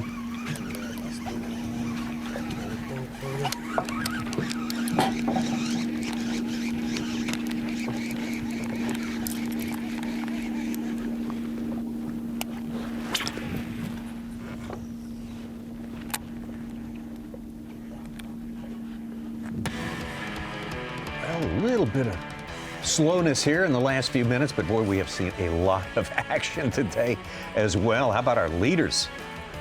Cody Shivas and Fred Myers, Panama City, Florida. Caught a ton of fish on day number one, but only wound up with 2. Today was a lot better.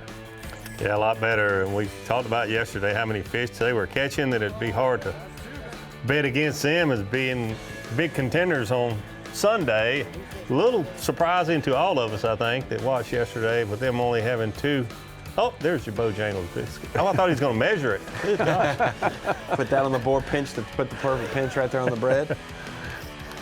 So Cody Shivas taking a seat for a long while for Fred to get his 2 fish, get his second fish in. That was his approach. He was going to be sort of hands off. Yep. For a while. And it worked out for him. He did get that second fish in. So it's that's what you want, is both anglers to catch their 2 fish. It certainly looks like it's what a few of these teams talked about before they started yesterday morning. The team that brings 4 fish each day, all 3 days to the scale, is going to be the team that wins. And it's certainly shaping up like that.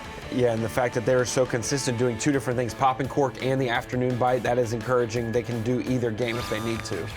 Travis Land and Jeremy Reeves had only 3 pounds on day number 1, but they made up for it and then some today. That's the highlight of today, no doubt about it. Them flipping in 2 solid, not just slot fish, but they were both good, solid fish. Right up there, the 22-inch fish.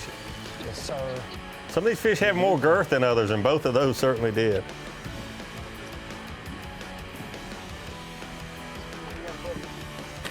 All of their fish, I think, today coming on swim baits. I believe you're right. They handled some adversity this morning. They were, just for complete transparency, trying to get into that pond where Cook and Eshte made work yesterday. They all had kind of a back and forth about it, went their separate ways, and they caught them elsewhere, which was a big key. Now for these guys, they would have brought 2 in yesterday. O'Connell and Adams are defending champs. Got stuck on a sandbar, missed the way in. Today they're making up for it though, Tommy. Absolutely. Teams with 3 fish now, just 1 away from a limit. He's going to be right on it, huh? Here, let me get a rubber. Can't help but think about, had they not got stuck on that bar yesterday, they would have a commanding lead.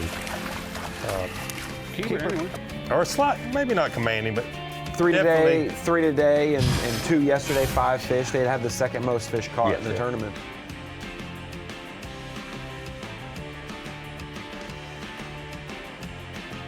It is amazing how close you can be and how the success rate can change based on tactics. Moreno and Viator right there. You even see Rickard and Atkins in general vicinities around where Myers and Shivas are, and they have absolutely dominated that region of this body of water. Man, now we got 4.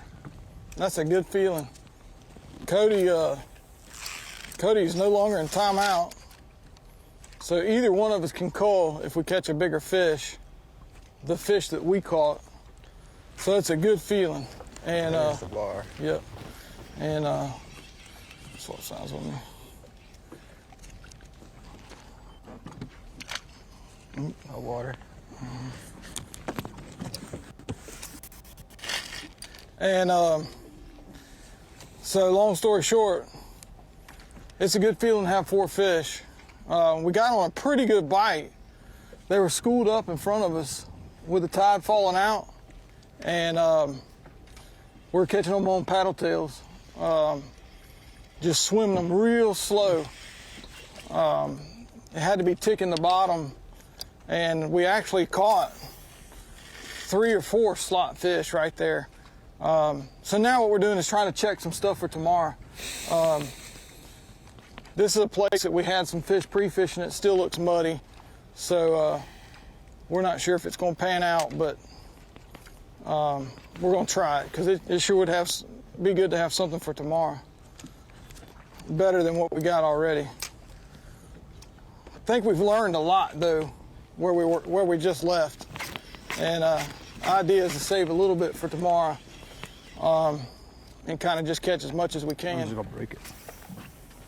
I'm snagged on an oyster bar right here. And yesterday when one of us would get snagged on the oyster bar in this stretch, we'd leave it there, and the other guy would kind of use it as an indicator where he could throw. And we caught probably half a dozen fish off a couple bars in here doing that, but they just were all small. We did get on a little bite there. We had to leave. The tide was getting low. There, I'm off there, but we upgraded one of my fish, and then Fred was a very small upgrade, but Fred got his too, and you know, that was a good deal. It looked like it was probably a group of 10 to 15 fish, and the water was low. I mean, it was like, when we were coming out there, it was stressful. We could have easily got stuck, and we may have bailed a little early on that, you know, but this is a 3-day tournament, so we're going to come and look at some more stuff in case something happens tomorrow in one of those areas. But we could use a couple upgrades. You know, our fish today aren't as big as the other 2 we had yesterday, but we got 4, and I think that's going to be helpful. I mean, we got an 8-pound lead to make up, so a 4.5, 5-pounder right now would be huge for us. I mean, and really a couple of them, but we're thankful for what we got. It was hard to get those. But we're doing the same thing we've been doing, just working these banks.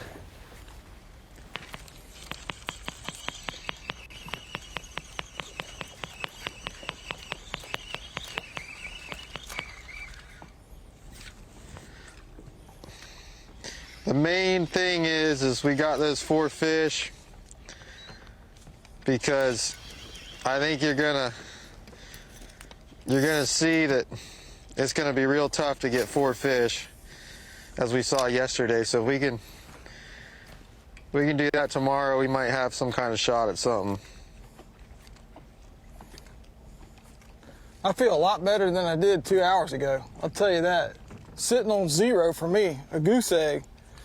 But like we said, I mean, we said it a dozen times today, it happened really fast. Yeah. I mean, we caught those fish probably within 5 or 10 minutes. We had probably 3 or 4 other bites that we just didn't connect on, and had a fish break us off in the oysters. But all those fish in that school were slot fish, except for we caught 1 short fish there. So it was nice to get on, you know, a good grade of fish. I mean, and what's crazy is we fished through there yesterday, same thing, and did not catch 1 slot fish out of 20 fish. And that's just wild to me. That just tells you that a new group of fish kind of pulled up there when it got right, and we might have left a little early yesterday. We might have left a little too early, but we were coming to other stuff. But I think it taught us a lot for tomorrow. It may not be the right fish, but I think it's 4 fish that we can probably have tomorrow. At least I'd like to have that confidence. Catching 4 fish gives you a lot of confidence, and that's a crazy deal, but it's not that the fishing is great. It's just a narrow slot. I mean, they have got some fish here in South Carolina, but it's just a narrow slot, and I'm telling you, like Cody said earlier, we caught some nice Florida fish. I mean, we'd have been at the cheeseburger house at about 10 o'clock this morning, because we'd had over 15 pounds with 2 fish. And 15 will pretty well always take a 1-day tournament in Florida. with 2 fish. Yeah, with 2 fish. But this is a 4 fish thing, so a little different, but Yeah, if anyone watching this yesterday saw, you know, the weights, they might go, oh, the fishing's not that good in South Carolina. It's a total opposite. There's a lot of fish here.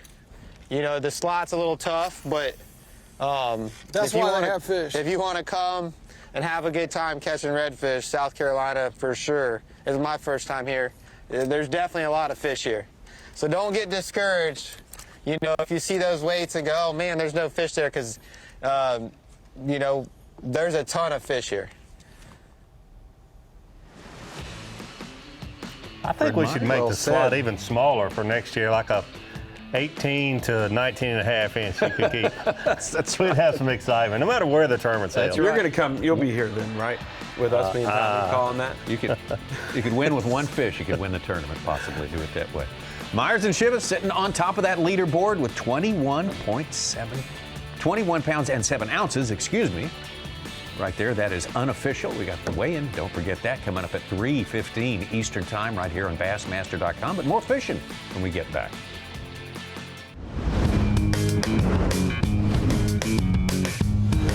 Live coverage of the Yamaha Bassmaster Redfish Cup is presented by Skeeter Boats. 1 hour total time left to go here on day number 2. Boy, it's gone by very, very fast. Always goes faster when they are catching them. Catching fish. Catching them today. Catching fish and eating oysters. And I mean, eating time oysters flies. also burns up the time as well. So we've had a big time today. And maybe we got a few more catches in the offing today. We saw a few critical catches yesterday in the final hour. Of course, these guys are going to be making their way back. Some of them have a pretty good hike to get back to Georgetown and the check-in. Yeah, looking at Bass Track, if we have a couple of those last 45-minute catches, things are going to get very interesting for a couple of these teams. What'd you call it? Bass Track. It's a spotted tail sea bass red drum thing. Bass wannabe track. I was going to say. Red drum track. Do we have to change it this week? Yeah. Hey, all I know is when I click on Bass Track on the website, it goes to this. So. Yeah. Red It's a drum generic track. name. It doesn't have anything to do with the subject matter. Spot tail bass. Yeah. Yeah. The drum roll, we'll call it that. Yeah. This is a good-looking spot Canterbury's on right now. He was describing a place, man, we got to go back and try. You can really tell the way that water is pushing around that oyster bar. It's a perfect place for one to set up. Said there's a little sweet spot there, and just going to see if he could find it.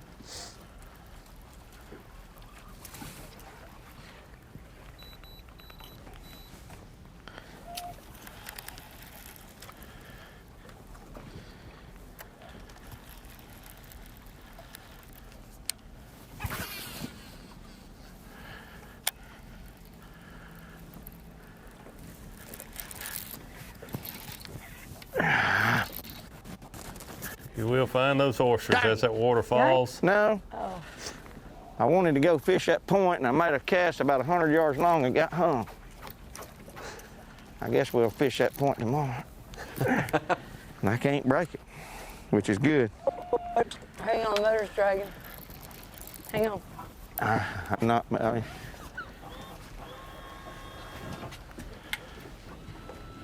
gosh.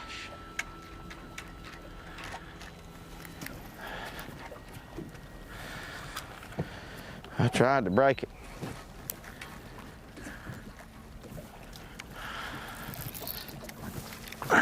Dang.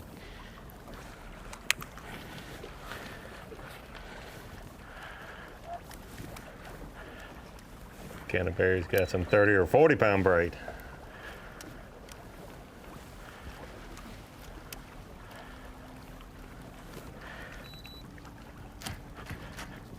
Evident all day long. This is an absolutely perfect fall day.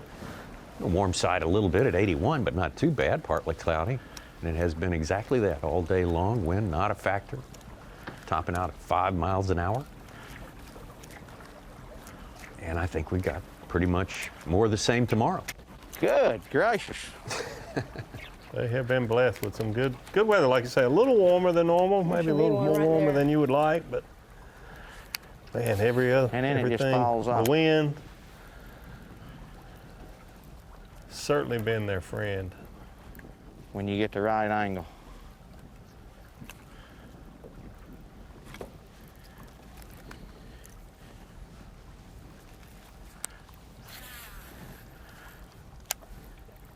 You want to run to the city? Yeah. Or fish them points down through there? It don't even matter to me. Oh my gosh. The city's good. Is that what you said? Yeah. Yeah, okay. City. We caught two. Of course, I don't want to get stuck, but at this point right here, I mean, maybe we can go idle, maybe get over the run, and I don't know. Just different, I don't know.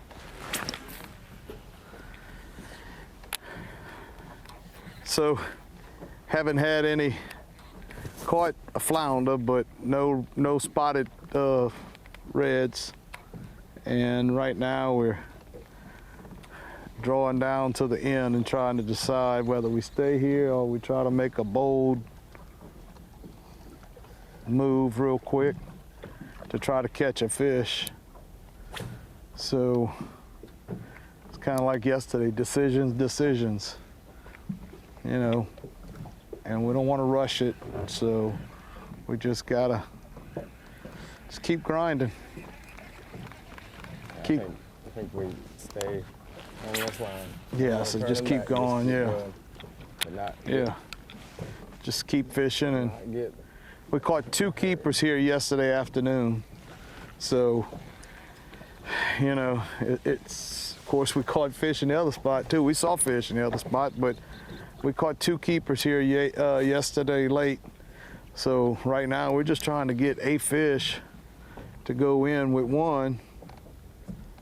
Just to, I think one would keep us right there in the mix of where we need to be. So, you know, I had a lady in Panama City Beach. I was fishing the tournament. See these gold butterflies? Mm-hmm. I was fishing her dock, and she told me, she says, "Oh, sir, you're not gonna catch nothing until the gold butterflies come out." Here we are. You better get after it, gold butterflies. Serious. She was like, I said, "No joke." She's like, "Yes, sir." I was like, "Oh," I said, "I never heard of that." So I thought it was very interesting. Yeah. She specifically said the gold butterflies, not the butterfly, the gold butterflies. The yellow ones ain't gonna work. Nope, the yellow ones won't work. It's got to be the gold ones. I don't remember if I caught a fish there or not. Evidently I didn't, because I think I'd remember, right? Yeah. But the gold butterfly. It'd be a lot better story. Yeah, well, I mean, the gold butterfly story would be a lot better if I'd have caught a fish.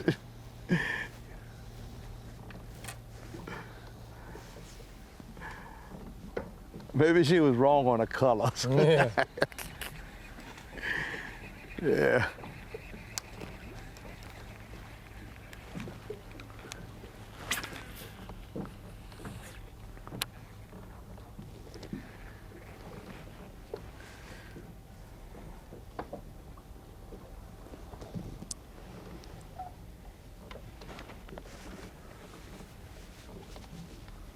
That's why you fish tournaments. It's why you enjoy watching tournaments. How difference a day, what a difference a day makes. I would have never thought yesterday at this time that these two would be just begging for a keeper. The only on ones day who 2. made it look anywhere near easy yesterday. Yes. I mean, that's, you know, that's just one of those things. When it goes to plan on day 1, you assume it's going to go to plan on day 2 as well. But if it doesn't, then what's your plan on day 3? And that's kind of what the predicament they're in.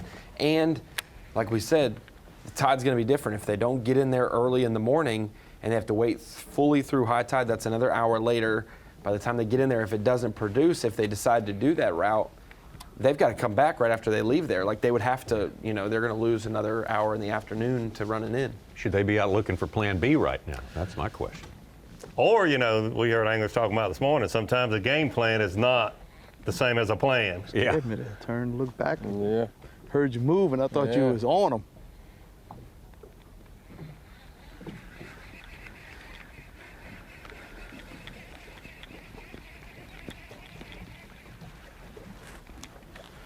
Dwayne's got to put them on some they can see, because if Drew can see This is him, the you know he'll cast flip Drew's his gonna catch a fighting fish. frog out there and Yeah.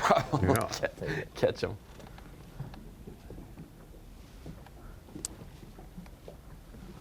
It's my ESP.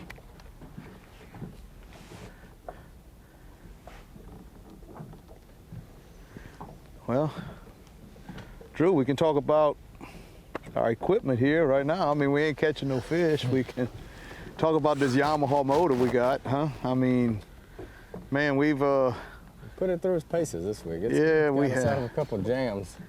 Yeah, we're running the 300 Yamaha right now, and I mean this thing right now. I mean we've been in some shallow water. We've been in some spots we shouldn't be in.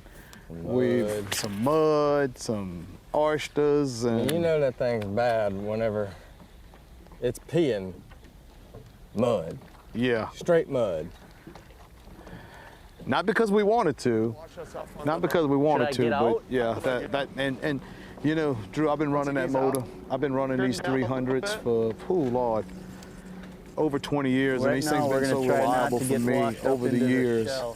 You know, all the tournaments. Yep, because we got this big wave coming. Yep, the bow into it, perfect. Oh, it's hitting the bottom. Is this bottom? Shit. We are in trouble right now. Let me hold it up. Little chaos, little chaos. Tide's dropping. Trying to fish some of these main channel dump outs. A lot, you know, it seems like them fish will work out to the mouths. Kind of a Hail Mary. It looks good, but I just we can't get in there. We can't risk. Yeah, we can't get in there with. Let's save our time and hit another spot. Okay. We got 3 fish in the box. We need 1 more. But we also don't want to do something dumb and not get back with the 3 we got, because we got 2 big old fat chublins in there. Yeah. Tubbies. Yeah, we can't fish more, so. They're still live. Well. You explain to them why I'm fishing. Yep. You can. Yeah, we're gonna have to we ran out of water here. We don't want to get caught because I mean, you can see the tide dropping very quickly. It's bailing out of this big time. We gotta drop the hammer. We got just a couple minutes left for me to get my limit. I got 1 more I need to get. Make it happen. I would like to make it happen because I want to see us do good. Ben Powers and Pat Schlapper. Ben Powers, the guide, local guide, Charleston area. Pat Schlapper, fish catching machine by any estimation. Certainly is. They had Another one. a lot going on here about mid-morning, I would say. Yes. They got in an area that they said maybe they left a little too early yesterday, and boy, it started happening, and Pat caught his 2 fish, and Ben got up front. Got one immediately. That's on. He's on. Not the biggest slot fish, but man, everyone is gold as long as they're between 17 and 23 inches. Kind of rough go, but yesterday Pat was catching some good ones yesterday, and they just couldn't fit the slot.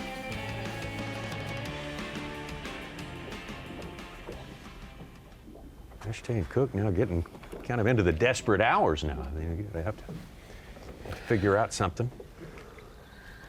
Can happen quickly, though. We know that. It sure can, and 1 fish would make a big difference. They had 4 for a goal this morning, but 1 right now would surely keep them right there in contention. Drew, I think I'm gonna put on a fresh bait here. Bassmaster.com, great article, read it this morning about the big tidal swing and how that affects the game plans. You can pulled it up. Fresh. Scan the code, QR code on your screen. Go right to that. Open up your camera on your Fresh, phone. scented. The yellow link pops up. Take you to Ben Powers, the local Charleston angler. Breaking down the tide. Full-time guide. Let's see how it goes. Pat Schlapper. Related article in there you might want to check out too, David Brown, on why this place looks like it does. All right, Drew. How the geography works here. What makes it, it's called a bight. Let's make this fun. The mid-Atlantic bight, which means it's a little depression sort of out at the barrier point there that allows all this water to flood in here and have all of these wetlands. Disappointed, but we had fun. Serve as great nurseries for fish, places to fish and catch fish. All today in that place. Crazy. Yeah. We know for a fact we could win in there. They just won't bite. Yeah, it's frustrating. I mean, we saw the fish we needed. Oh, 100%. I mean, 10 times over. It's almost like a bowl is tilted along the coastline. Yeah, it's amazing. The ocean reaches, and then it's got a little depression or big depression after that that allows all this. And of course, cuts go through or built through the years and change. And that's why yesterday was yesterday, and today I'd is never heard today, that term before. B-I-G-H-T. I had not is what either. it's I read the called. article. It's very interesting. Yeah. People think just because you caught them yesterday, we was gonna go out there and just do it again. Of course, we was wanting to, but it just didn't happen that way. I mean, of course, we had a lot of boat pressure in there. I mean, definitely think the pressure did not. Yeah. But I mean, at the end of the day, we was in there by ourselves and we got to see the fish, and of course, we ran out of time. We had to get out of there because when we got out of there, I think that was the right call. I mean, I think another 5-10 minutes and we'd still be there. Yeah, we'd be able to fish till tonight. Yeah. So we might have had to call a drone to come get us. Yeah. So yeah, it's a lot goes into it. It's not just like on a regular tournament when you're fishing in deep water, where you can just fish into the very last second. Here, I mean, it's so hard to have to leave where the winning fish are. Yeah, the winning fish were there. We're looking at them and have to leave them. We have to leave them because we know we got to get out of there just to be able to make it back to the weigh-in. I mean,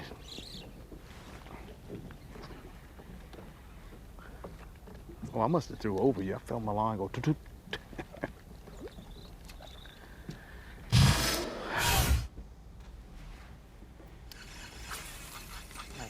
Shrimp right here. Yeah, I would. Okay.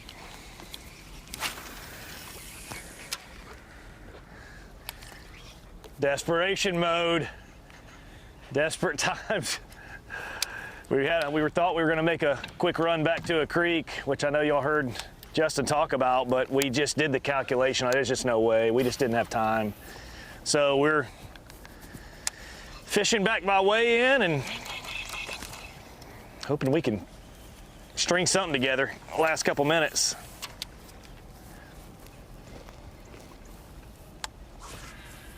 Got a little update from not far from takeoff there at Georgetown from Dave Mercer. My stomach is churning. No.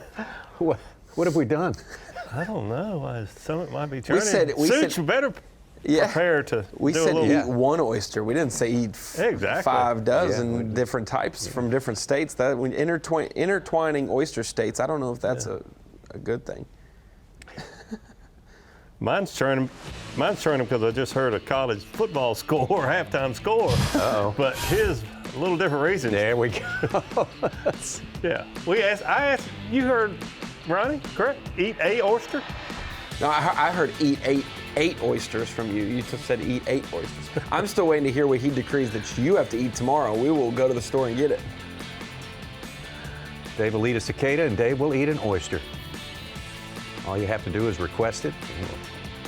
He's all in when it comes to top shelf entertainment. There's no doubt about that. The plates just keep coming to the left, to the right. We got them from Virginia. He'll have North that Carolina. He'll have that weigh-in for us at 3:15. So oysters or not, he'll be ready to go. We'll be ready to be right back in just a minute. All right. Live coverage of the Yamaha Bassmaster Redfish Cup is presented by Skeeter Boats. Well, we have had a great day out here, South Carolina.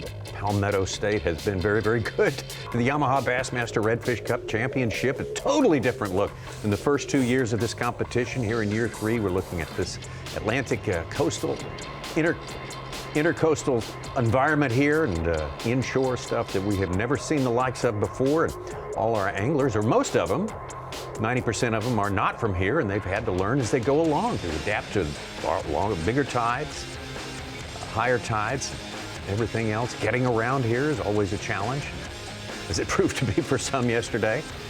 But nonetheless, we've got a team from Florida, Myers, Shibas, on top with a 4-fish limit. We've had a total of 3 4-fish limits so far in this tournament. Couple 4 fish limits today, a couple 3 fish, 1 away, and then a couple 2 fish as well. Today definitely a better day of fishing though overall. Oh, I think way better, yeah.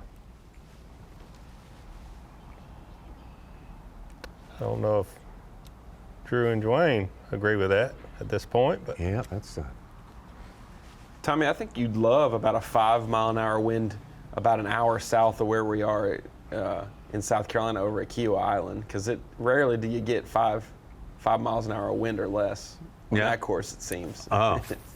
Always blowing. Oh. When the tour goes there.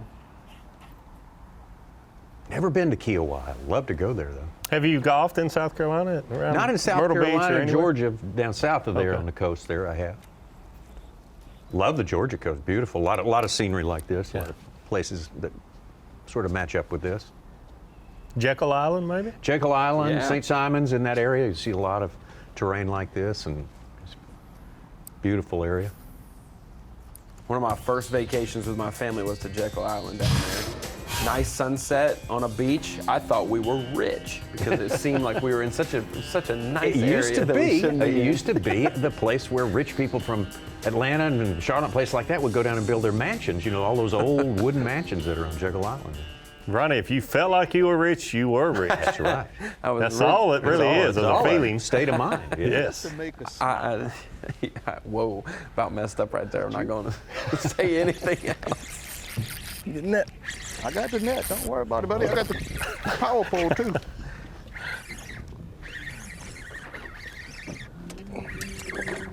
It's 2 look backs. So Wayne said, that's the last of your words. I got the net.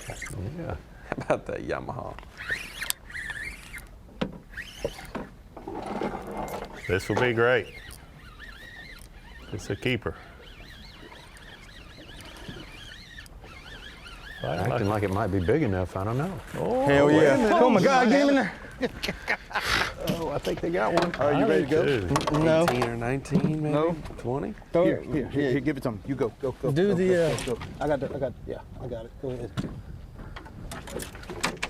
Hell yeah. 21. 20 and a half.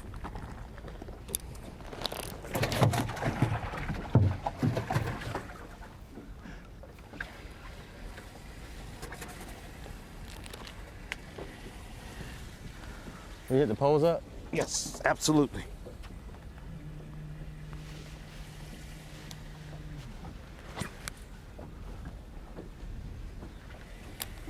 Key fish. Yes.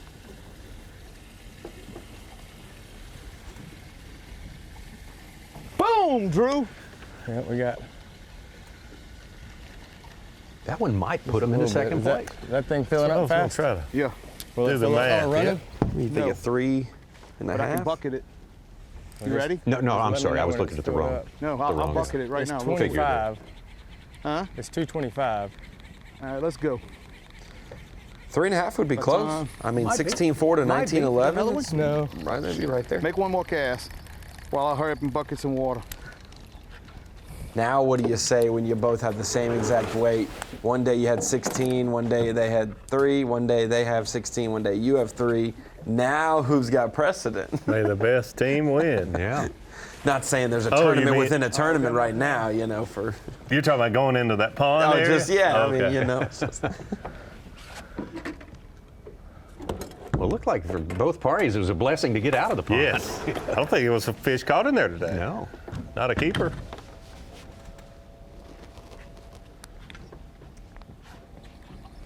You good? Yep. Davey, I'm reminded the last time you ate something that was not off a menu here in the state of Arkansas or provided by a household was over at Lake Dardanelle, a little mustard and mayfly sandwich. I don't know if you remember indulging in that. I do remember that. I think we'll have a hard time finding mayflies for the Yeah, sandwich right now. today in October. I told Always Such, tough in October. Such reminded me of that. I told him they're not in season right now. All right. Human and Salazar. Definitely back on the bank where we saw them catch the over a few minutes ago and their keeper yesterday. About this time. Yeah, right about this time.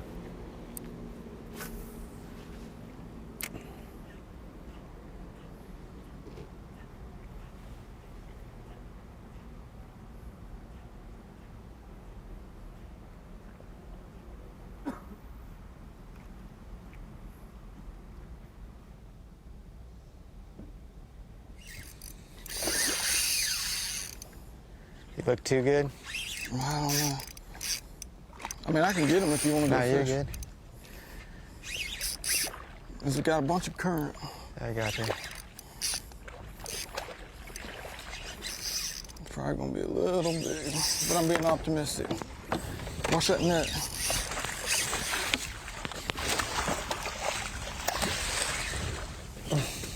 Yeah, he looks big.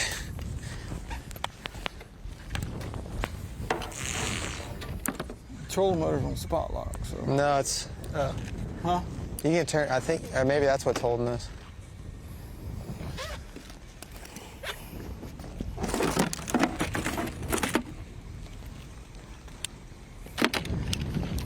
Man, oh man, he's too big. Too big. We'll make sure.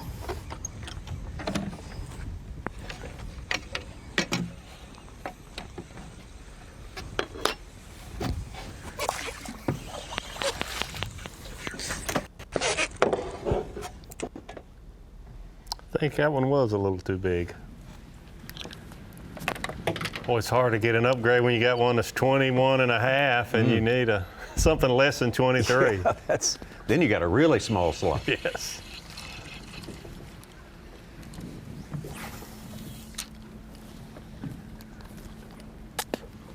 Just got word that it was indeed over when they rechecked it.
See these anglers fishing these boat docks. It's a lot of similarities with our Bassmaster Elites and the Redfish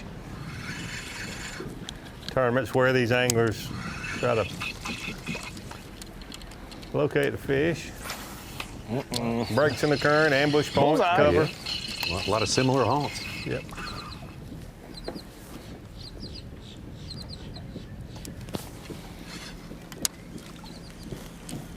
Kind of a unique place in that the oysters, their shell beds are a lot more vertical than most of us in different parts of the country. That's for sure. They use that for a current break, I would assume. Sure do, no doubt.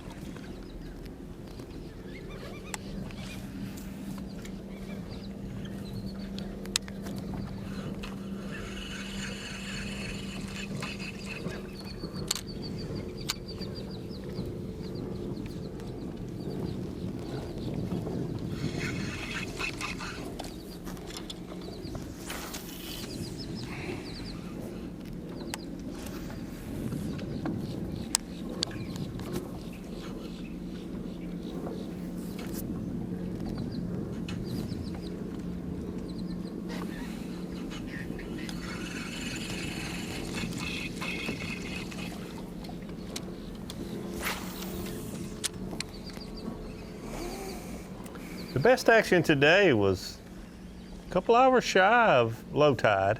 We're still not at low tide, but I mean, it was probably midway out of the tide was when it was really happening.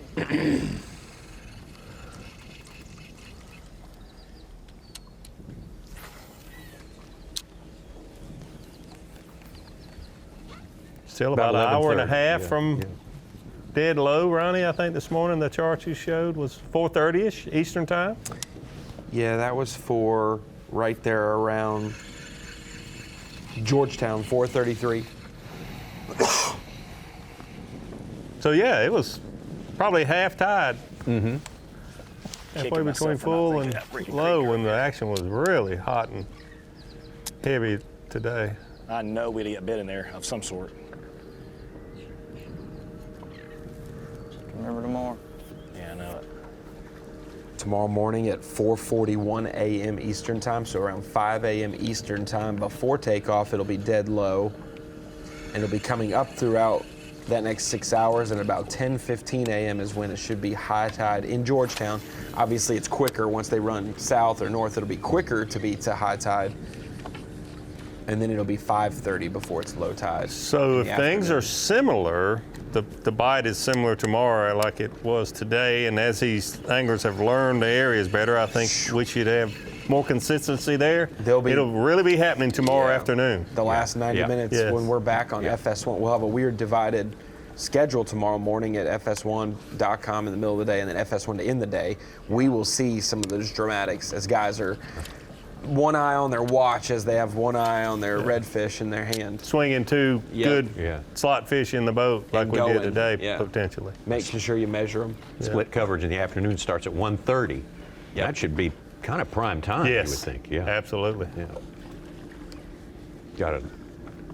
8 Eastern to 9:30 early dang it. show on FS1, and then we go back here at bassmaster.com until 1:30 in the afternoon. Yeah, that 1:30 time is one, for about sure. halfway of the tide table. It's a 6 hour or so, 6.5 hour tide swing. 1:30 is about 3 hours after, or like as it's falling, and our show would conclude where there's about an hour and a half left before it's full, or before it's empty. Should be a bang up finish tomorrow. FS1 playing that just right. Yeah, they did. They were looking at those tide tables. Yeah. Have we done that before with the Elite Series or Redfish? We've not. We have not done that. Two times in The one only day? thing I think we did was, I think we had the Classic where we had the last hour and a half That's on Big Fox. on Big Fox. Yeah, that's what it was. We started on FS1, had .com, and then we ended on Big Fox. Yeah, the final for the last moments. hour and a half. That's right. That's right. Our boss, Mike McInnes, didn't want me on Big Fox, and I had to run to the weigh-in when we came on Big Fox. Is that the one where you were sitting in that big chair and made you look like you were a little kid or whatever? You scoot I all the way to remember the that. back. I might have a picture of that. You scoot all the way to the back, and you have 5 or 6 people in there. It shows you the real you had your size. ankles crossed and were just waving your feet. Gotta swing your Edith Ann, legs. is that what it was? Yeah, the big Edith Ann chair. Hey, to my defense, I think even Jason Williamson's legs would be swinging freely on that chair because that was a big chair. All I know is rumor has it the big chair is going to be back this year. Hey, I'm and cool you with it. are the #1 nominee to be in it. I mean, nobody rocks You a and big chair Such, I think, would run. Well, you know, we're doing a new segment called The Big Heads and the Big Chair, and me and you, Davey, are going to be doing a segment of Bass Live from the big chair. That's just the rumor that I've heard. I don't know. I think you and Such would look a lot better in the chair. I do strap my lanyard. You don't see it in the shot. I put a lanyard to it, so if I do fall out of the chair, it catches me, you know, safety.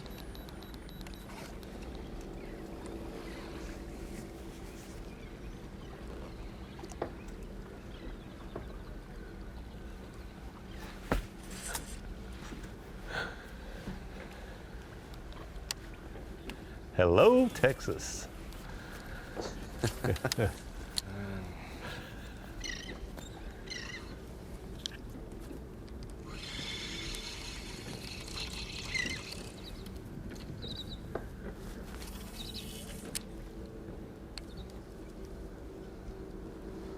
Now, I'd love to see one set the hook there, and we talk about the grass stems getting wrapped up and the oysters and the barnacles.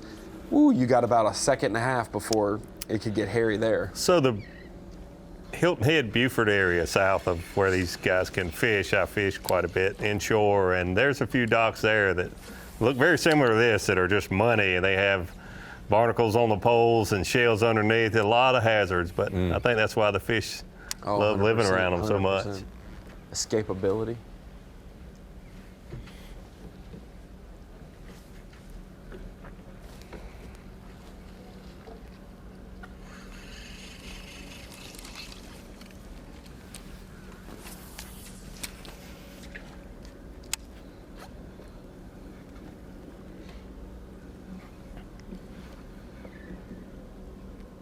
And just like the vegetation, they relate to certain docks on certain tides. It's really amazing.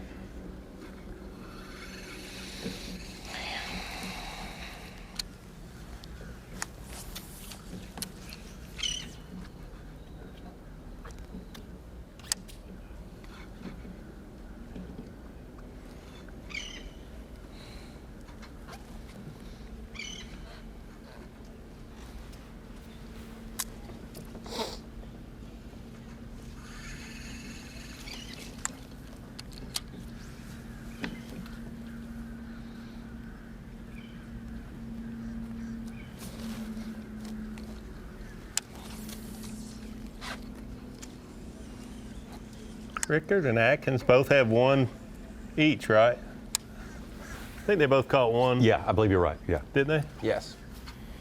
I think Atkins caught the first one, then Rickard.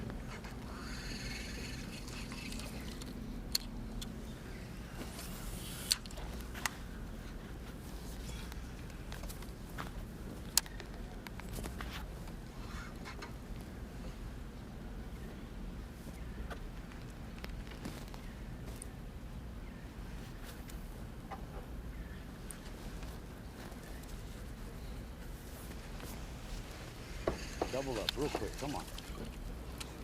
School going down the bank, let's get it over with.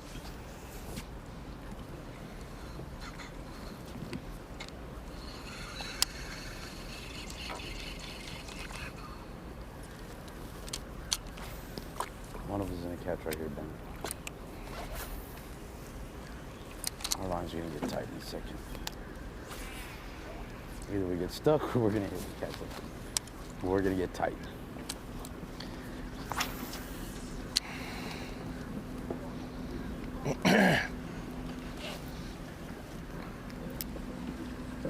These people are weird here,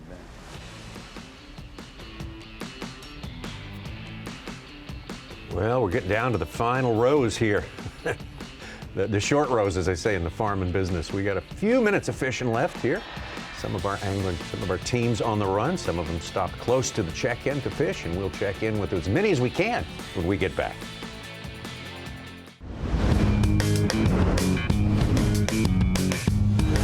Live coverage of the Yamaha Bassmaster Redfish Cup is presented by Skeeter Boats. So great having you here with us today, Bassmaster Live.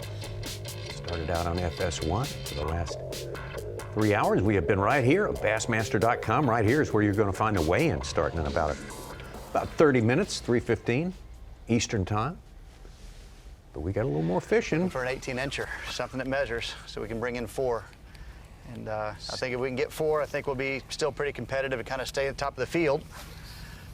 We got 3 good ones this morning. Well, I'm sorry, 2 good ones this morning.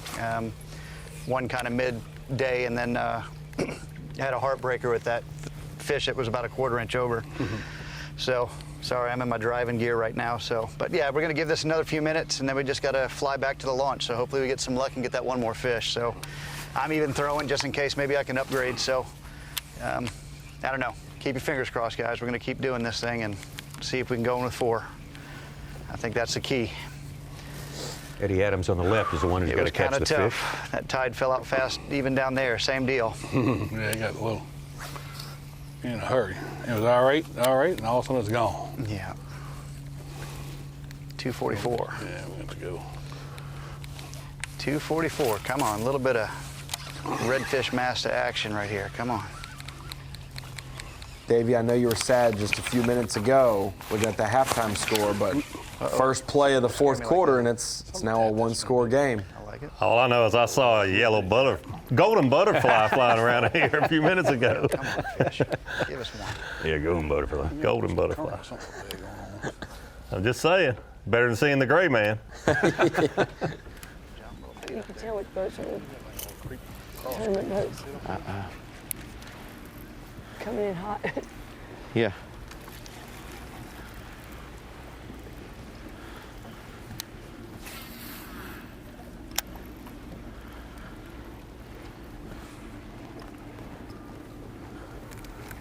Are there any more? Might take a golden butterfly out I hope not. Yeah. win at College Station. I hope No, in a not. minute, won't we? Maybe not. Tide should be long enough. Oh. There 1,000% could be one right here.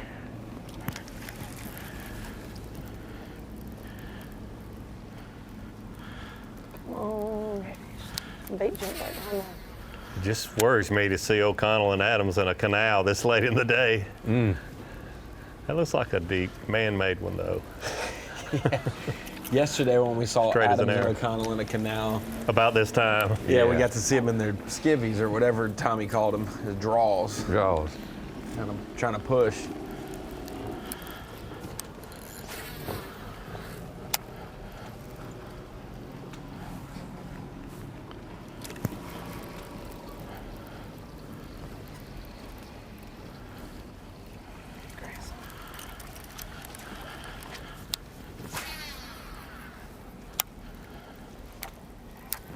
I'm gonna chop this off a little piece of that.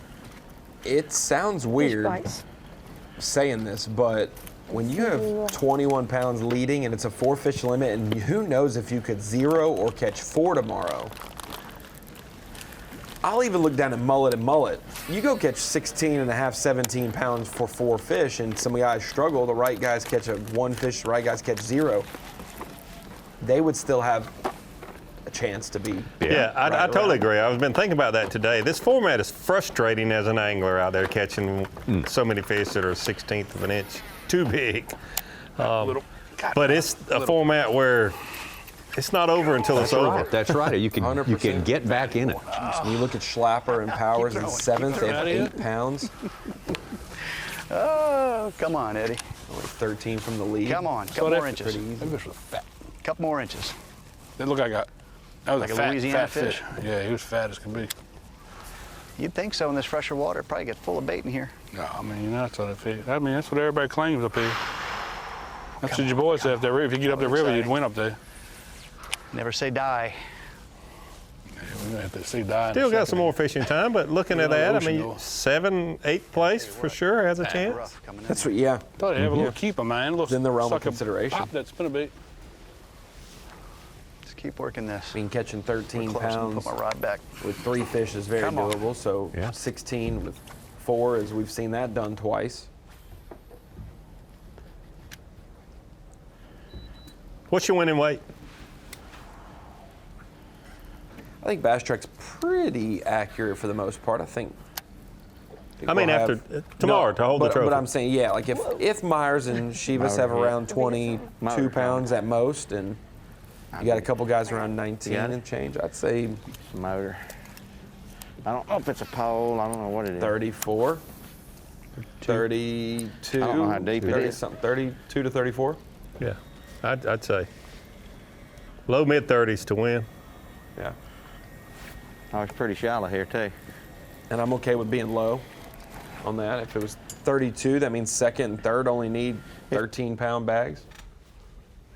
If it's 34, then Oh, you look need at that fish 15. pushing up No, there. no. Eddie. All the way up there. Look to the right. Way to the right. Up top. Yeah, no. Oh, well. Way up the canal. Got a big push. Dude blew up off the bank. Really? Look, over here. Oh, what's wrong? I was looking down this. You said canal. I was looking down this canal. Get them, man. We got the roll wedge, John. 3 casts. That thing came off this side and Did a big old push. humped up. Yeah. There's some bait in the middle. Look out there. That's Middle pogie. there? That's pogies. See all the pogie in the middle Yeah, of I that? did. Probably what that was. Big pogies will push. You know how they push like that sometimes? No, this was a. And we'll say this, these weights are unofficial. You got to make it back on time. You got to make it back within the 15 minutes. Otherwise, it's a 0 for sure. You lose a pound per minute that you're late. But also, it's got to measure. Got to measure 17. It's got to measure 22 and 15, 16. And we've seen some There's a couple near misses today. And there's a couple guys that'll be idling in with some Not up here, but on that other side. They're actually hoping that they're tensed up fish. They're hoping. Yeah, there's one or two that they didn't take very long measuring those fish. Or didn't push the perfect. And I get it, you know, you're trying to get your bait back out there, but there's no guarantee. Redfish track is no guarantee. There we go. Yeah. The other day, he wasn't no longer than the fish I caught today. Right. That fish was probably 5 pounds.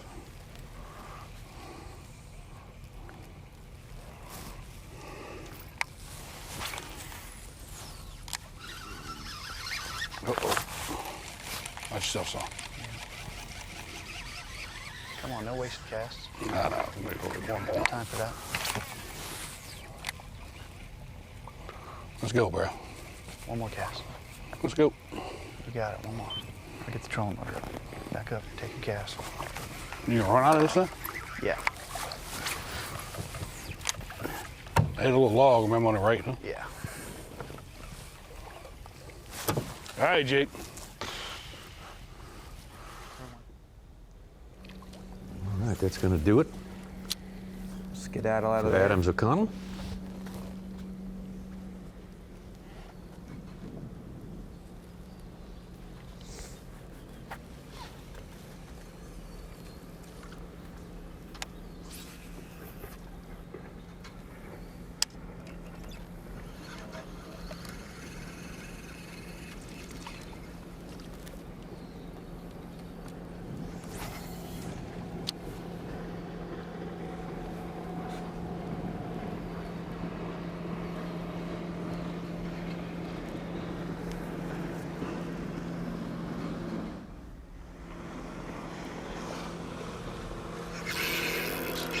Got him?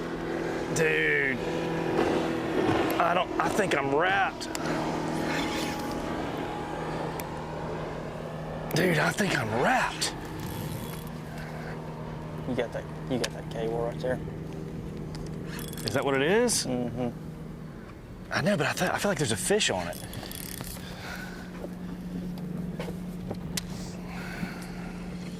Ain't no.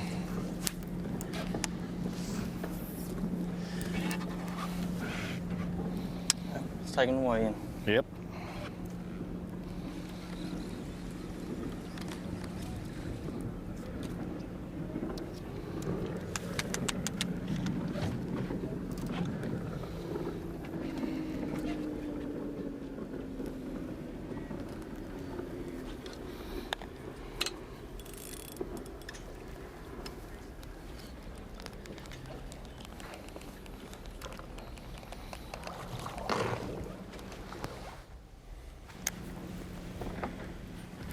There he is. Oh. You got one? Yeah, oh, there. Crap. Hold on. Oh, he's little. He's little. He won't measure. He won't measure. Little bitty one. Dang it. You want to measure him? I mean, I don't think he ain't 15 inches. No, He's got to be he's 17. he's not, but we're measuring anyway just for fun. 14 He's and a half. 14 and a little bit. Yeah. So. Die. Get me Tell excited. these guys, go get bigger. We'll catch you later. Kiss and release. Get me excited right here at the end of the I day. know, man, that was about to get me fired up. There he is. No, he won't measure either. Throw that popping cork in there. Are you fishing with chatterbait? No, spinnerbait. I ain't got one. Yeah, stop us right here on Spotlight for a minute. Yeah, I did. We kindly caught 2 at a time. 2 off a place. I finally got a bite on a different bait. Only because I broke my chatterbait off. What do you have on there? Spinnerbait. Nickel spinnerbait. Might need to throw it a little more tomorrow. They hit right up against the grass? Like spoons. Yeah, Did they hit right up against the grass? right there, and it's like right past it. There you go, right there. You'll come right through where they hit. Neither one of them measured, but it's still some bites. It's all right. They travel in schools. Usually. What time you got now? 2:54. Okay. You gotta go right there. That's all we got to do, yeah. Back-to-back cast. I'm gonna keep going. We ain't got time.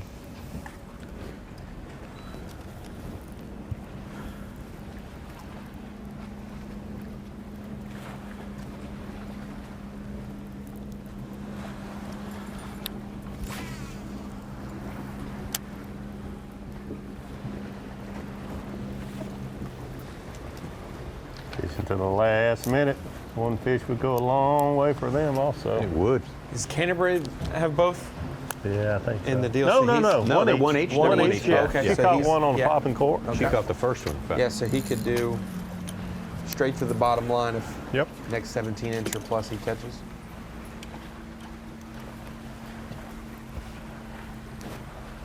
And they'll be in a good spot. They're right there in 5th place in the middle of the standings. One will go a long way. That's why he's pushing it to the last second. Catch 2 of them back to back.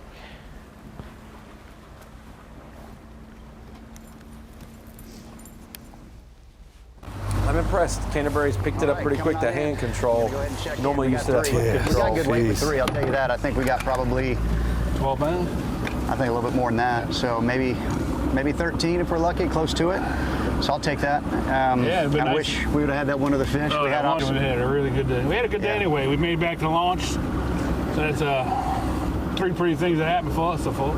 I mean, look, we just pulled in the river and we still see 2 other teams that are trying to do last-minute heroic stuff and catch a few fish here at the end. So obviously they don't have all their fish potentially either. Yeah, we just caught another little one over there, so been a clock of that. Doing what we can, man. So we're going to check in here, then we're going to cruise up the restaurant, and all we can do is just sit back and wait and see what everybody has. So. Compare and contrast yesterday to today. Oh, big difference today. Just we went to a totally different spot. We weren't relying on the shallow creeks that, you know, that water was falling out. Got us? 10. Eddie and Sean. Yes, sir. So, yeah, I mean, the tide still fell out up there, and it fell up there pretty quick, but we really weren't in any fear of getting stuck anywhere. And we actually had a good bite in that in the grass. So we're in that grass, you know, today. You know, we were seeing them float. We were able to sight fish and everything else. So anyway, I mean, it was a good day. So I think we'll have higher water tomorrow morning. So if we get on that same bite, we can probably get 4, I would think. We had a few. I'm not going to say mishaps. I mean, it's fishing, right? But we had a couple that we would have wished we could have brought in. We had 4 of the bites that fish are positive. I mean, definitely, any of them measured, it would have definitely been nice to have. Yeah, we should have 4 fish. Yeah, we should have. We had plenty of opportunities today. We threw at fish most of the day, and can't complain about that. It was actually a good day fishing. You see, we caught some big fish. Not many little ones. What we had, 2 or 3 little ones, if that most. That's that buoy in front of you. Go left a little bit, but good day fishing, guys. I mean, you know, we'll do it again tomorrow and swing for the fences tomorrow. We'll see where we sit. Yeah, I still think we're gonna be sitting pretty good based on what we we saw didn't get stuck. yesterday. That's a plus. We could have got stuck. I mean, shoot, that water got gone again, huh? That was crazy. Well, lots of thrills and excitement today, to be sure. After slow day number 1, these anglers, these 10 teams, for the most part, came back and applied themselves and took what they learned on day number 1 and made something out of it. Yeah, absolutely. Things tighten up today. It'll be an exciting day tomorrow to watch. And I certainly think there's 6 teams that have a chance to win tomorrow. That's good with 10 boat field. Yes. And when we left the show yesterday to pitch it to weigh-in, what we saw at weigh-in was different than what we left with. So today there'll be some different changes as well for Dave Mercer and the crew on site. Yeah, it'd be a good idea to stick around for weigh-in for sure. Dave Mercer coming up next year at 3:15 at Bassmaster.com. And tomorrow we've got a split coverage there. The coverage starts at 8 a.m. Eastern Time on FS1. We'll go for an hour and a half on FS1, then bring it back over to here to Bassmaster.com for a while. And then the second half of that split coverage starts at 1:30 p.m. all the way to 3 on FS1 again. So we got a full day, FS1 and Bassmaster.com. Sure appreciate you being with us for Bassmaster Live today. We got Redfish again one more day. The big finale is tomorrow.